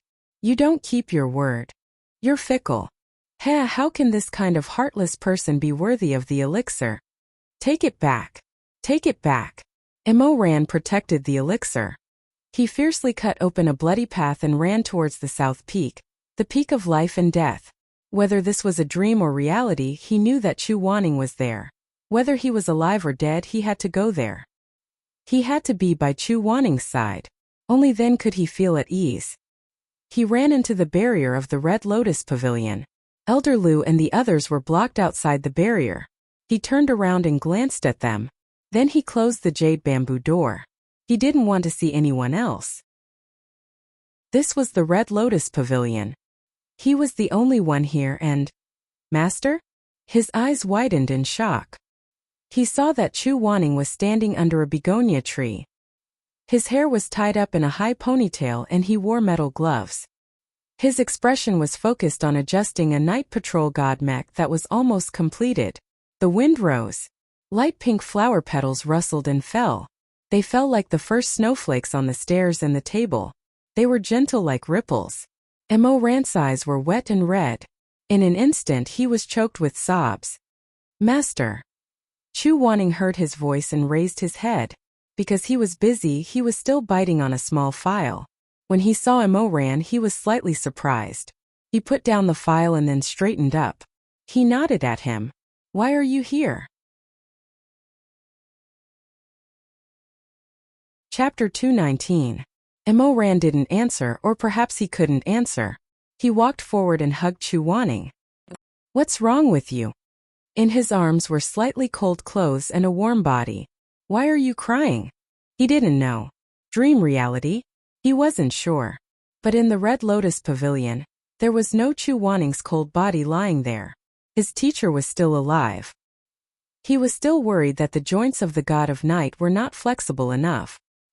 He was still thinking about whether to apply tongue oil or varnish. This seemed to be enough. For a moment he indulged in this and didn't want to wake up. By the time he and Chu Wanning finished building the mecha, it was already late. Thus he pulled Chu Wanning back to the room. Just like in their previous lives, they intertwined their necks and rubbed their ears against each other. In the dream, Chu Wanning wasn't so docile. He always had this kind of ruthlessness and couldn't let go. Even when he was at the peak of pleasure in bed, when he vented, he would often bite his lower lip. His eyes would be watery, but he wouldn't make a sound. He would only pant heavily and uncontrollably. The candlelight didn't go out. The warm light shone on the face of the person beneath him. Mo Ran stared at his confused appearance. He stared at Chu Wanning's facial features, brows, and eyes. He stared at Chu Wanning's black eyes, which were filled with the shadow of the candlelight. The shadow of the candlelight swayed, like petals falling from a deep pool. When Mo Ran rhythmically moved, the petals swayed and floated in the pool. Ripples spread out. In the end, Moist water fell from Chu Wanning's eyes and was kissed by Mo Ran. He knew very well what kind of person Chu Wanning was. If he didn't use an aphrodisiac, it would be difficult for him to climax in love. His self-control was so good that it was regrettable. But so what? She couldn't control her tears. Nor could her rapid breathing. It didn't matter even if she didn't scream. Seeing him being fucked by her to the point of crying, to the point where his face was flushed red and his eyes lost focus, to the point where his sturdy chest kept rising and falling, and to the point where he was gasping for breath was also very good. It was an enchanting night, and they only fell asleep in each other's arms at 3 in the morning. Mo Ran hugged the person in his arms tightly. Both of them were drenched in sweat. Their warm bodies were pressed against each other, and even their hair was stuck to the side of their cheeks. He kissed Chu Wanning's earlobes and neck tenderly, hugging her even tighter in his arms. That's good. Master, now that you're by my side, that's good. He fell asleep. He opened his eyes and was shocked to find that Chu Wanning was no longer by his side. Master. He sat up abruptly. Then he saw Chu Wanning standing by the half-open window. It was already dawn, and outside the window Weiyu was drizzling. Mo Ran let out a sigh of relief. He reached out a hand to him. Master, come here. But Chu Wanning didn't move. He was dressed very neatly, his clothes as white as snow. He calmly looked at the man on the bed. Mo Ran stared at him. Suddenly, a strong feeling of unease rose in his heart. Chu Wanning said to him, Mo Ran, I should go. Go? He was stunned. The bed was still warm, and there were strands of hair on the pillow. There was also a faint smell of lust. But Chu Wanning was standing in front of him. It was like they were separated by a lake or a sea so distant. Mo Ran anxiously said, Where are you going? This is the Red Lotus Pavilion, you're home. We're already at home, so where are you going? Chu Wanning shook his head. He turned his face to the side and looked at the gradually paling sky outside the window. He said, There's no time, it's going to be dawn soon. Wanning. It was just a blink of an eye. The room was empty. There was nothing left. He hurriedly put on his clothes and got up from the bed. He didn't even bother to put on his shoes and socks as he staggered out the door. The night wind blew and thousands of snowflakes drifted down. Most of the brilliant begonia flowers from last night had been knocked down. Scattered flowers covered the steps, tables, and chairs. There was even a finished God of Night on the stone table. The metal gloves and the file were thrown to the side. It was as if Chu Wanning had just left. As if Chu Wanning would come back at any moment. Wanning. Wanning. He ran around the Red Lotus Pavilion like a madman searching. But he always avoided the Lotus Pond. Subconsciously, he didn't dare to go to the Lotus Pond. He didn't dare to go. But in the end he still walked over in a daze. Barefoot, he stepped on the cold bluestone pavement. He stopped quite a distance away from the Lotus Pond. Looking up from his pale toes, the last thing that could be seen was a face that was completely devoid of color. He opened his eyes wide in a daze. He looked at the man lying in the Lotus Pond in the distance. He saw him almost every day in the last 2 years before his death in his previous life. Lying in the depths of the Lotus Pond, his body hadn't decayed, his clothes were clean. What was the difference from when he was alive? Oh, what was the difference? He walked over step by step. Closer. Even closer. As long as he walked forward, he would be able to reach the edge of the pond. He would be able to see every eyelash, the slightly furrowed eyebrows, and the almond-shaped eyes that never relaxed after death. But he knelt down in fear. His knees hit the stone floor. He knelt and curled up, trembling for a while. He suddenly thought of the immortal medicine that Elder Lu gave him, the immortal medicine that could bring the dead back to life. He was wild with joy. His fingers trembled and curled up as he rummaged through the Chinkuan bag. He took out the things inside one by one. Immortal medicine. Immortal medicine. I want the immortal medicine that can bring the dead back to life. Where is the immortal medicine? Where is the immortal medicine? He took out everything. He turned the entire Chinkuan bag upside down. He didn't even let go of the gaps between the needles and threads. He touched every inch of it. But there was nothing. The immortal medicine was gone. The immortal medicine wasn't inside. Or maybe just now, when he bumped into Elder Lu and obtained the immortal medicine, that was also a dream? No, this was all a dream. It was one dream after another. He broke down. His consciousness was in chaos. He raised his hands in despair and rubbed his cheeks and eyelids. He muttered, "No, there is. I clearly put it inside immortal medicine. There is immortal medicine. There is. He searched crazily again.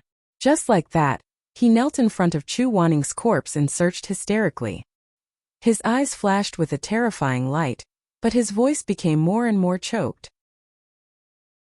He became more and more desperate. In the end, he leaned over and cried loudly, "I put it inside, I put it inside." He swept away the debris in front of him with his palm. Countless porcelain vases fell to the ground and some even broke. He crawled forward in the midst of the broken pieces. The shards pierced into his flesh and knees, but he didn't care. He crawled towards the person lying in the lotus pond. In the end, he carried him out of the pond and held this ice-cold body tightly in his arms. This was something he always wanted to do in his previous life, but he never did. He hugged Chu Wanning's corpse. The drizzle was still lingering on the ground. The sky was brightening, but it had nothing to do with them. He hugged Chu Wanning's body and cried. He stuck to his cheeks and kissed the bridge of his nose, eyelids, and lips. "Shizun, I beg you, listen to me. I beg you." In that instant, his figure overlapped with that of the orphan who once held his mother's rotting body in the mass grave. He broke down and wailed, begging a passerby to bury him with his mother. That year he was only 5 years old. A 5-year-old child swore that he would never see his loved one again. In front of him, her flesh and bones rotted and scattered into the mud. In the blink of an eye, so many years had passed. The 32-year-old Emperor Ta hugged his Shizun's corpse. Sometimes he laughed maniacally, and sometimes he cried bitterly. It was a body that was no different from when it was alive. He did it. He could make the dead look like a living person. Under the skin of this corpse, there seemed to be a faint color of blood. It was so peaceful that it looked like it was sleeping. This time he did not plead with anyone to bury him and Chu Wanning together deep underground. However, the celestial treading monarch had already buried himself alive.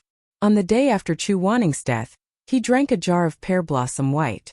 After that, he spent every single day in a tomb of the living dead called the Red Lotus Pavilion, living a life of drunkenness. From that day on, he had buried himself. "Shizun, listen to me. Mo Ran. You listen to me." He vaguely heard someone calling him. It was a familiar voice. His surroundings were dark again. He was like a drowning person holding on to a piece of driftwood. Someone reached out to him. He choked and held on tightly to that person. "Don't go. I won't do any bad things anymore. I won't make you angry anymore." He held on to that person's fingers and intertwined their fingers. He smelled a faint fragrance of flowers, the fragrance of begonia. "I have a celestial medicine that can bring the dead back to life, but I don't know why. I can't find it. I can't find it. But can you not go?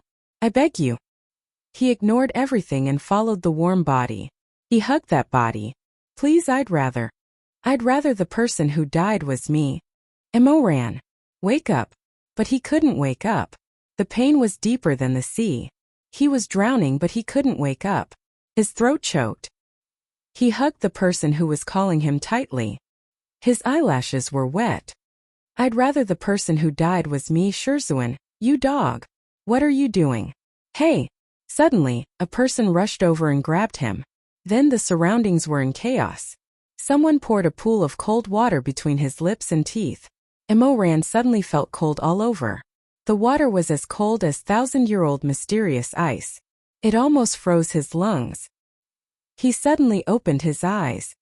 The first thing he saw was Jiangxi's gloomy face. She was holding a green jade bottle in her hand. Obviously, what she poured into his mouth was from the bottle.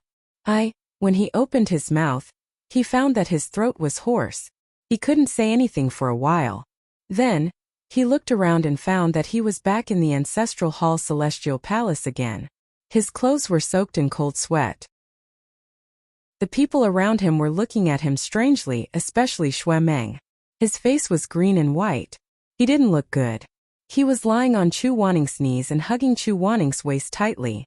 Chu Wanning's clothes, which were originally solemn and respectful, had been messed up by him in the dream. The edges of his outer robe had slipped to his shoulders. Mo ran. He didn't say anything wrong, did he? Chu Wanning didn't look good either, but he was still calm. He said, "Why did you run so fast?" "Shizun, you were trapped by a nightmare." Jiangxi put away the jade bottle and stood up again. She lowered her eyes and said, "Rest for a while. I fed you the dream-breaking cold water. You'll feel very cold. You'll be fine after a cup of tea." Mo Ran still hadn't recovered from the layers of terrifying dreams. His eyes were still a little confused. After a long time he muttered, "Trapped by a nightmare? But I've been very careful. I didn't feel any traces of magic." Jiangxi's claws and teeth revealed their sharpness. "Magic? What's that stupid thing?" Everyone present. "Do you think the most ruthless thing in the world is magic?" The leader of the medicine sect narrowed his eyes and shook his sleeves. "You're ridiculously wrong. The most powerful thing in the world is medicine. In this heavenly palace, there was a kind of sleeping incense in advance called the 19 levels of hell. This incense is colorless and tasteless, but it can make people hallucinate and fall into the greatest fear of their life." Jiangxi paused and then looked at Mo Ran. "The greater the fear, the deeper one falls. I saved a few people who were trapped by the 19 levels of hell. I gave them 4 to 5 drops of the dream-breaking cold water and they woke up. But do you know how much you drank?" "How much?" Jiangxi seemed a little unhappy. She said, "More than half a bottle. It's enough to save more than 100 people before your consciousness was called back." "I'm a little curious. Grandmaster Mo, you're so young. Why do you have such deep fear? What are you afraid of?" Chapter 220. Mo Ran didn't say anything. If it wasn't for this dream, he wouldn't have known that there was such a terrifying fear hidden in the depths of his heart. He was afraid of Chu Wanning's death, afraid of Mei's questioning of his feelings, afraid that this life was actually just a dream. He lowered his head. He didn't know if it was the effect of the dream-breaking cold water or some other reason. He felt cold, so cold that he shivered. Chu Wanning stood up from the ground. There were too many eyes here, so he couldn't have any intimate actions with Mo Ran. Not to mention that Mo Ran kept hugging him and calling his name in the nightmare. If he didn't do his best to restrain himself, he would have been pressed to the ground by Mo Ran in front of everyone. Although this didn't happen in the end, Mo Ran's emotions were so intense that he didn't know how many people around them had already noticed that something was wrong. Chu Wanning slowly stood up. He had sat for a long time, so his legs were sore and numb. Meng subconsciously raised his hand, but for some reason, he didn't go forward to help him.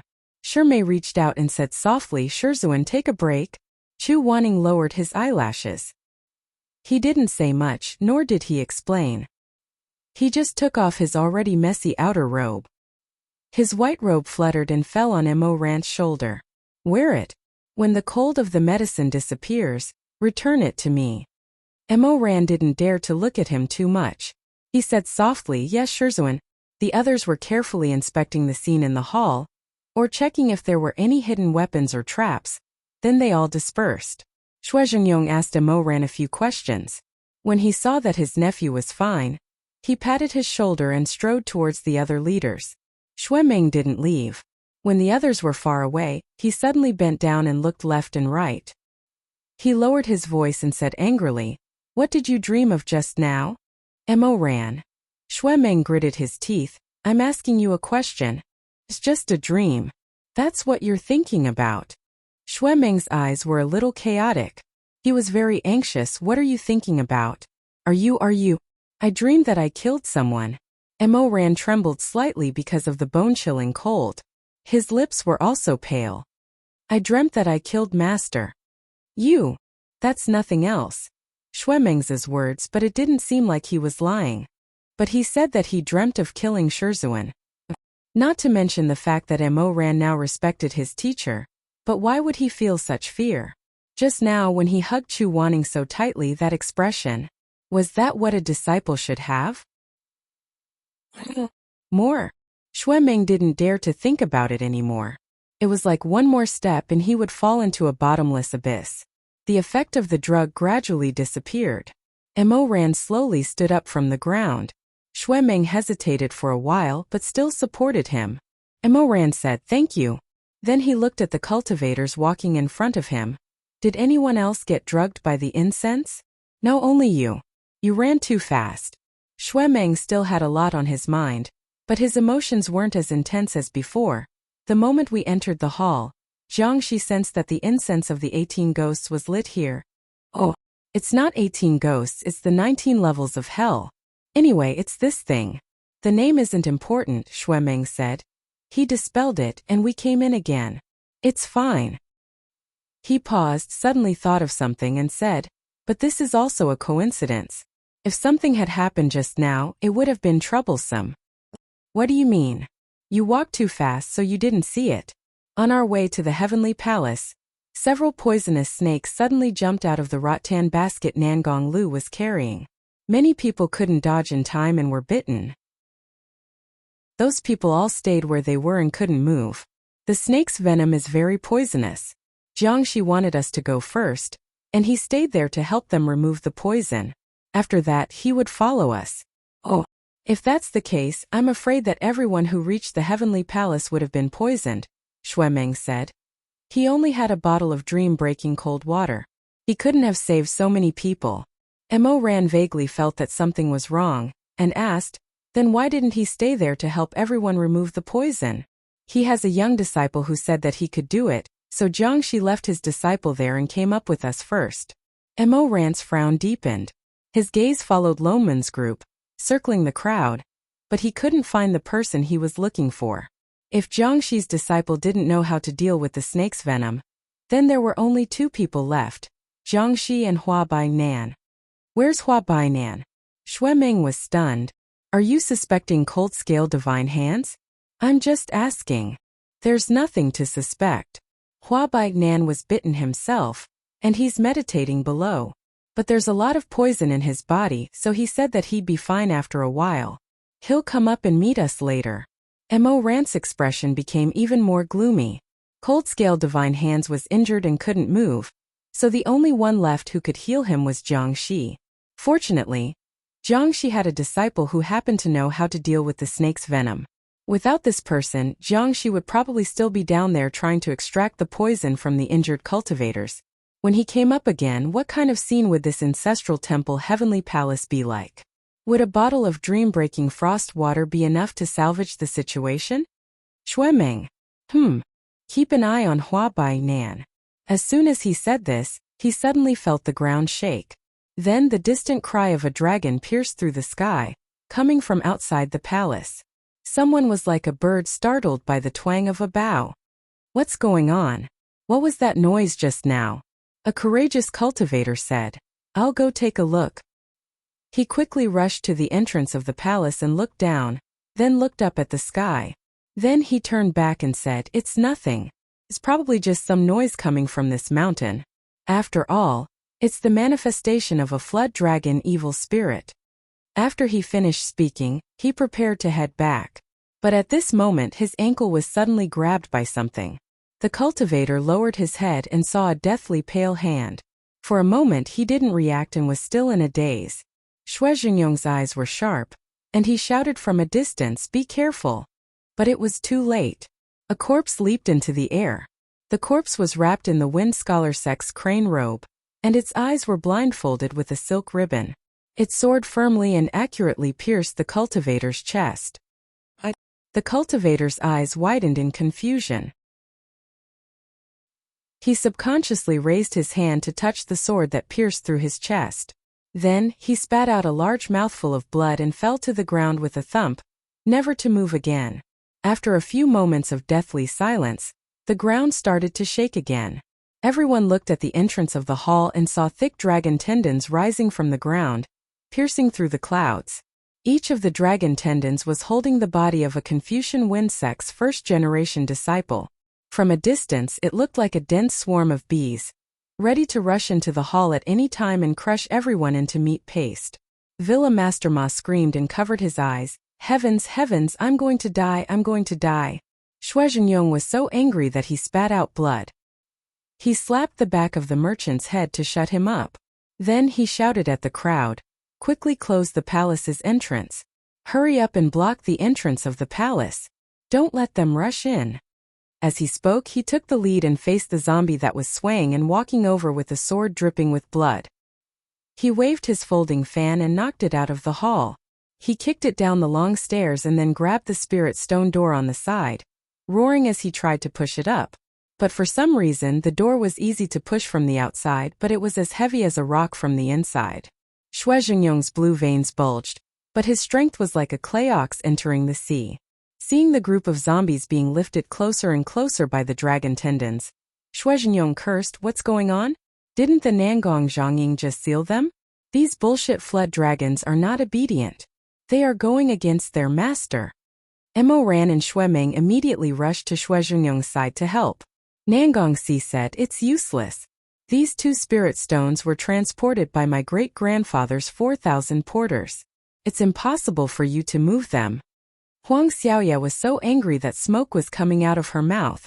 She cursed at the side. "Your great-grandfather is really capable." But Nangong Si ignored her. Nangong Si said to the group of people who were trying to block the zombies at the entrance, "We have to go to the end of the hall to pull the trigger to close the door from the inside. You guys block them for a while, I'll go and pull the trigger." Shuizhengyong's iron fan danced in the air, creating a black shadow. He swung his fan and slapped away 3 or 4 zombies that were already in front of him. Black blood immediately splattered all over the fan, landing on the 4 words, "Shuizhengyong is very beautiful." However, these zombies were really brave. Shuizhengyong turned his head and said, "Hurry up. There are more and more of them. Faster, see. What the hell is going on?" Mo Ran summoned the ghost. He knew that the door was the last line of defense, so he simply rushed out and fought with the zombies on the stairs. However, the stairs were narrow and he couldn't use his full strength. He also had to be careful not to fall from the sky, so it was very tiring to fight. He swept a row of zombies that were trying to climb up with his whip, but there were more zombies around him that were lifted up by the smelly dragon tendons. In the end, he was almost surrounded by enemies and couldn't get out of the sea of zombies. However, Mo Ran didn't plan to get away immediately. These zombies were rushing up because they smelled the scent of humans. He was the closest target standing here. Almost all the zombies were rushing in his direction. Villa Master Ma shivered behind Jiang Shi. At this time he sighed with emotion. "Oh, Grandmaster Mo is really righteous. Good spirit, good spirit." Jiang Shi was angry. He turned his head and said, "Can't you do something else besides doing business? I only know things that require time to study, such as arrays, skills, weapon assembly, and so on. I'm really not good at close combat." Villa Master Ma looked at Jiang Shi's cold eyes and choked. After hesitating for a while, he said tentatively, "How about, I cheer for you?" Jiang Shi was speechless. However, what this fellow said was not wrong. Every sect had their own strengths and weaknesses. In this kind of bloody battle, only a few people would be able to save their lives if they rushed up. The others would just be sending themselves to their deaths. Even Jiang Shi could not get close. The medicinal powder was useless on corpses. Xue Meng stood at the entrance of the hall with the dragon city in his hand. He stared at the black figure floating under the crane's banner. He saw a blood vine rise from the ground and carry a high-level disciple of the Confucian Wind sect toward Mo Ran. Xue Meng couldn't hold it anymore. He drew his sword and cut off the arm of the zombie. Then he stood back to back with Mo Ran and cut off the twisting dragon tendon. In an instant, blood splattered everywhere. Shuizhengyong shouted, "Meng, come back." "It's okay. I'll go with him." It was obvious who he was referring to. Mo Ran turned his head and said to Xue Meng, "You go back. I'll be here. You'll be the second line of defense. If I can't hold on, you shut up." Xue Meng's dragon city buzzed. He said angrily, "Are you the number 1 on Spiritual Mountain, or am I? Are you the young master of the Life and Death Summit, or am I the young master of the Life and Death Summit? Are you stronger or am I stronger?" Mo Ran's chest heated up. He stopped talking and focused on fighting back to back with Xue Meng. They faced the rampaging zombies from all directions. At this time, the stone doors on both sides suddenly shook and slowly closed in the middle. Shuizhengyong was overjoyed and said, Good, it's moving." The doors are closing. You two come back. Come this way. Mo Ran and Xueming worked together. The ghostly red light in Dragon City's red light danced left and right. There were clanking sounds as countless corpses fell from the sky and dragon tendons were broken. They slowly moved toward the doors, which were also closing bit by bit. Xueming said, "You go in first." Mo Ran said, "Let's go in together." "Go. What are you waiting for?" Shuizhengyong said anxiously, "Quick. Come back." Mo Ran grabbed Xueming's collar. Xueming said angrily, "Let go. Don't play hero with me, you." "Who's playing hero with you? Let's go." As Mo Ran said this, he grabbed Xueming with one hand and stepped on the stone steps with one foot. He swung his hand and pushed back a group of zombies that were about to charge at them. Then he and Xueming rushed toward the doors. The doors were only half closed, so they were not in a hurry. Mo ran through Xueming to Shuizhengyong and leaned against the doors. He held the Starfire Explosion Vine whip and stood against the wind. His eyes were burning as he slowly retreated. All of a sudden, the two boulders that were in the process of merging together stopped. Xueming said in surprise, "Why did they stop moving?" He turned around and saw that Nangongxi's face was pale. He walked out from behind the stone pillars of the heavenly palace that were so thick that it would take 10 grown men to wrap their arms around them. He said in a gloomy tone, "The central axis of the sphincter was destroyed. When it was half closed, the chain broke and can't be reconnected." After Nangongxi finished speaking, he raised his hand. In his scarred palm there was half a bronze lock. He was shaking it. Chapter 221. Xueming almost choked on a mouthful of blood, but Mo Ran didn't have the time to be angry. When he heard these words, he turned around and returned to the horde of corpses, blocking the first line of defense. Chu Wanning had been helping Nangongxi adjust the mechanism that was obviously tampered with. At this time he saw Mo Ran struggling in front of him, so he immediately flew to the door and shouted, "Mo Ran, come back! Shizun!" Chu Wanning released a golden barrier. The barrier shone brightly, pushing the horde of corpses back a few feet. Then he placed 3 barriers on the stairs in front of the hall and in between the stone door. He then pulled Mo Ran back. "Stop first," Mo Ran anxiously said. "Shizun's barrier won't last long in the Jiao Mountain range. Shizun, why do you have to do this?" Chu Wanning's eyes were like blue frost and purple lightning. He gritted his teeth and pushed Mo Ran back into the hall. "You're injured and you still want to die. Go back and meditate." "Shi Mingjing."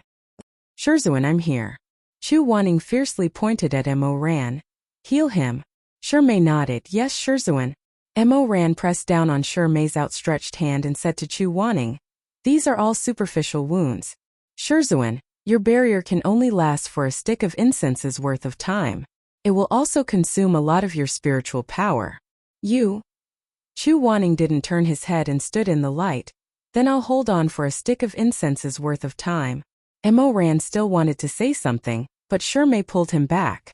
Shi Mei's slightly cold hand touched his skin, rolled up his sleeves, and began to cast a spell to heal his wounds. Mo Ran looked into his eyes. Mo Ran silently shook his head at him, then lowered his eyes and focused on his own spell. Chu Wanning said, "Xueming." "Yes, Shizun. If I can't hold on, you take over. Don't force yourself. If you feel like you can't do it, let the Lord take over." Shuizhengyong hurriedly said, "Okay, it's better to take turns." Chu Wanning continued to channel her spiritual energy into the barrier and said, "There's another thing I'll have to trouble you with, Senior Master." "Speak." Chu Wanning gritted his teeth and said, "Ask that group of useless people hiding in the back. Other than those from the Treading Snow Palace and Lone Moon Knight who aren't good at close combat, get those who can fight to come over." "Oh, what if they don't come over?" Chu Wanning said. "Then we'll break through the gates and wait for death. See if they come over." Shuizhengyong hurriedly went over. Nangongxi was staring at the broken lock in his hand with a gloomy face, not knowing what to do. He also didn't know why the first-generation sect master's ban was suddenly broken. Logically speaking, as long as it was Nangong Zhongying's order, no one could change the evil dragon's spirit. Why did it suddenly become like this? Shuizhengyong asked those who could handle it to go to the front. Yu Wangxi said, I'll do it. Nangongxi immediately came back to his senses. He pulled her back and said, You're a girl, how can you? Yu Wangxi stared at Zhang Dongtang's group of subservient disciples and said coldly, Even if there are only 2 people in the Confucian Wind School, they're not greedy for life and afraid of death. The several middle-aged female cultivators who had previously ridiculed Yu Wangxi for wanting to stand up for him, even though she was a girl, didn't say anything. They all looked elsewhere, not looking at Yu Wangxi's face. Just like that, Shuizhengyong gathered some people. Suddenly, he was stunned. Hanxue? Why are you also? No, you're not good at this kind of thing. You go back. Mei Hanxue also looked cold today. She said, Uncle, don't worry. I know what I'm doing. I won't play around. Shuizhengyong looked at the Treading Snow Palace's palace master. Seeing that she didn't object, he had no choice but to let Mei Hanxue join this group of people. Jiang Shi frowned. Are we going to keep resisting like this? It's better to leave some people who are suitable for close quarters combat, and send them to the rear hall to see what's going on. Shuizhengyong said, Let's deal with it for a while first and see if we can fix the sphincter. The best plan is to go together. If we really can't fix it, then we can only divide into 2 groups. One group will resist, the other group will go to the rear hall to see what's going on. Jiang Shi said, That's good. But who knows how to fix the sphincter? At this time, Villa Master Ma Yun, who had just been scolded by Jiang Shi like a coward, raised a trembling hand. She poked her head out and said weakly, This mechanical skill, I think I can still try. Jiang Shi was both angry and amused. Then why aren't you going? Ma Yun dragged Nangongxi and staggered away. Shuizhengyong also led the troops to leave. Jiang Shi turned around and looked around at the hall that was divided into purgatory and 9 heavens. He fell into deep thought. His gaze swept across the precious chess pieces who were still laughing and chatting in one place, or being tortured on the other side. Finally, his gaze fell on Nangong Lu, who had been squatting beside a basket of oranges. He felt very strange. Why didn't Nangong Lu or the other chess pieces in the hall go berserk like the corpses outside and kill people? If Su Shuanglin controlled the precious chess pieces in the hall and began to attack at this moment, they were bound to be caught in a dilemma. Why didn't he do it? Didn't he want to do it? Or, he couldn't do it? Jiang Shi was surprised, but Mo Ran was not surprised at all. He could clearly feel that the precious chess pieces in the hall all retained the temperament, obsession, and even some memories of these puppets when they were alive. They were completely different from the zombies controlled by the Unity Array outside. To make an inappropriate analogy, the zombies outside were marionettes, while the puppets inside were all living dead with independent temperaments. There was only one reason why Su Shuanglin didn't control these living dead. His Wacken had reached the limit. Grandmaster Chu, give me a hand. Suddenly, a weak call came from the bottom of the stone steps. Chu Wanning looked up and saw Hua Bai Nan leading a dozen cultivators to break out of the encirclement on the stone steps with great difficulty. They were previously bitten by the poisonous snake, so they rested on the spot. They didn't expect to encounter the second berserk zombie horde. Half of the 20 cultivators were killed in an instant. At this moment, those who struggled to fight until here were all seriously injured. Chu Wanning immediately raised his hand and cast another layer of enchantment around them to protect them. Then he threw out the Hotianwen array to repel the zombies surrounding them. Come here. Chu Wanning stretched out his hand to Hua Bai Nan. Mo Ran suddenly became alert. He didn't care that Mei was only halfway applying the medicine. He immediately stood up to stop him. Master, be careful. However, Hua Bai Nan didn't show any abnormality. He trembled and held Chu Wanning's outstretched hand. Chu Wanning pulled him into the stronger protective enchantment behind him. Chu Wanning turned around and said, Come and help. The survivors were pulled back one by one and carried to the main hall. They were all groaning and gasping for breath. Their faces were covered in blood, and their expressions were extremely painful. Jiang Shi led the group of disciples forward. He bent down in front of Hua Bai Nan and revealed a rare expression of anxiety. Why are you so badly injured? I'm still fine. My lord, you should go and see the others first. Hua Bai Nan leaned against a pillar. His bamboo hat and veil had been cut open, and his robes were stained with blood. Jiang Shi wanted to take his pulse, But he raised a hand to stop him. I'm fine. It's just a small injury. My lord, on the other hand, is too badly injured. My lord, you should go and treat him quickly. Don't worry about me. This group of people were seriously injured. Some of them even had their entire leg broken. Compared to them, Hua Bainan, who could still speak, was indeed less injured. Jiangshi cursed under his breath. He glanced at Hua Bainan again, then turned back to treat the others. Hua Bainan trembled as he fumbled for a bottle of hemostatic powder from his Qingquan bag. Just as he was about to sprinkle it on his wounds, a hand suddenly grabbed the porcelain bottle in his hand. Mo Ran said, I'll help you. No need. Mo Ran looked at him with deep eyes. It's just applying the powder. It's no trouble at all. Hua Bainan snatched the porcelain bottle and said in a low voice, I'm not used to others touching me. Besides, you're not a healing cultivator at all. You're just adding to the trouble. Then I'll help you. Shimei. Mo Ran turned his head and saw that Shimei had already put down the medicine bag. Hua Bainan saw the medicine bag and curled his lips. He didn't say anything and didn't resist. Shimei spread out the cloth bag filled with silver needles and said in a low voice, Senior sacred hands, this junior may have been inconsiderate. Please forgive me. Hua Bainan was speechless. His injuries were serious. It was useless to use spells to stop the bleeding. He had to use spiritual needles first. A cold light suddenly flashed. Shimei's eyes flashed with the light of the silver needles. In the blink of an eye, he had inserted more than 10 needles. Senior's veil and bamboo hat. A trace of gloominess flashed through Han Linshang's eyes, but he also knew that there were a few acupuncture points that had to be pierced on the face. With a ruthless expression he said, I'll take them off myself. The blood-stained veil fell, revealing Han Linshang's face, which he never showed to others. It was an extremely strange face. The upper half of his face could be considered delicate and pretty, but from the bridge of his nose down, his entire face was twisted and burned. He looked like some kind of echinoderm. Hua Bainan raised his head.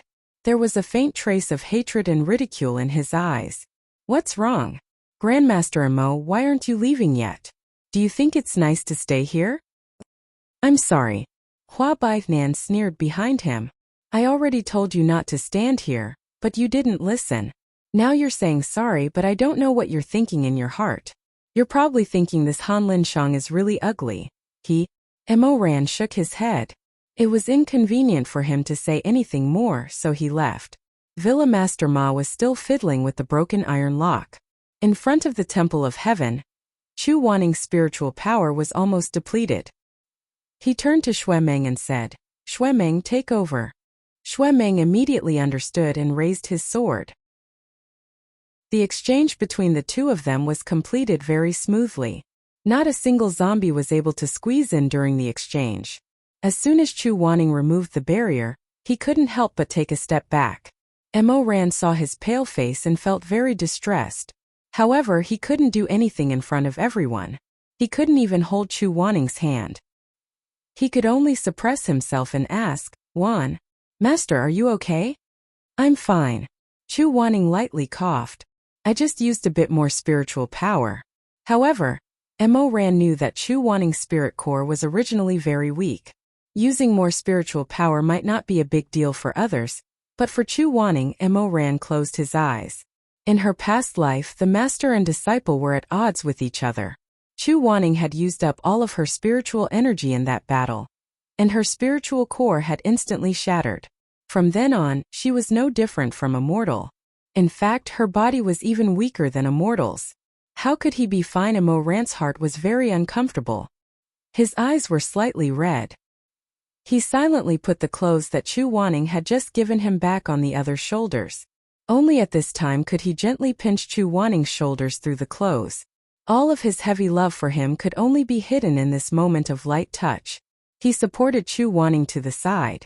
He specially found a place with fewer people, a quiet place, and then sat down with Chu Waning.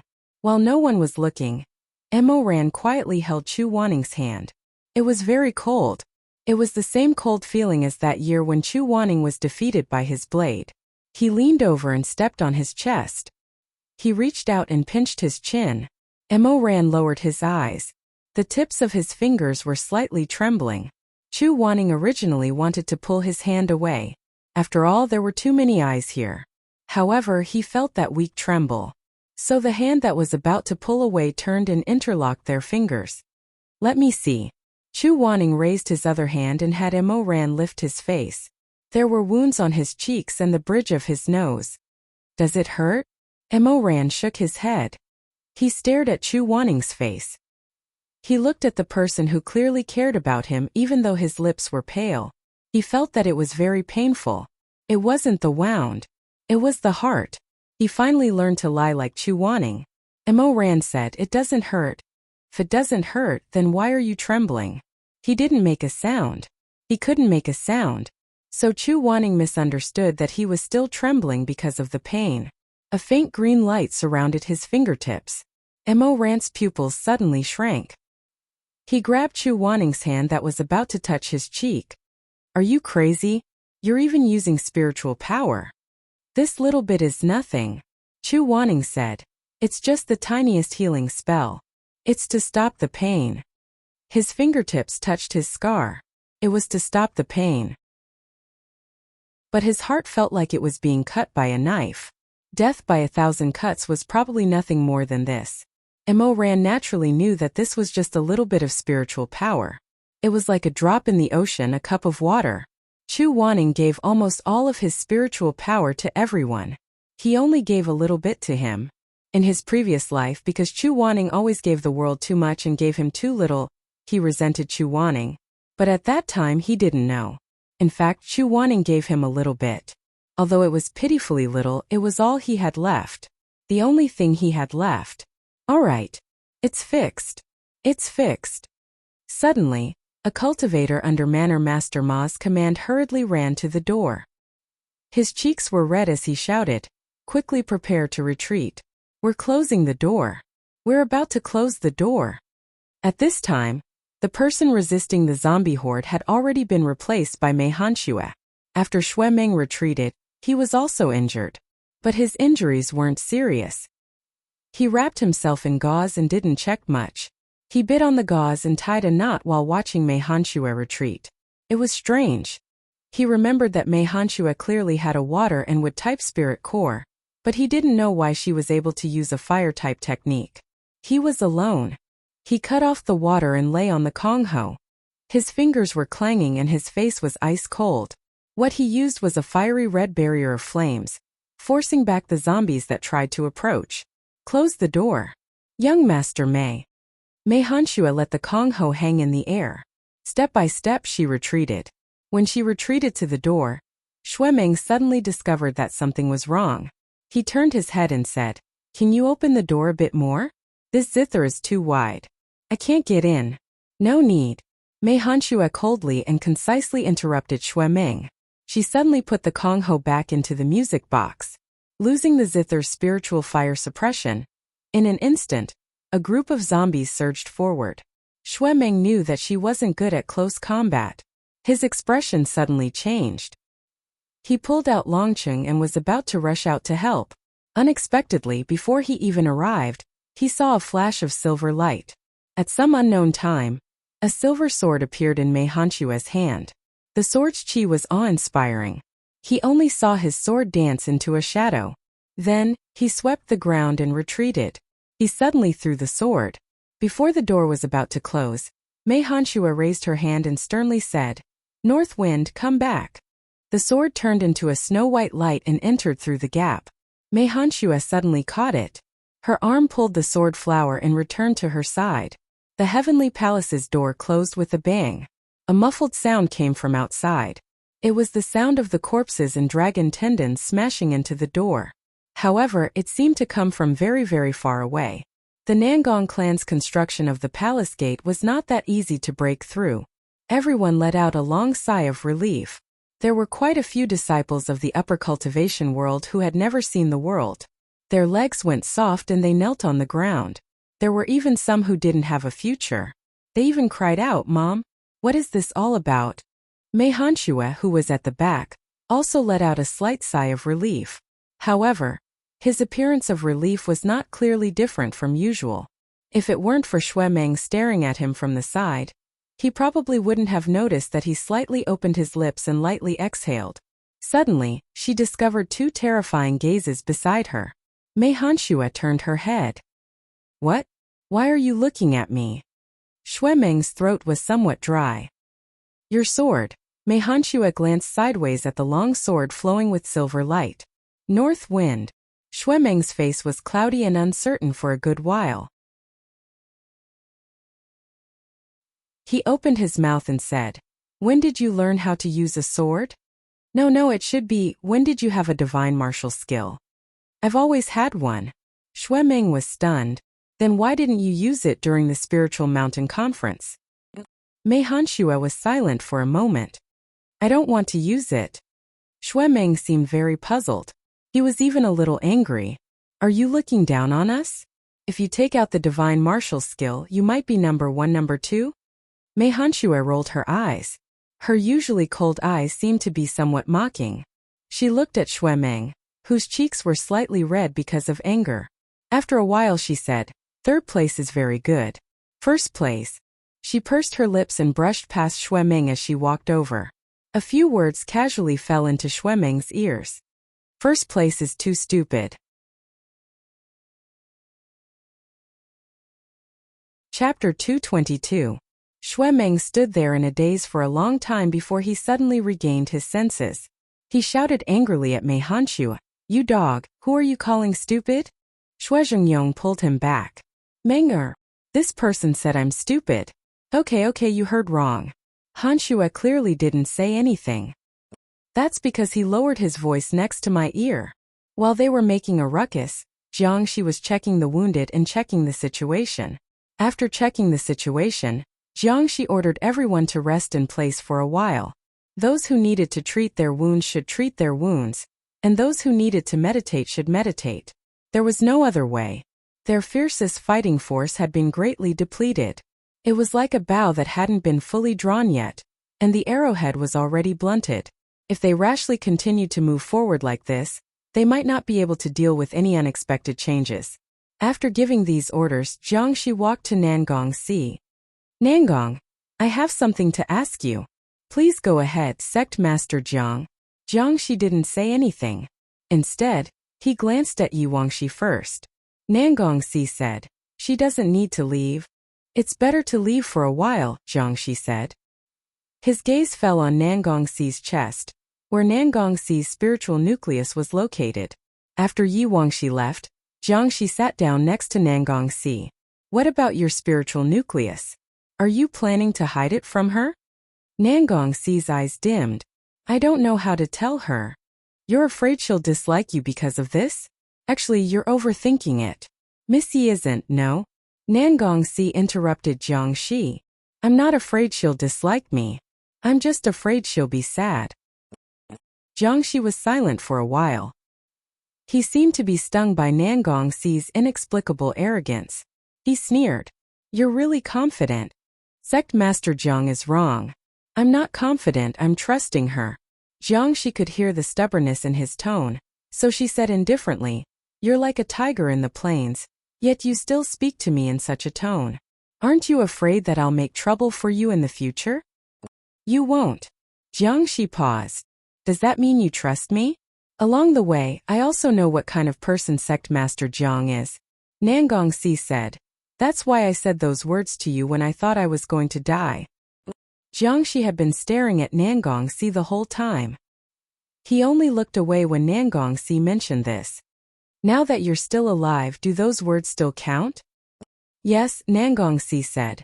Once we defeat Su Shuanglin, I will tell everyone clearly. Jiangxi didn't say anything. After a long time he said, Nangong Si, it's a pity that I can't see the Confucian Wind sect flourish in your hands. Otherwise, you could have been considered an opponent to compete with. Nangong Si answered very calmly, but there was also a hint of pride in his voice. Sect Master, you're wrong. I've been fortunate enough to learn the best of the Confucian Wind sect. Jiangxi rarely didn't refute others, and rarely didn't ridicule others. It was even rarer for him to admire or agree with others. But this time he remained silent for a long time and didn't try to deny Nangong Si's words. Finally he said, Let's not talk about this anymore. I have something more important to ask you. I know what sect master wants to ask. Nangong Si stroked Neo Beijing, who was lying in his quiver. The monster wolf was injured, and there was a cut on its forehead that was still bleeding. But I don't know why Jiao Shan suddenly lost control and went against Grand Sect Master's wishes. I also don't think it's possible. Jiang Shi said, no clues at all? Think about it again. Does the Confucian Wind sect have any secrets related to this mountain? Nangong Si shook his head and said no. For generations, the Nangong clan has known that Jiao Shan obeys the orders of the clan's heirs, but the first in line must be ancestor changing. Absolutely no one else. Absolutely not. The first master that the Jiao Dragon's soul recognizes is Grand Sect Master, and that will never change. Jiangshi's eyes were uncertain, and his face became more and more hostile because of the deadlock. How did Su Shuanglin do it? I don't understand either. Nangong Si suddenly paused. Jiangshi thought that he had thought of something, so he turned to look at him, only to find that he was staring at a person in the distance. Jiangshi followed his gaze and saw Nangong Lu eating an orange. Nangong Si had been trying not to look at his father, who was being used as a chess piece, but when he saw him, his expression immediately became extremely painful. Jiangshi was actually around the same age as Su Shuanglin and Xue Zhengyong. It was only because the mental cultivation method he cultivated was different that he still looked young and handsome. But this had nothing to do with his state of mind. In fact, his state of mind was no longer in its prime. He looked at Nangong Si and couldn't bear to look at him. He said, "Don't look anymore. Don't look anymore." Nangong Si seemed to have used up all his remaining strength to tear his gaze away from his father. When he lowered his eyes, his shoulders seemed to tremble slightly. In the end, he buried his face in his palms, but he couldn't hide the sobbing in his voice. He murmured hoarsely, trying to change the topic, "I also don't understand how Su Shuanglin did it. That is the devil dragon that was tamed by Grand Sect Master." But his shoulders trembled more and more. Jiangshi was stiff, and his expression was indifferent. But in the end, he reached out and patted Nangong Si's shoulder. He seemed to want to comfort Nangong Si, but he had never comforted anyone before. In the end, he said dryly, "It doesn't matter. Everyone has their own fate. Although you and your father are in this situation now, you were once father and son. Look at me. I'm in my prime, but I don't have any children. Think on the bright side." Of course, Nangong Si didn't pay attention to him after he finished speaking. He also felt that his words were worse than not saying anything. Jiangshi got up and said awkwardly, "I'm going to take a look at other places. You rest for a while. We'll continue later. By the way, what's in front of us?" Nangong Si said in a muffled voice, "The Dragon Soul Pool." "What's it for?" "That's the blood pool used to worship the evil dragon's spirit," Nangong Si said. "The evil dragon's primordial spirit is sleeping in the pool. Every year, the people of the Confucian Wind sect worship it." Jiangshi frowned when he heard this. In the end, he said, "I hope nothing else happens over there." Everyone rested in the front hall for less than an hour.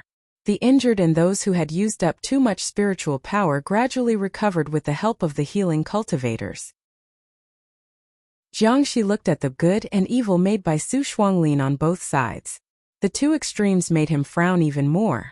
What was Su Shuanglin going to do with such a useless thing? Was it for show? Hearing Nangong Si, who was made into a chess piece, call him Your Majesty, it seemed that Su Shuanglin thought of himself as the emperor and treated these precious puppets, who were divided into black and white, good and evil, as his subjects. He looked around and finally came to Nangong Lu.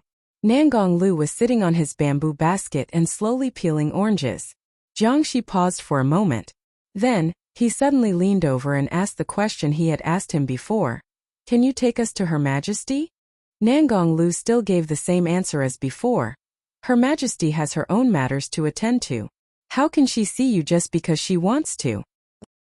Jiangshi flicked his sleeve and said unhappily, "You're useless. A good-for-nothing is a good-for-nothing. Whether you're alive or made into a chess piece, you're still a good-for-nothing." After being scolded, Nangong Lu shrunk his neck and hugged his orange basket with a cowardly look. After a while, he actually burst into tears. "Why are you so fierce? I'm useless. I'm a good-for-nothing. What can you do even if you're fierce to me?" His crying was so loud that it attracted the attention of the people around him. At this time, Chu Wanning was almost done adjusting his breath and meditating. He frowned and said, "This Nangong Lu is so strange." Emo Ran asked, "What's wrong?" "I don't know." Chu Wanning said, "I feel that this person is Nangong Lu. But there's something wrong with him. He doesn't seem to be the Nangong Lu I know." Emo Ran stared at them. Jiangxi was glaring at Nangong Lu with a livid expression. Nangong Lu was sobbing and occasionally rubbing his eyes with his two hands. Emo Ran looked at his actions and indeed felt that something was wrong. It was indescribably out of place. It was as if he was looking at a child with a middle-aged man's head. It gave him goosebumps. Suddenly, Emo Ran was stunned and muttered, "A child, what?" Emo Ran suddenly turned his head and asked, "Shizun, don't you think that he looks like a child?" As he spoke, he glanced sideways at Nangong Lu for a while. Seeing that Nangong Lu was actually blowing his nose with his sleeve, he said, "And he's only a 5 or 6-year-old child." When he said this, Chu Wanning looked again. Sure enough, it was true. Although Nangong Lu still looked like he was in his 40s, his every move revealed a kind of naivety and childishness. Chu Wanning muttered, "Could it be that Su Shuanglin did something to him, so that his memory was only retained until he was 5 or 6 years old?" Emo Ran said, "Shizun, wait for me. I'll try." "How are you going to try?" Emo Ran didn't answer. Under everyone's gaze, he walked to Nangong Lu's side, picked up an orange and handed it to him. He said tentatively, "Don't cry, eat an orange." "I'm not eating. I've already eaten. This is for Her Majesty." Emo Ran put the orange back into the basket and asked, "Who is Her Majesty?" Jiangxi said, "What's the use? Didn't I ask him this question a long time ago?" Sure enough, Nangong Lu said, "Her Majesty. Her Majesty is Her Majesty. Who else could it be?" Emo Ran wasn't discouraged. Instead, he asked a second question, "Well, Her Majesty is Her Majesty. You're so loyal and sensible. Her Majesty will be very happy when she knows." "Oh right, I've been asking you about Her Majesty, but I haven't asked you yet. Little brother, what's your name?" Huang Xiaoya was impatient. He sneered and was about to speak when Jiangxi stopped him and shook his head. He also faintly felt that something was wrong. Nangong Lu, who was holding a basket of oranges, looked at Emo Ran for a while before saying timidly, "My name is Nangong Lu." Emo Ran smiled and touched Nangong Lu's head. He asked calmly, "Let's get to know each other." "My name is Emo Ran. I'm 22 years old this year. What about you?" I'm 5 years old." For a moment there was complete silence. Although Nangong Lu's answer wasn't loud, the people around them were quietly looking in their direction. Therefore his trembling "I'm 5 years old" was like a clap of thunder breaking through the sky, exploding in the hall. Almost everyone was stunned. If it weren't for the tense situation, many people present would have laughed out loud until tears flowed down their cheeks. 5 years old? 5 years old? 3 years ago, if they were asked to believe that the leader of the world's #1 sect would actually cower beside a basket of oranges and mutter, "I'm 5 years old," these people would probably rather believe that pigs could climb trees. However, at this moment, Nangong Lu clearly said this sentence. The group of people was dumbfounded. They froze in place and looked at each other, not knowing what was going on. Jiangxi stepped forward and asked sternly, "What do you do in the palace every day?" Nangong Lu quickly shrank behind Emo Ran. He tugged at Emo Ran's sleeve and said, "Big brother, I don't want to talk to him.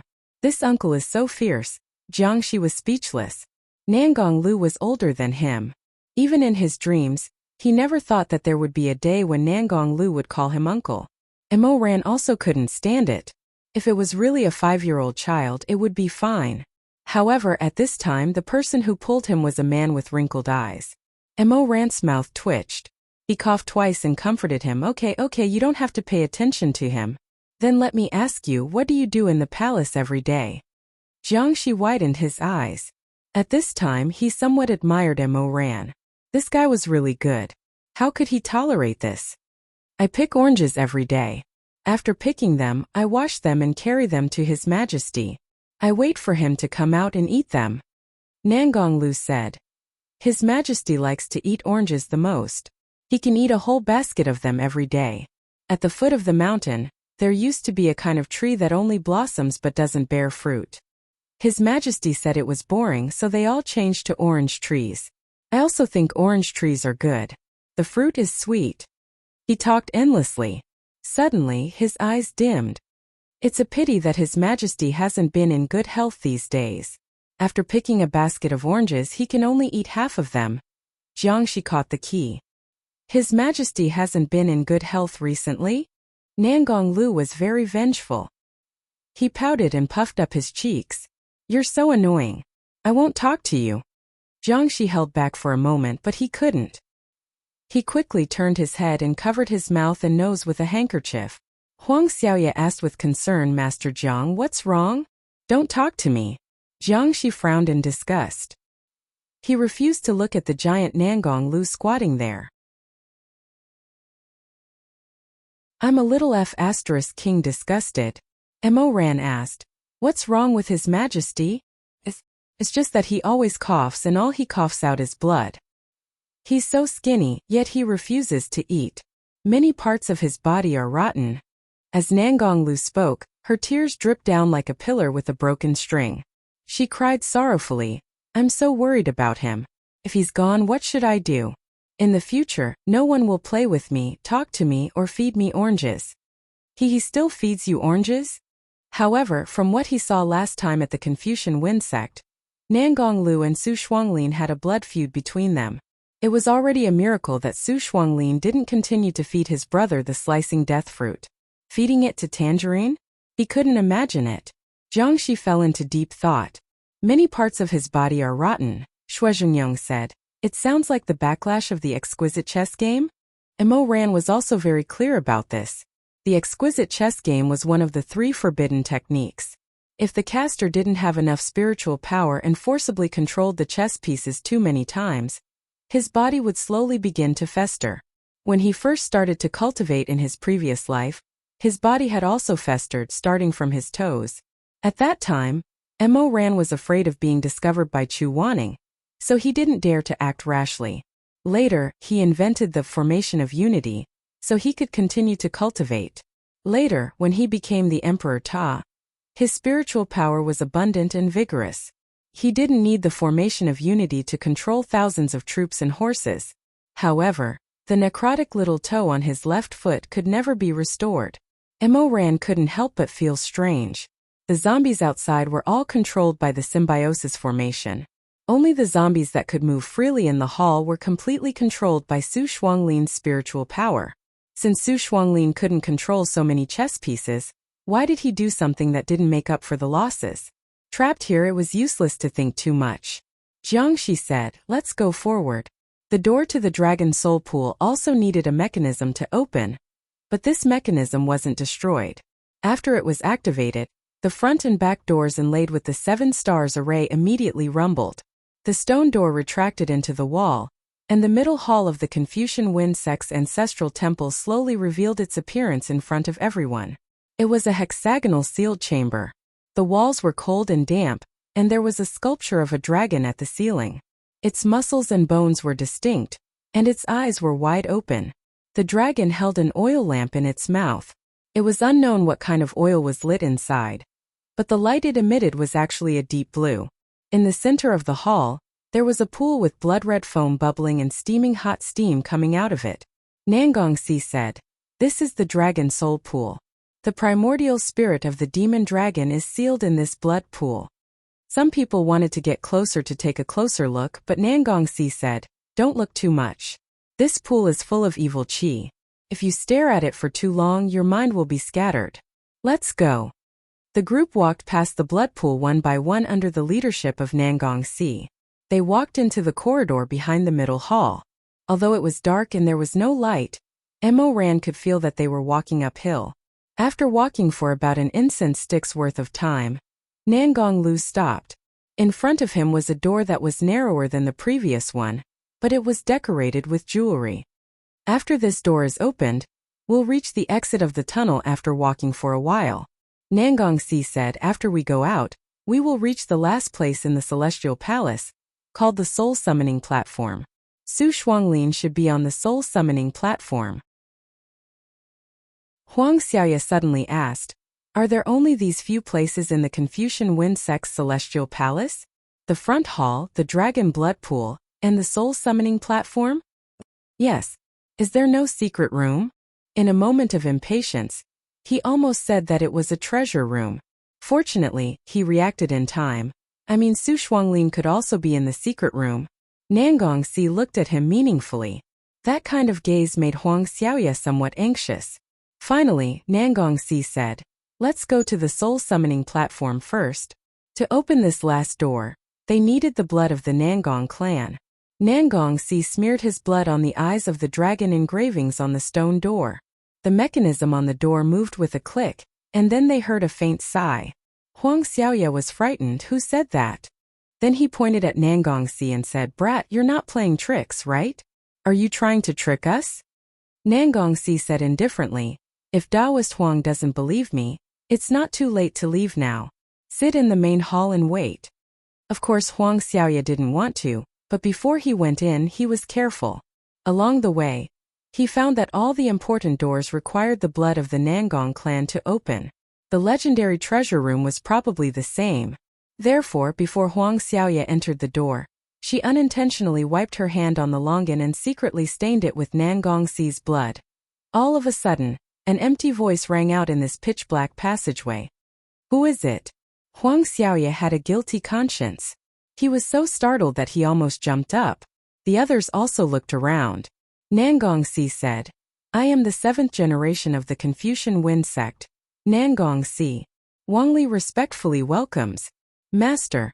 After the voice slowly uttered these words, it returned to silence. "Wangli is the name of the devil dragon."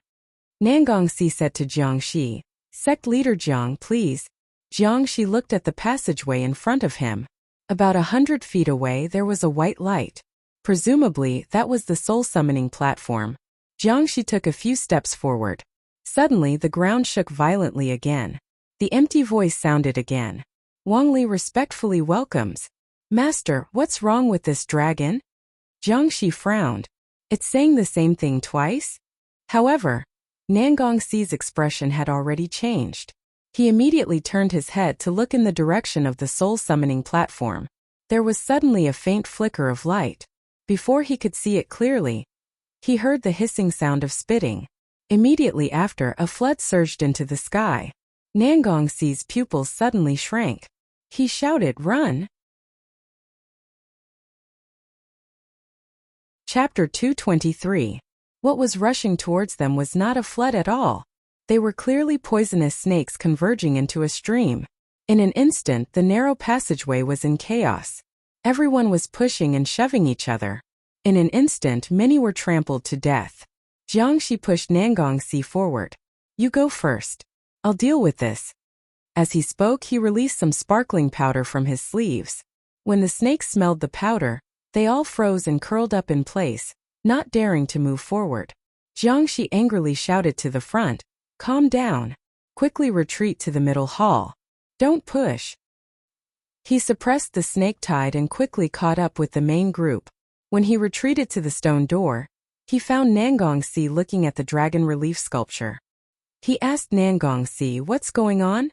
"The mystic dragon must be controlled." Nangongxi said, "I want to go back and check the situation of the dragon soul pool." He was about to leave when Jiangxi grabbed him. "What about the snakes behind us? I didn't bring too much dispersing powder. After the effect of the medicine wears off, they will definitely come back." Yi Wangxi, who was standing at the side, said, "I'll do it." She had been taught in Confucian Wind Sect Dark City since she was a child, so she was better than anyone else at fighting in dark and narrow places. Although Nangongxi didn't want her to stay, Yi Wangxi's expression was firm, and there really wasn't a more suitable choice other than her. So in the end, Nangongxi could only pat her shoulder. "It's too dark here. I know you don't like it. Stay here for a while. I'll be back soon." Jiangxi and Nangongxi were the last to leave the passageway. As soon as they came out, Huang Xiaoya rushed forward with a fierce posture. It really didn't look like an old man with white hair. "Nangongxi, you still dare to say it wasn't you?" Nangongxi had endured for a long time. At this moment he finally reached his limit. He shouted angrily, "If it was me, can you still stand here? Go away, don't block the way." Huang Xiaoya was shocked at first, and then she pointed at his nose. Look, the mask is torn off, right? The fox's tail has been revealed, right? You've been pretending to be a grandson all this time, but now that you're in your territory, you're even speaking up. Do you think that you're still that all-powerful direct descendant of the Confucian Wen sect? How dare you be so arrogant? Huang Xiaoya. Other than Nangongxi, there was another person who had reached his limit. Jiangxi really couldn't tolerate this. He gritted his teeth and said coldly, "Don't think that I don't know what you're trying to do by being so aggressive." Huang Xiaoya suddenly withdrew his hand. His expression changed, but he still forced himself to remain calm. Sect Master Jiang, perhaps you can't understand this old man's feelings. I have a grudge against the Confucian Wen sect for killing my brother. I really can't understand Taoist Huang's feelings. Jiangxi rolled his eyes and looked at him coldly. I really don't have the slightest interest in the Confucian Wen sect's hidden treasure room. His gaze was like two unsheathed blades. Huang Xiaoya suddenly took 2 steps back and stared blankly at Jiangxi. His lips opened and closed, but like a withered rat, not a single word came out of his mouth. Jiangxi said, "Nangong, you go and investigate." However, the Dragon Soul Pool was just a small pool with empty walls. They could see everything at a glance. After carefully looking around several times, they didn't find anything strange. Nangongxi shook his head and said, "I'll go to the front hall and take a look." The front hall's furnishings were much more complicated. Not to mention there were so many exquisite chess pieces. Nangong Lu had been left in the hall earlier. When Nangongxi went in, he was hugging the basket of oranges and sleeping. He stood in front of his father for a while. His eyes were blank and empty, but they couldn't help but redden. He didn't dare to stand there for too long. He also didn't wake up his father, who was made into a chess piece. Instead, he looked at the chess pieces one by one, hoping to find some clues. Just now, when everyone was in the front hall, he didn't have the leisure to look carefully. He only knew that this place was divided into 2 parts, paradise and purgatory. At this moment, he looked around one by one and found many old friends. He saw his 4th uncle, who had always been at odds with Su Shuanglin, deep in the purgatory and being roasted on a stove. He saw the maids in the 3 Lives courtyard catching butterflies in the paradise area. He even saw his own grandfather. But Nangongxi didn't have much time to feel sad because he suddenly felt that he was about to see a person. Then he heard it. He heard it amidst the tide of murmurs. A trembling voice as soft as a mosquito's cry. Nangongxi felt as if he was struck by lightning. Before he could turn around, tears welled up in his eyes. He turned around. In the hazy mist, he could only see a blurry sky-blue figure. He ran towards that figure in panic and shouted hoarsely, "Mother! Mother!" Tears trickled down and fell. He could see clearly. In the paradise area, there was a person standing gracefully. It was Nangongxi's mother, Rong Yan. Like Nangong Zhongying, this woman also had extremely strong willpower. In addition, Su Shuanglin had retained the mentality of a chess piece in the main hall, so even if Nangongxi was very different from when he was young, she could still recognize Nangongxi when he entered her sight. She trembled and stretched out a stiff finger towards Nangongxi with great difficulty. The clothes that Rong Yan was wearing were the same clothes that Nangongxi had worn when she last saw her. As he knelt in front of her, it was as if he had returned to the past, to that ordinary night at the Confucian Wen sect. The mother went to the child's study to find him. Outside the window, the moon was full. Nangongxi knelt in front of her and raised his head to look at her. He had a lot of things he wanted to say, but in the end, the only thing that came out was a trembling sentence. Anyang. The world praises but does not advise, the world criticizes but does not discourage. Time was reversed. His mother, who used to be strict, stood by the window. She frowned and asked, "What's the previous sentence?" She stammered, but she couldn't answer. Later she died too suddenly. When he knelt in front of her dark coffin, he was still unable to recite the last scripture that his mother had asked him to recite. After more than 10 years, the dust had finally settled on this sentence. Praise throughout the world but don't advise. Criticize throughout the world but don't be disheartened. He knelt in front of her, still in the same posture as when she left that night. Their figures finally overlapped with those of that year. It was just that at that time they were full of resentment, but now they were heartbroken. And at that time they were beautiful, but now they had become someone else's chess piece.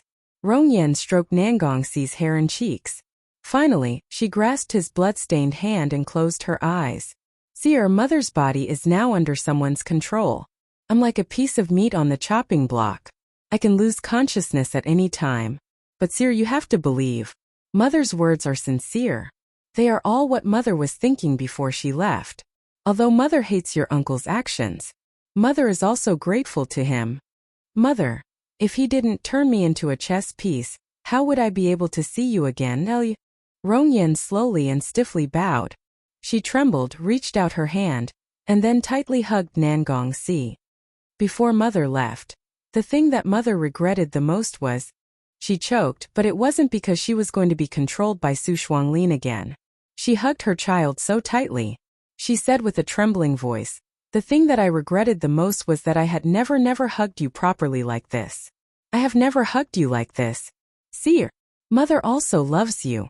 Nangongxi was already sobbing. I know, Mother, I already knew. Suddenly the earth began to shake again. Rongyan suddenly shivered, opened her eyes and muttered, Wangli's blood contract is about to be torn. What? Wangli's blood contract is about to be torn. I'm here, I can see it every day. Rongyan suddenly became nervous. Seer, nothing can happen to you, I have to stop him. I have to stop Nangongxiu. Nangongxi wiped her tears and pulled her mother. Mother, what did you see here?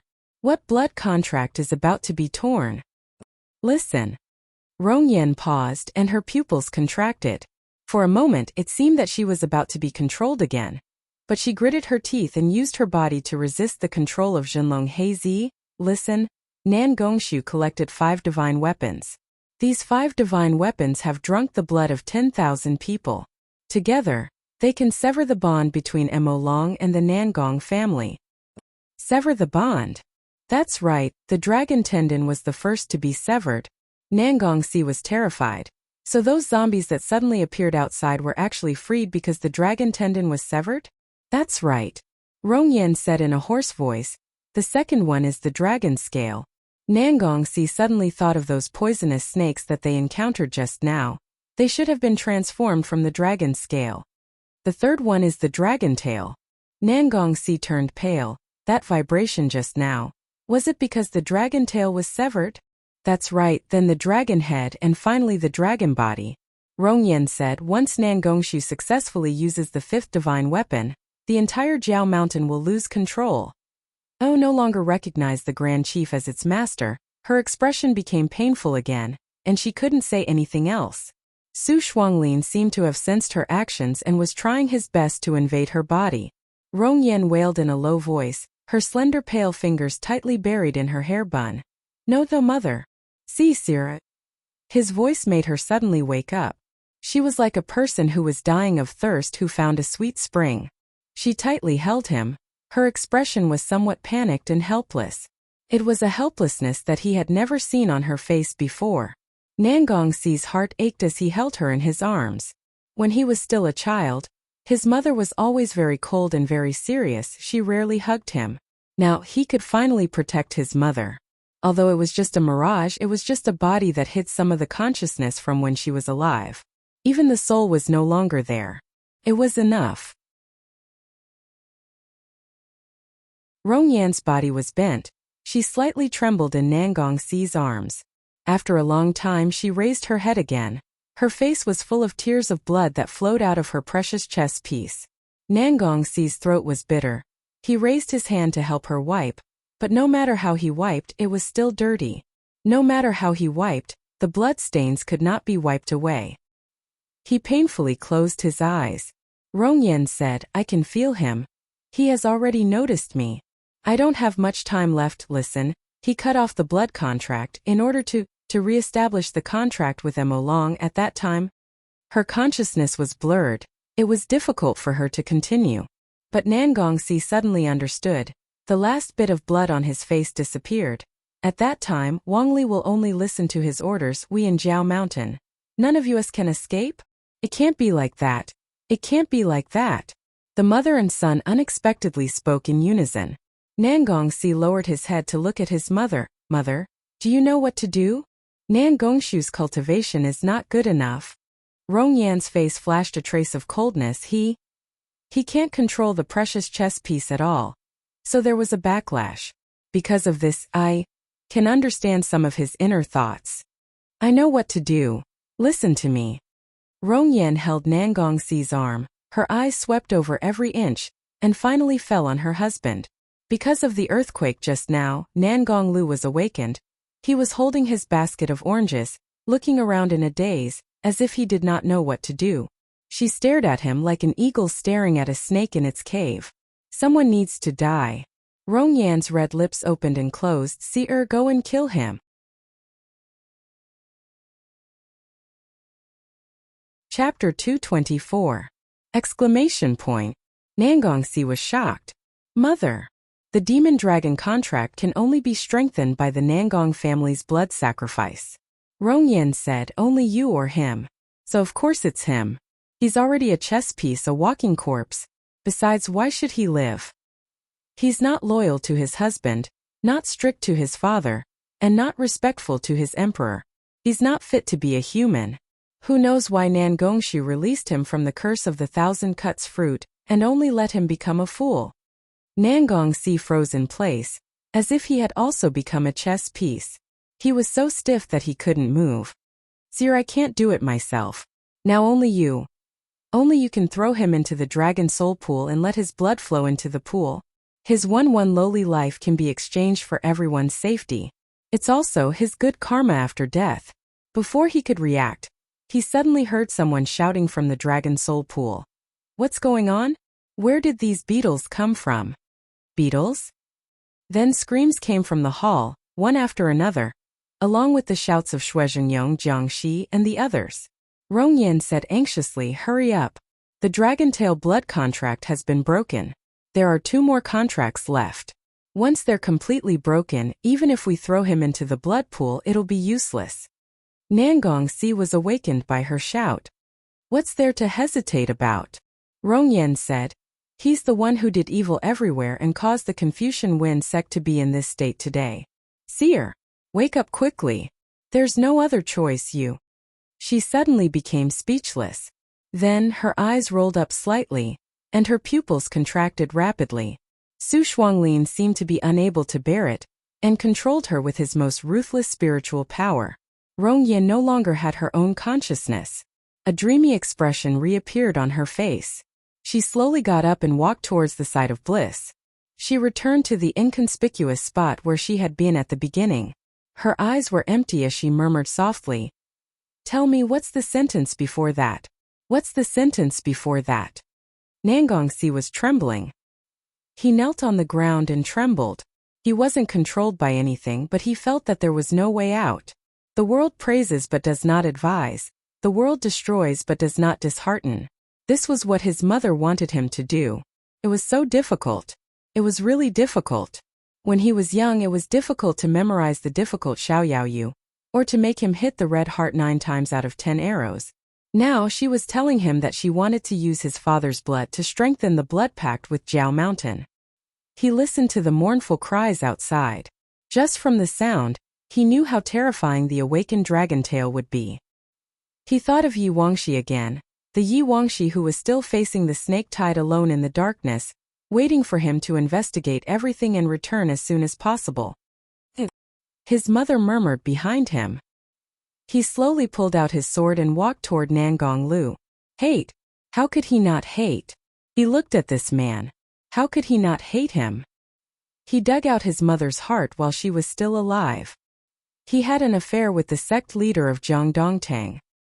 He harmed Villa Master Li of Baitan village. He destroyed Confucian Wind sect and left behind a pile of mess and a bad reputation. He and Yi Wangxi were frightened and had nowhere to go all day long. They were like stray dogs. How could he not hate him? He raised his sword, and the snowy light illuminated Nangong Lu's face. His face, which was no longer young, had a bit of serenity and calmness that only a child would have. Nangong Lu looked at Nangong Si. Nangongxi's hand trembled. He turned his head and said, "Get up. Who are you? Why do you want me to get up? I want to sit here. I want to wait for His Majesty." "What His Majesty?" Nangongxi angrily shouted at him. His heart was thumping, and blood was rushing through his veins. "That's your younger brother. Where are your prospects, Nangonglu? That's your younger brother. Even if he's my younger brother, he's still His Majesty." Nangonglu was shocked and shrunk into a ball. "Don't be so fierce. Why are you crying?" "Am I crying?" Nangongxi thought in a daze. Am I crying?" Bitter and salty tears rolled down and fell to the ground together with the sword. Nangongxi suddenly knelt on the ground and wailed. Why was it like this? He hated him. He thought he could really hate him to the point of forcing his father to go to the Dragon Soul Pool with him and reforge the blood contract between Jiao Mountain and Wangli. Why couldn't he hate him? It was this person in front of him who made him homeless and his family destroyed. Why couldn't he hate him? But he really couldn't do it. When the sword light illuminated this person's face, when he saw the wrinkles at the corner of this person's eyes, what he thought of was actually when he was still very, very young, stumbling as he chased after Neobajan in the Howling Moon grassland. His legs were unsteady and in the end he fell. Rongyan stood in front of him and said to him who was crying loudly, "Stand up by yourself. It hurt. But it really hurt." He struggled and tried hard but he couldn't stand up. He stretched out his hand and begged his mother to hold him and pull him up. But Rongyan didn't stretch out his hand. He never stretched out his hand. In the end, another big warm hand picked him up from the ground and hugged him. The sun shone down and he saw a face. A young, kind, gentlemanlike face that was always kind and kind. Aya, our seer also needs someone to help him up sometimes. This person stroked his soft hair. His eyes very gentle. If you can stand up by yourself, what do you need a father and a mother for? That was Nangongxi's earliest impression of his own father in his memories. In this spacious hall full of living dead, the only living person staggered, stumbled, and climbed up by himself. He got up but soon knelt down again. He kowtowed 3 times in the direction of Rongyan, then got up again and turned to leave. Suddenly his sleeve was pulled. The person who pulled him was actually Nangonglu. Nangonglu fished out a tangerine from the basket and handed it to him. After thinking for a while, he peeled a piece and handed it directly to his lips. "Don't cry, although I don't know what you're going to do. But tangerines are sweet and very delicious. Pick them. Have a taste." Nangongxi didn't want to eat it, but the piece of tangerine was right next to his lips. Nangonglu handed it to him, just like how he fed him countless times when he was young. The sweet and sour juice spread between his lips and teeth. Nangongxi fiercely wiped his tears, finally made up his mind to throw down the long sword, turned around and strode out of the front hall. He came to the side of the Dragon Soul Pool where the chaotic battle was. The beetles transformed from the dragon's tail were too fierce. Many cultivators had already died in battle, and the ground was covered in blood. Because the beetles were too small, Chu Wanning, Jiangxi, and the other great grandmasters could only protect a few people behind them. The scene was a mess like boiling soup in a cauldron. No one noticed Nangongxi coming in. He walked into the hall. A few hours ago, he lost his spirit core and thought that he would be reduced to a mortal for the rest of his life. At this moment he suddenly felt that fate knew that he was ambitious. Although it was not kind to him, it was not kind to him in the end. The only thing he owed was. His gaze fell on the tunnel leading to the soul-summoning platform. Yi Wangxi. Nangongxi suddenly broke into a smile. Fortunately, in the end, he didn't have time to thank her for not leaving and for her unswerving determination. Fortunately, he didn't have time to tell her that he finally understood her good intentions, her feelings, and that he was willing to be with her forever. Otherwise, for no reason he would implicate her then. Plop. Then what? He didn't finish thinking. If he did, he probably wouldn't have the courage to do it again. He didn't finish thinking, so the boiling blood pool swallowed him up. He didn't finish thinking but turned into bones and melted into ashes. The last thing he had time to do before he died was to untie the quiver at his waist and throw the quiver embroidered by his mother, as well as the howling demon wolf, Neobajan, to the side of the pool. Nangongsi felt that the moment he melted into ashes, he seemed to still be conscious, but it didn't hurt. He seemed to clearly hear the sound of the quiver landing safely on the ground, Neobeijan's whining, and Chu Wanning calling his name. He lost his rare composure. He wanted to respond. Master, I recognize you. How can I not recognize you? Actually, I remember. That year, under the flowering tree, we kowtowed to each other. But you didn't want me. I also had my pride. I was afraid that you didn't like my foundation, so I pretended that I was too young at that time and had forgotten. Later, you were willing to recognize me, but I was also afraid of implicating you. It's fine now. I have a master. I carried the carefree travel for my mother. Yi Wangxi and Neobeijan are fine. Right, I didn't expect to be able to eat a piece of orange before I died. That person personally peeled it. It was the same taste as when I tasted the orange that she fed me when I was young. So sweet. Nangongxi's soul suddenly scattered. Everything faded away. Everything became illusions of the past. The past and the old dreams were all in the past. They belonged to the blood contract. Suddenly, a dazzling light burst out from the dragon soul pool. Wherever the light touched, the dragon roared and the sword roared. It destroyed all the dragon-tailed beetles, dragon-scaled snakes, and the dragon tendons that were holding up the corpse tied outside. They were all crushed into ashes and powder. When Yi Wangxi rushed out of the passageway covered in blood, she saw Nangongxi's figure at the moment when she fell into the pool. She saw the blood pool that was illuminated by the dragon light. She saw all the cultivators looking at the blood pool, the sobbing and helpless Neobeijan by the pool, and Chu Wanning who was hugging Neobeijan. Her sword fell to the ground with a clang. "Ah, see." Her voice was hoarse and it almost cracked the sky. At this moment, Yi Wangxi's entire body was covered in wounds. She staggered forward a few steps, but before she could reach the side of the blood pool, before she even had the time to shed tears, the heavy injuries and crazy emotions finally destroyed her. The snake venom spread throughout her body. Her bones and blood were cold, and her whole body was cold. "Ah, see." She staggered over step by step. Her lips were purple and she was sobbing. Tears rolled down her cheeks. But she couldn't hold on anymore. She fell heavily on the cold brick surface.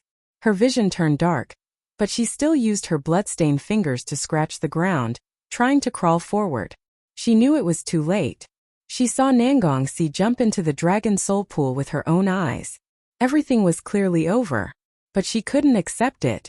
How could she accept it? How could she accept it? It was as if she could make that person return as long as she persisted and crawled to the edge of the pool. It was as if Nangongxi could return to her side as long as she persisted for a little longer. He said it before. In front of the snake cave he clearly promised. He said, "It's too dark here.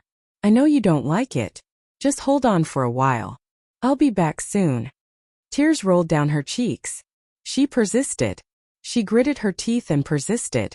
Little by little, she crawled dizzily and spasmed until she reached the edge of the dragon soul pool. "I'm here.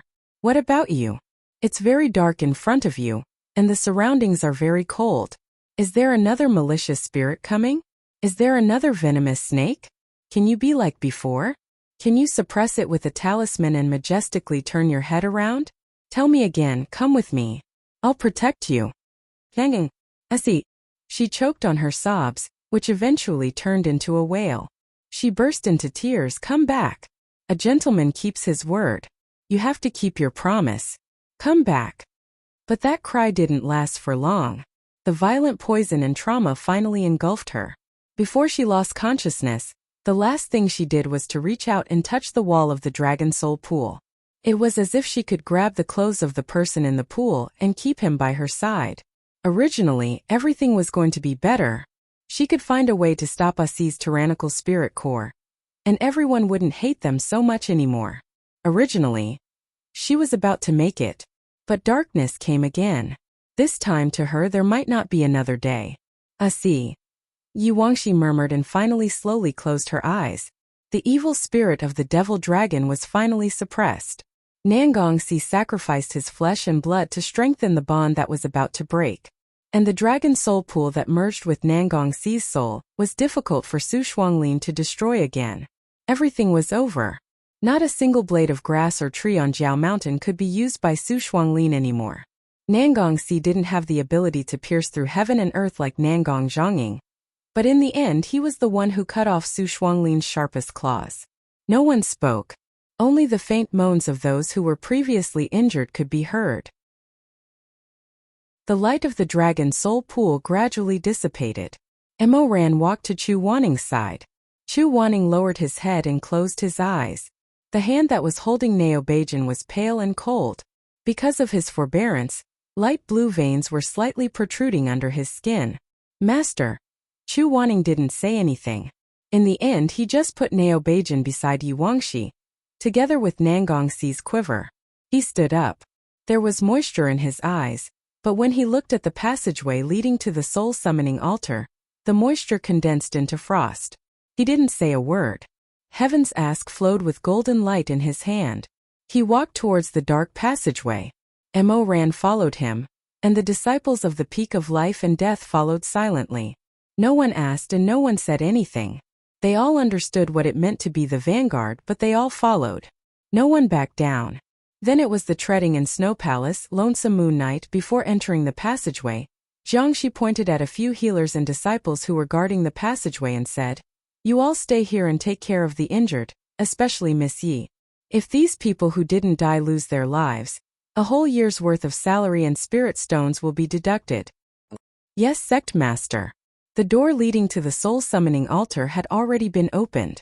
After suffering losses along the way, they came to the last place in the Confucian Wind Sect's ancestral temple, Heavenly Palace. Finally, they arrived at the soul summoning altar. The soul summoning altar. Chapter 225. Chu Wanning was the first to walk out of the tunnel. Unlike the narrow tunnel, when he stepped out of the last stone step, what entered his eyes was a large and empty platform. It was difficult to see the end of it, as if it was a pure land floating above the 9 heavens. At this time a bright moon was hanging in the sky. The high platform was lonely and barren. When he looked up he could only see gusts of cold wind and hazy clouds. At the center of the high platform there was a person sitting there. Su Shuanglin. The people behind him came out one after another, but when they saw Su Shuanglin they all fell into a daze. Shuizheng was even more shocked. What? What is going on? Another person gasped and whispered, "Heavens, how could this be? Is he dead or alive?" Mo Ran walked towards him. The closer he got, the more goosebumps he saw. Su Shuanglin was sitting cross-legged on the ground with his eyes closed. The right half of his body was completely rotten. It was impossible to see the shape of a human. Pus and black water constantly gushed out from his body. The stench was overwhelming. In front of him, to the left and to the right, there were 5 extremely fierce divine weapons. Mo Ran's fingertips couldn't help but curl. He saw the no return. The no return stabbed deeply into the ground. A faint green glow climbed up from the ground and finally merged with the radiance of the other 4 weapons into a stream. It surged into Su Shuanglin's heart cavity, illuminating Su Shuanglin's bony face, making it flicker between light and dark. Behind Su Shuanglin there was a mass of black smoke spiraling and twisting. It seemed to be some kind of enchantment that was about to take shape. The others followed one after another. Huang Xiaoya muttered in disbelief, This is the martial spirit technique? Xue Meng didn't know what the martial spirit technique was. Just as he was about to ask his father, he turned his head and saw Xue Zhengyong's pale face. Obviously, he didn't believe that someone would use this kind of technique. What the hell is this? It was clear that Xue Meng wasn't the only one who didn't know about the martial spirit technique. Another junior asked softly. Chu Wanning stared at Su Shuanglin's face and said, "The martial spirit technique is to offer one's soul to the bloodstained divine martial and make a contract with it.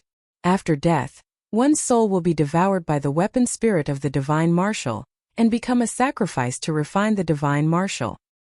Sacrificial weapons? Xue Meng was stunned. Why would you do that?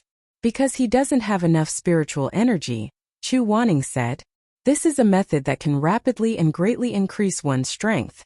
He offered his soul to Shen Wu, and Shen Wu lent his power to him.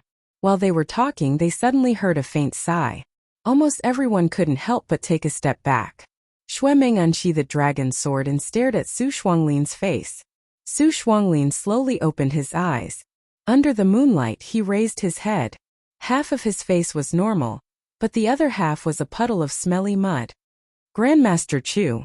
Everyone, you still found me. He supported himself with one hand on the ground and stood up shakily.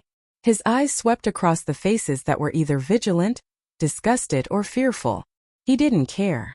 His normal eye moved, and there was even a kind of malicious teasing and evil aura in it. However, he scanned the area again and again, but did not find the existence of that person. The malicious smile on his face froze and disappeared. Su Shuanglin fiercely shouted, "Where's Yi Wangxi?" Ming angrily said, "You think you're worthy of mentioning her name? What did you do to her?" Ming was even angrier. "Why do you care?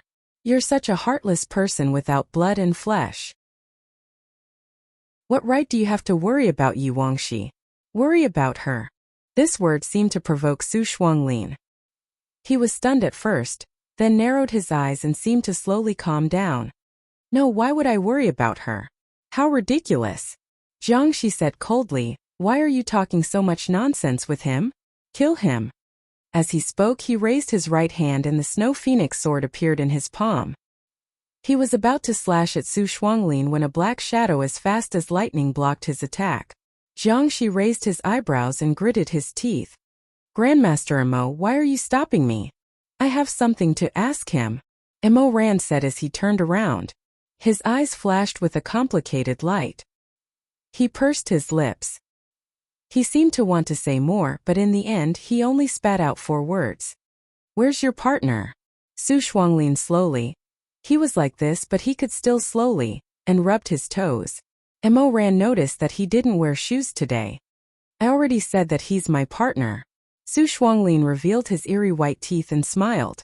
The smile on one side of his face looked very bright and carried a trace of ridicule.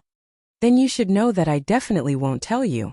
I, Su Shuanglin, still understand the code of brotherhood in Jianghu. You heroes, gentlemen, don't waste your time." He deliberately glanced at the ghost in Emo Ran's hand and said, "There's no need to use other interrogation methods. At worst, I'll just cut off my own tongue. I always have a way to not tell the truth." Ming seemed very astonished. Someone like you actually has the nerve to talk about the code of brotherhood in Jianghu. That's strange. Why can't I talk about the code of brotherhood in Jianghu? Su Shuanglin said. Friends help each other. Brothers respect each other. Teachers are kind and disciples are filial. The good enjoy peace and the evil receive punishment. This is how the world should be. Do you think that only people like you can understand this principle? Ming was dumbfounded by his thick skin. She pointed at him and said, Brother, brother, brother and brother? Teachers are kind and disciples are filial? Oh, you? Su Shuanglin said slowly, yes, so what? Do you still have any sense of shame? You're the one who fought with your brothers. You're also the one who instigated Nangong Lu to eat Luo Fenghua's spiritual core. You've done all kinds of bad things and you actually have the nerve to say that this is how the world should be? Faced with Ming's series of questions, Su Shuanglin grinned and didn't deny. Instead, he suddenly said, Little brother, how old are you this year? Why are you asking this? It's fine if you don't tell me. Su Shuanglin looked him up and down and said, I think you're around 20 years old. 20 years old people are always hot-blooded, innocent and arrogant, thinking that there's nothing in the world that they can't do. He paused and said with a smile, it's really the best age. The radiance of the divine martial spirit on the ground continued to flow, continuing to give him strong spiritual power. He used this spiritual power to maintain his control over the thousands of precious chess pieces and resist the counterattack of the chess pieces. But even so, his skin was festering at a speed visible to the naked eye. Su Shuanglin didn't care. He seemed to not see his body being swallowed by the evil spirit. He paced back and forth in front of the coiling barrier behind him. 20 years old. Do you know what I was doing when I was around your age? What else could you have been doing? Ming said with righteous indignation. Who doesn't know what you did? You stole the sect leader's ring and replaced your brother as the sect leader of the Confucian Wind sect. In just 2 months you killed 2 high lords from the upper cultivation world. Later, someone came to you to ask for an explanation, but you dug out all their eyes. You damn pervert. You're unjust, heartless, and deaf. You're everything. If I were like you and did these things when I was 20 years old, I'd rather die at the age of 12. Xue Zhengyong saw that he was agitated and was afraid that he would attract Su Shuanglin's attention. He whispered, Menger, don't talk too much. Don't. Little did he know that this sentence was heard by Su Shuanglin. He smiled and waved his hand. Go on. Why don't you talk too much? Xue Meng saw that he was still smiling. His expression was like watching a parrot flapping its wings and singing on a shelf. He was full of amusement. He couldn't help but feel hot blood rushing to his head. He said angrily, You're really shameless. You're incurable. What's there to be shameless about? What you said is nothing, Su Shuanglin said. You said that I stole the sect leader's ring. Since ancient times, high positions have been occupied by the capable. My brother is a good-for-nothing. He doesn't know anything, but he can still make a name for himself by relying on his smooth tongue. People who haven't actually competed with him think that he's one of the best and call us the Confucian Wen Duo Gongzi. We're on par with each other in terms of spiritual power and magic arts. Don't you think that's ridiculous? Me and him? Su Shuanglin slapped his forehead and sneered. Don't be ridiculous. Since I was young, I could beat him with one hand and use 4 legs. You want me to be on par with him? When I was cultivating all day long, he only knew how to act spoiled in his mother's arms and peel oranges to eat. When I practiced in winter and summer, he didn't study in spring, and the hot summer was perfect for sleeping. Later, in order to get a proper reputation at the Soul Mountain Conference, he played tricks behind my back and enjoyed the fruits of my labor. What happened after that? You put the name of plagiarism on the hard-working people, but you gave him the good name of the world's most outstanding person. Is this fair? Xue Meng hesitated but still insisted. But you didn't have to go to this extent. Nonsense. It's easy to just stand there and talk. It's easy to criticize others with empty words, but when it comes to yourself, it's a completely different face. If it were you, would you be able to tolerate something like the Soul Mountain Conference? Xue Meng was caught off guard by his counterattack. She was stunned. If it were him, would he be able to tolerate it? Hundreds of people in the venue are pointing at you and saying that you are shameless. The ranking and applause are all his, and all that's left for you is an injustice that you can't wash away for the rest of your life. Your hard work are utterly defeated in front of his brilliant tongue. Is this fairness? Seeing that Xue Meng was stunned and speechless, Su Shuanglin sneered. Let's talk about the matter of me killing the 2 leaders. Of the 2 of them, one knocked on the wooden fish all day long, reciting Namo Umitba better than anyone else. The other was awe-inspiring, an upright and plain-spoken gentleman whose reputation was known throughout the world. But for their own selfish interests, they expressionlessly pushed me into the bottomless abyss. Let me ask you all, why should I spare their worthless lives? When the people of the 2 sects heard him talk about the former leaders like this, their faces turned green and purple. They wanted to refute, but they couldn't say anything. In the end, Master Xianjing of Wubei Temple sighed softly, closed his eyes and put his palms together. Revenge breeds revenge. When will there be an end to it? Yes, when will there be an end to it? Everyone wants to end their hatred, but why me?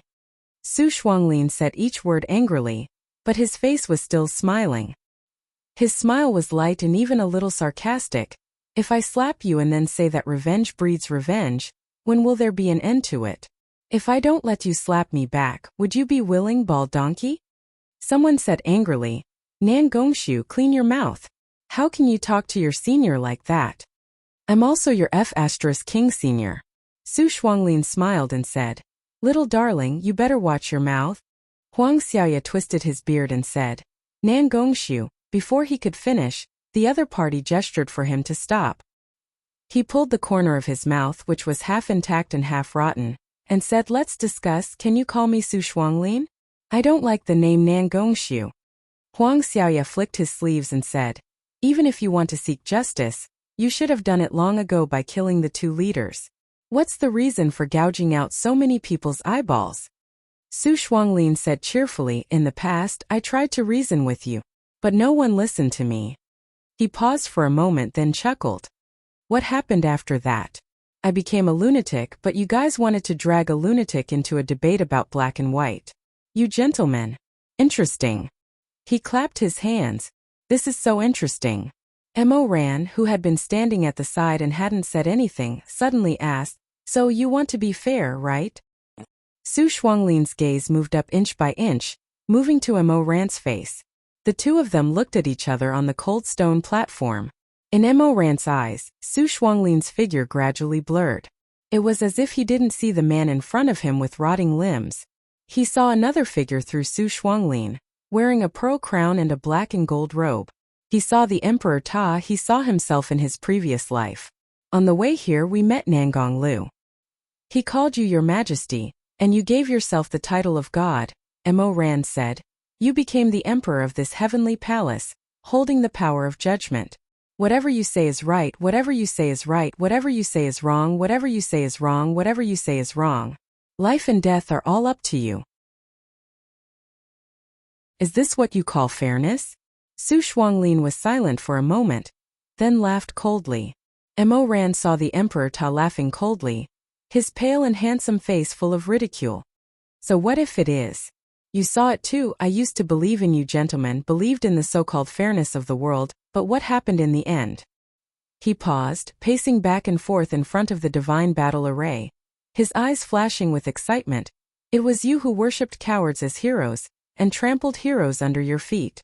It was you who treated hard work as dirt, and turned the latrine into an altar. It was you who saw flattery as friendliness, and pride as arrogance.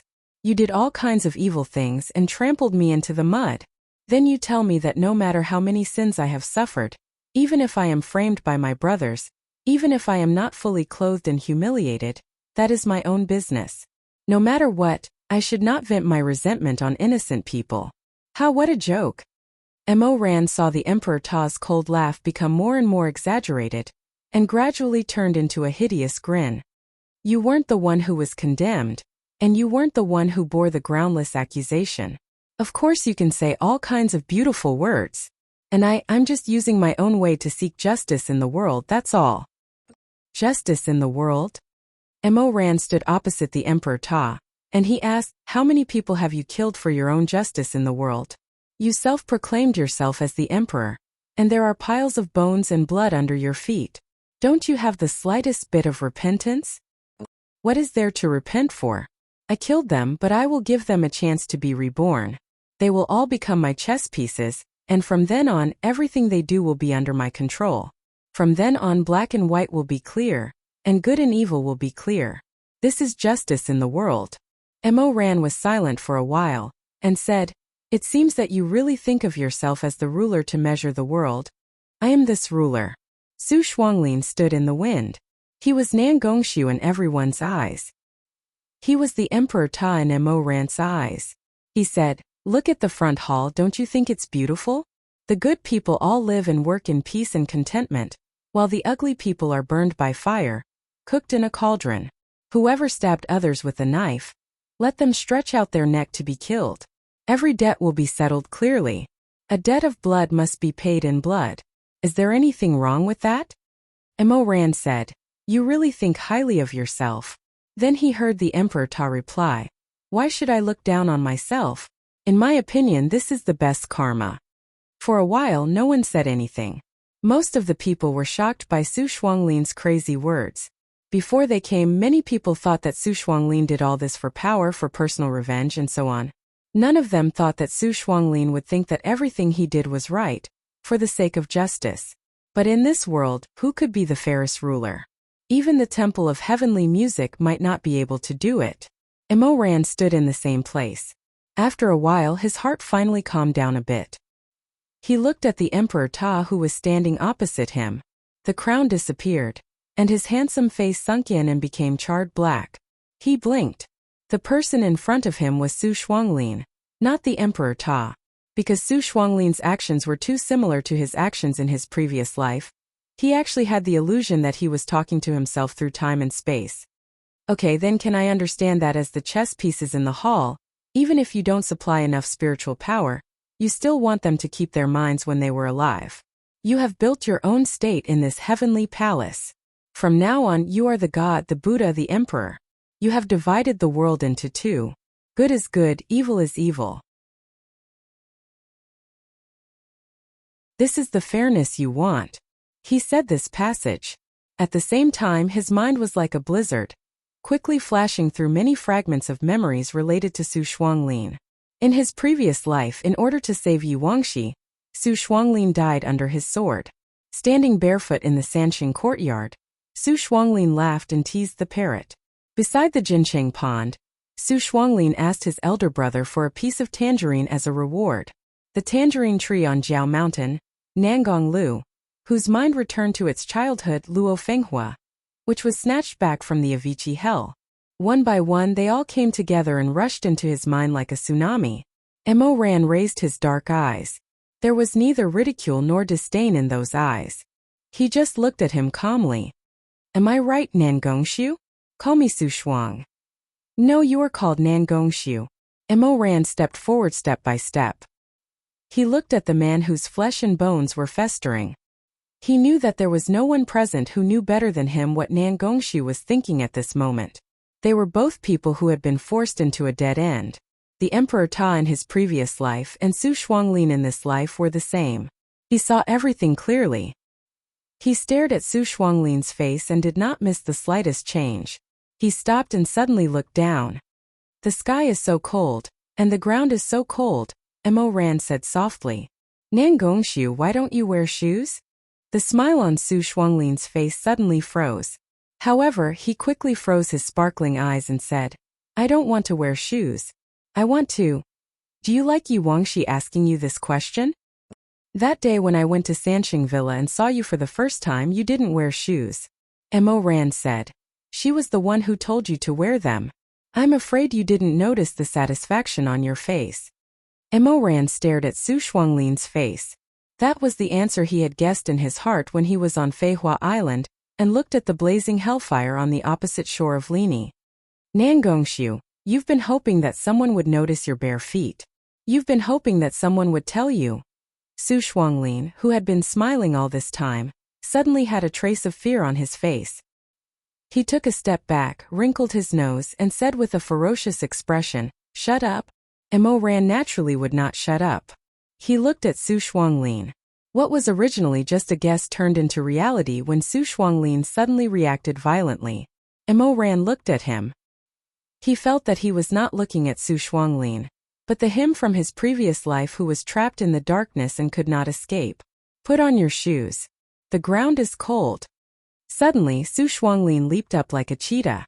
Light and shadow flashed, and Su Shuanglin suddenly pounced on Mo Ran and grabbed him by the collar. The normal human hand and the smelly ghost claw grabbed him at the same time.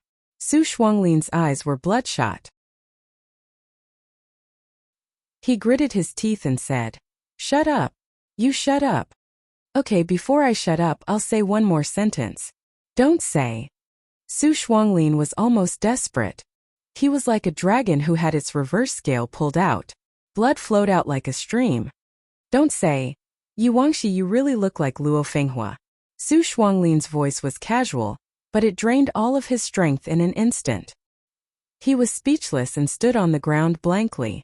Some of the people around them who had seen Luo Fenghua and Yi Wangxi were stunned. In their minds they recalled these two completely different people. They were not related, and even in the turbulent world of mortals one had already died, while the other had just been born. But with this reminder they suddenly realized. I was really like that. Yi Wangxi's every move. Even his temperament, voice and expression were exactly the same as Su Shuanglin's teacher Luo Fenghua.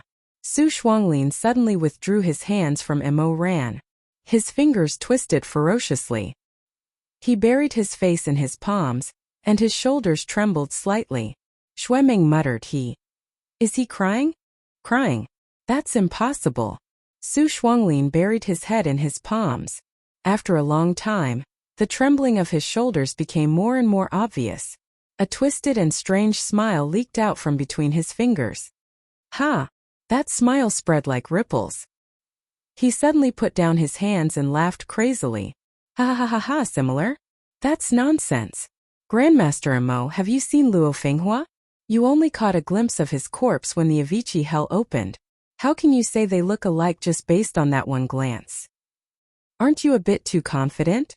Since you yourself mentioned the Avicii hell and Luo Fenghua's corpse, Mo Ran said, then let me ask you, where is he? Su Shuanglin's eyes were ruthless. His smile suddenly tightened. What do you mean, where is he? In your territory, good and evil punishment, whether it's good or bad, it's all under your control. But you didn't even kill Nangong Lu in the end. You even removed the curse of his Lingqi fruit. I don't know why you did that, but since he's here, there's no reason for you to abandon Luo Fenghua.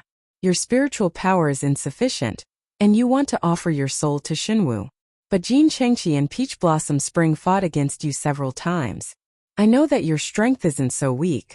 Su Shuanglin. The reason why you can't hold on is that, besides using the exquisite chess game too much, there's another reason. That's the second forbidden technique you've been painstakingly cultivating all these years. Mo Ran paused for a moment. His knife finally pierced down. Did your rebirth technique finally save Luo Fenghua from the 18 levels of purgatory? Before he finished speaking, Su Shuanglin's face had turned ashen. He was about to say something, but suddenly, the black formation behind him that had been circulating all this time emitted a white smoke. Xue Zhengyong, who was experienced on the battlefield, reacted the fastest. Oh no, there's something behind that formation. You're tuning in to the Li Mei's Wuxia Whispers YouTube channel. We're so grateful for your support, and don't forget to subscribe to join us on this incredible journey through captivating stories. Your generosity through donations truly makes a world of difference, as it's the primary source of revenue that allows me to expand and enhance this channel for you. Thank you from the bottom of my heart for being a part of this adventure.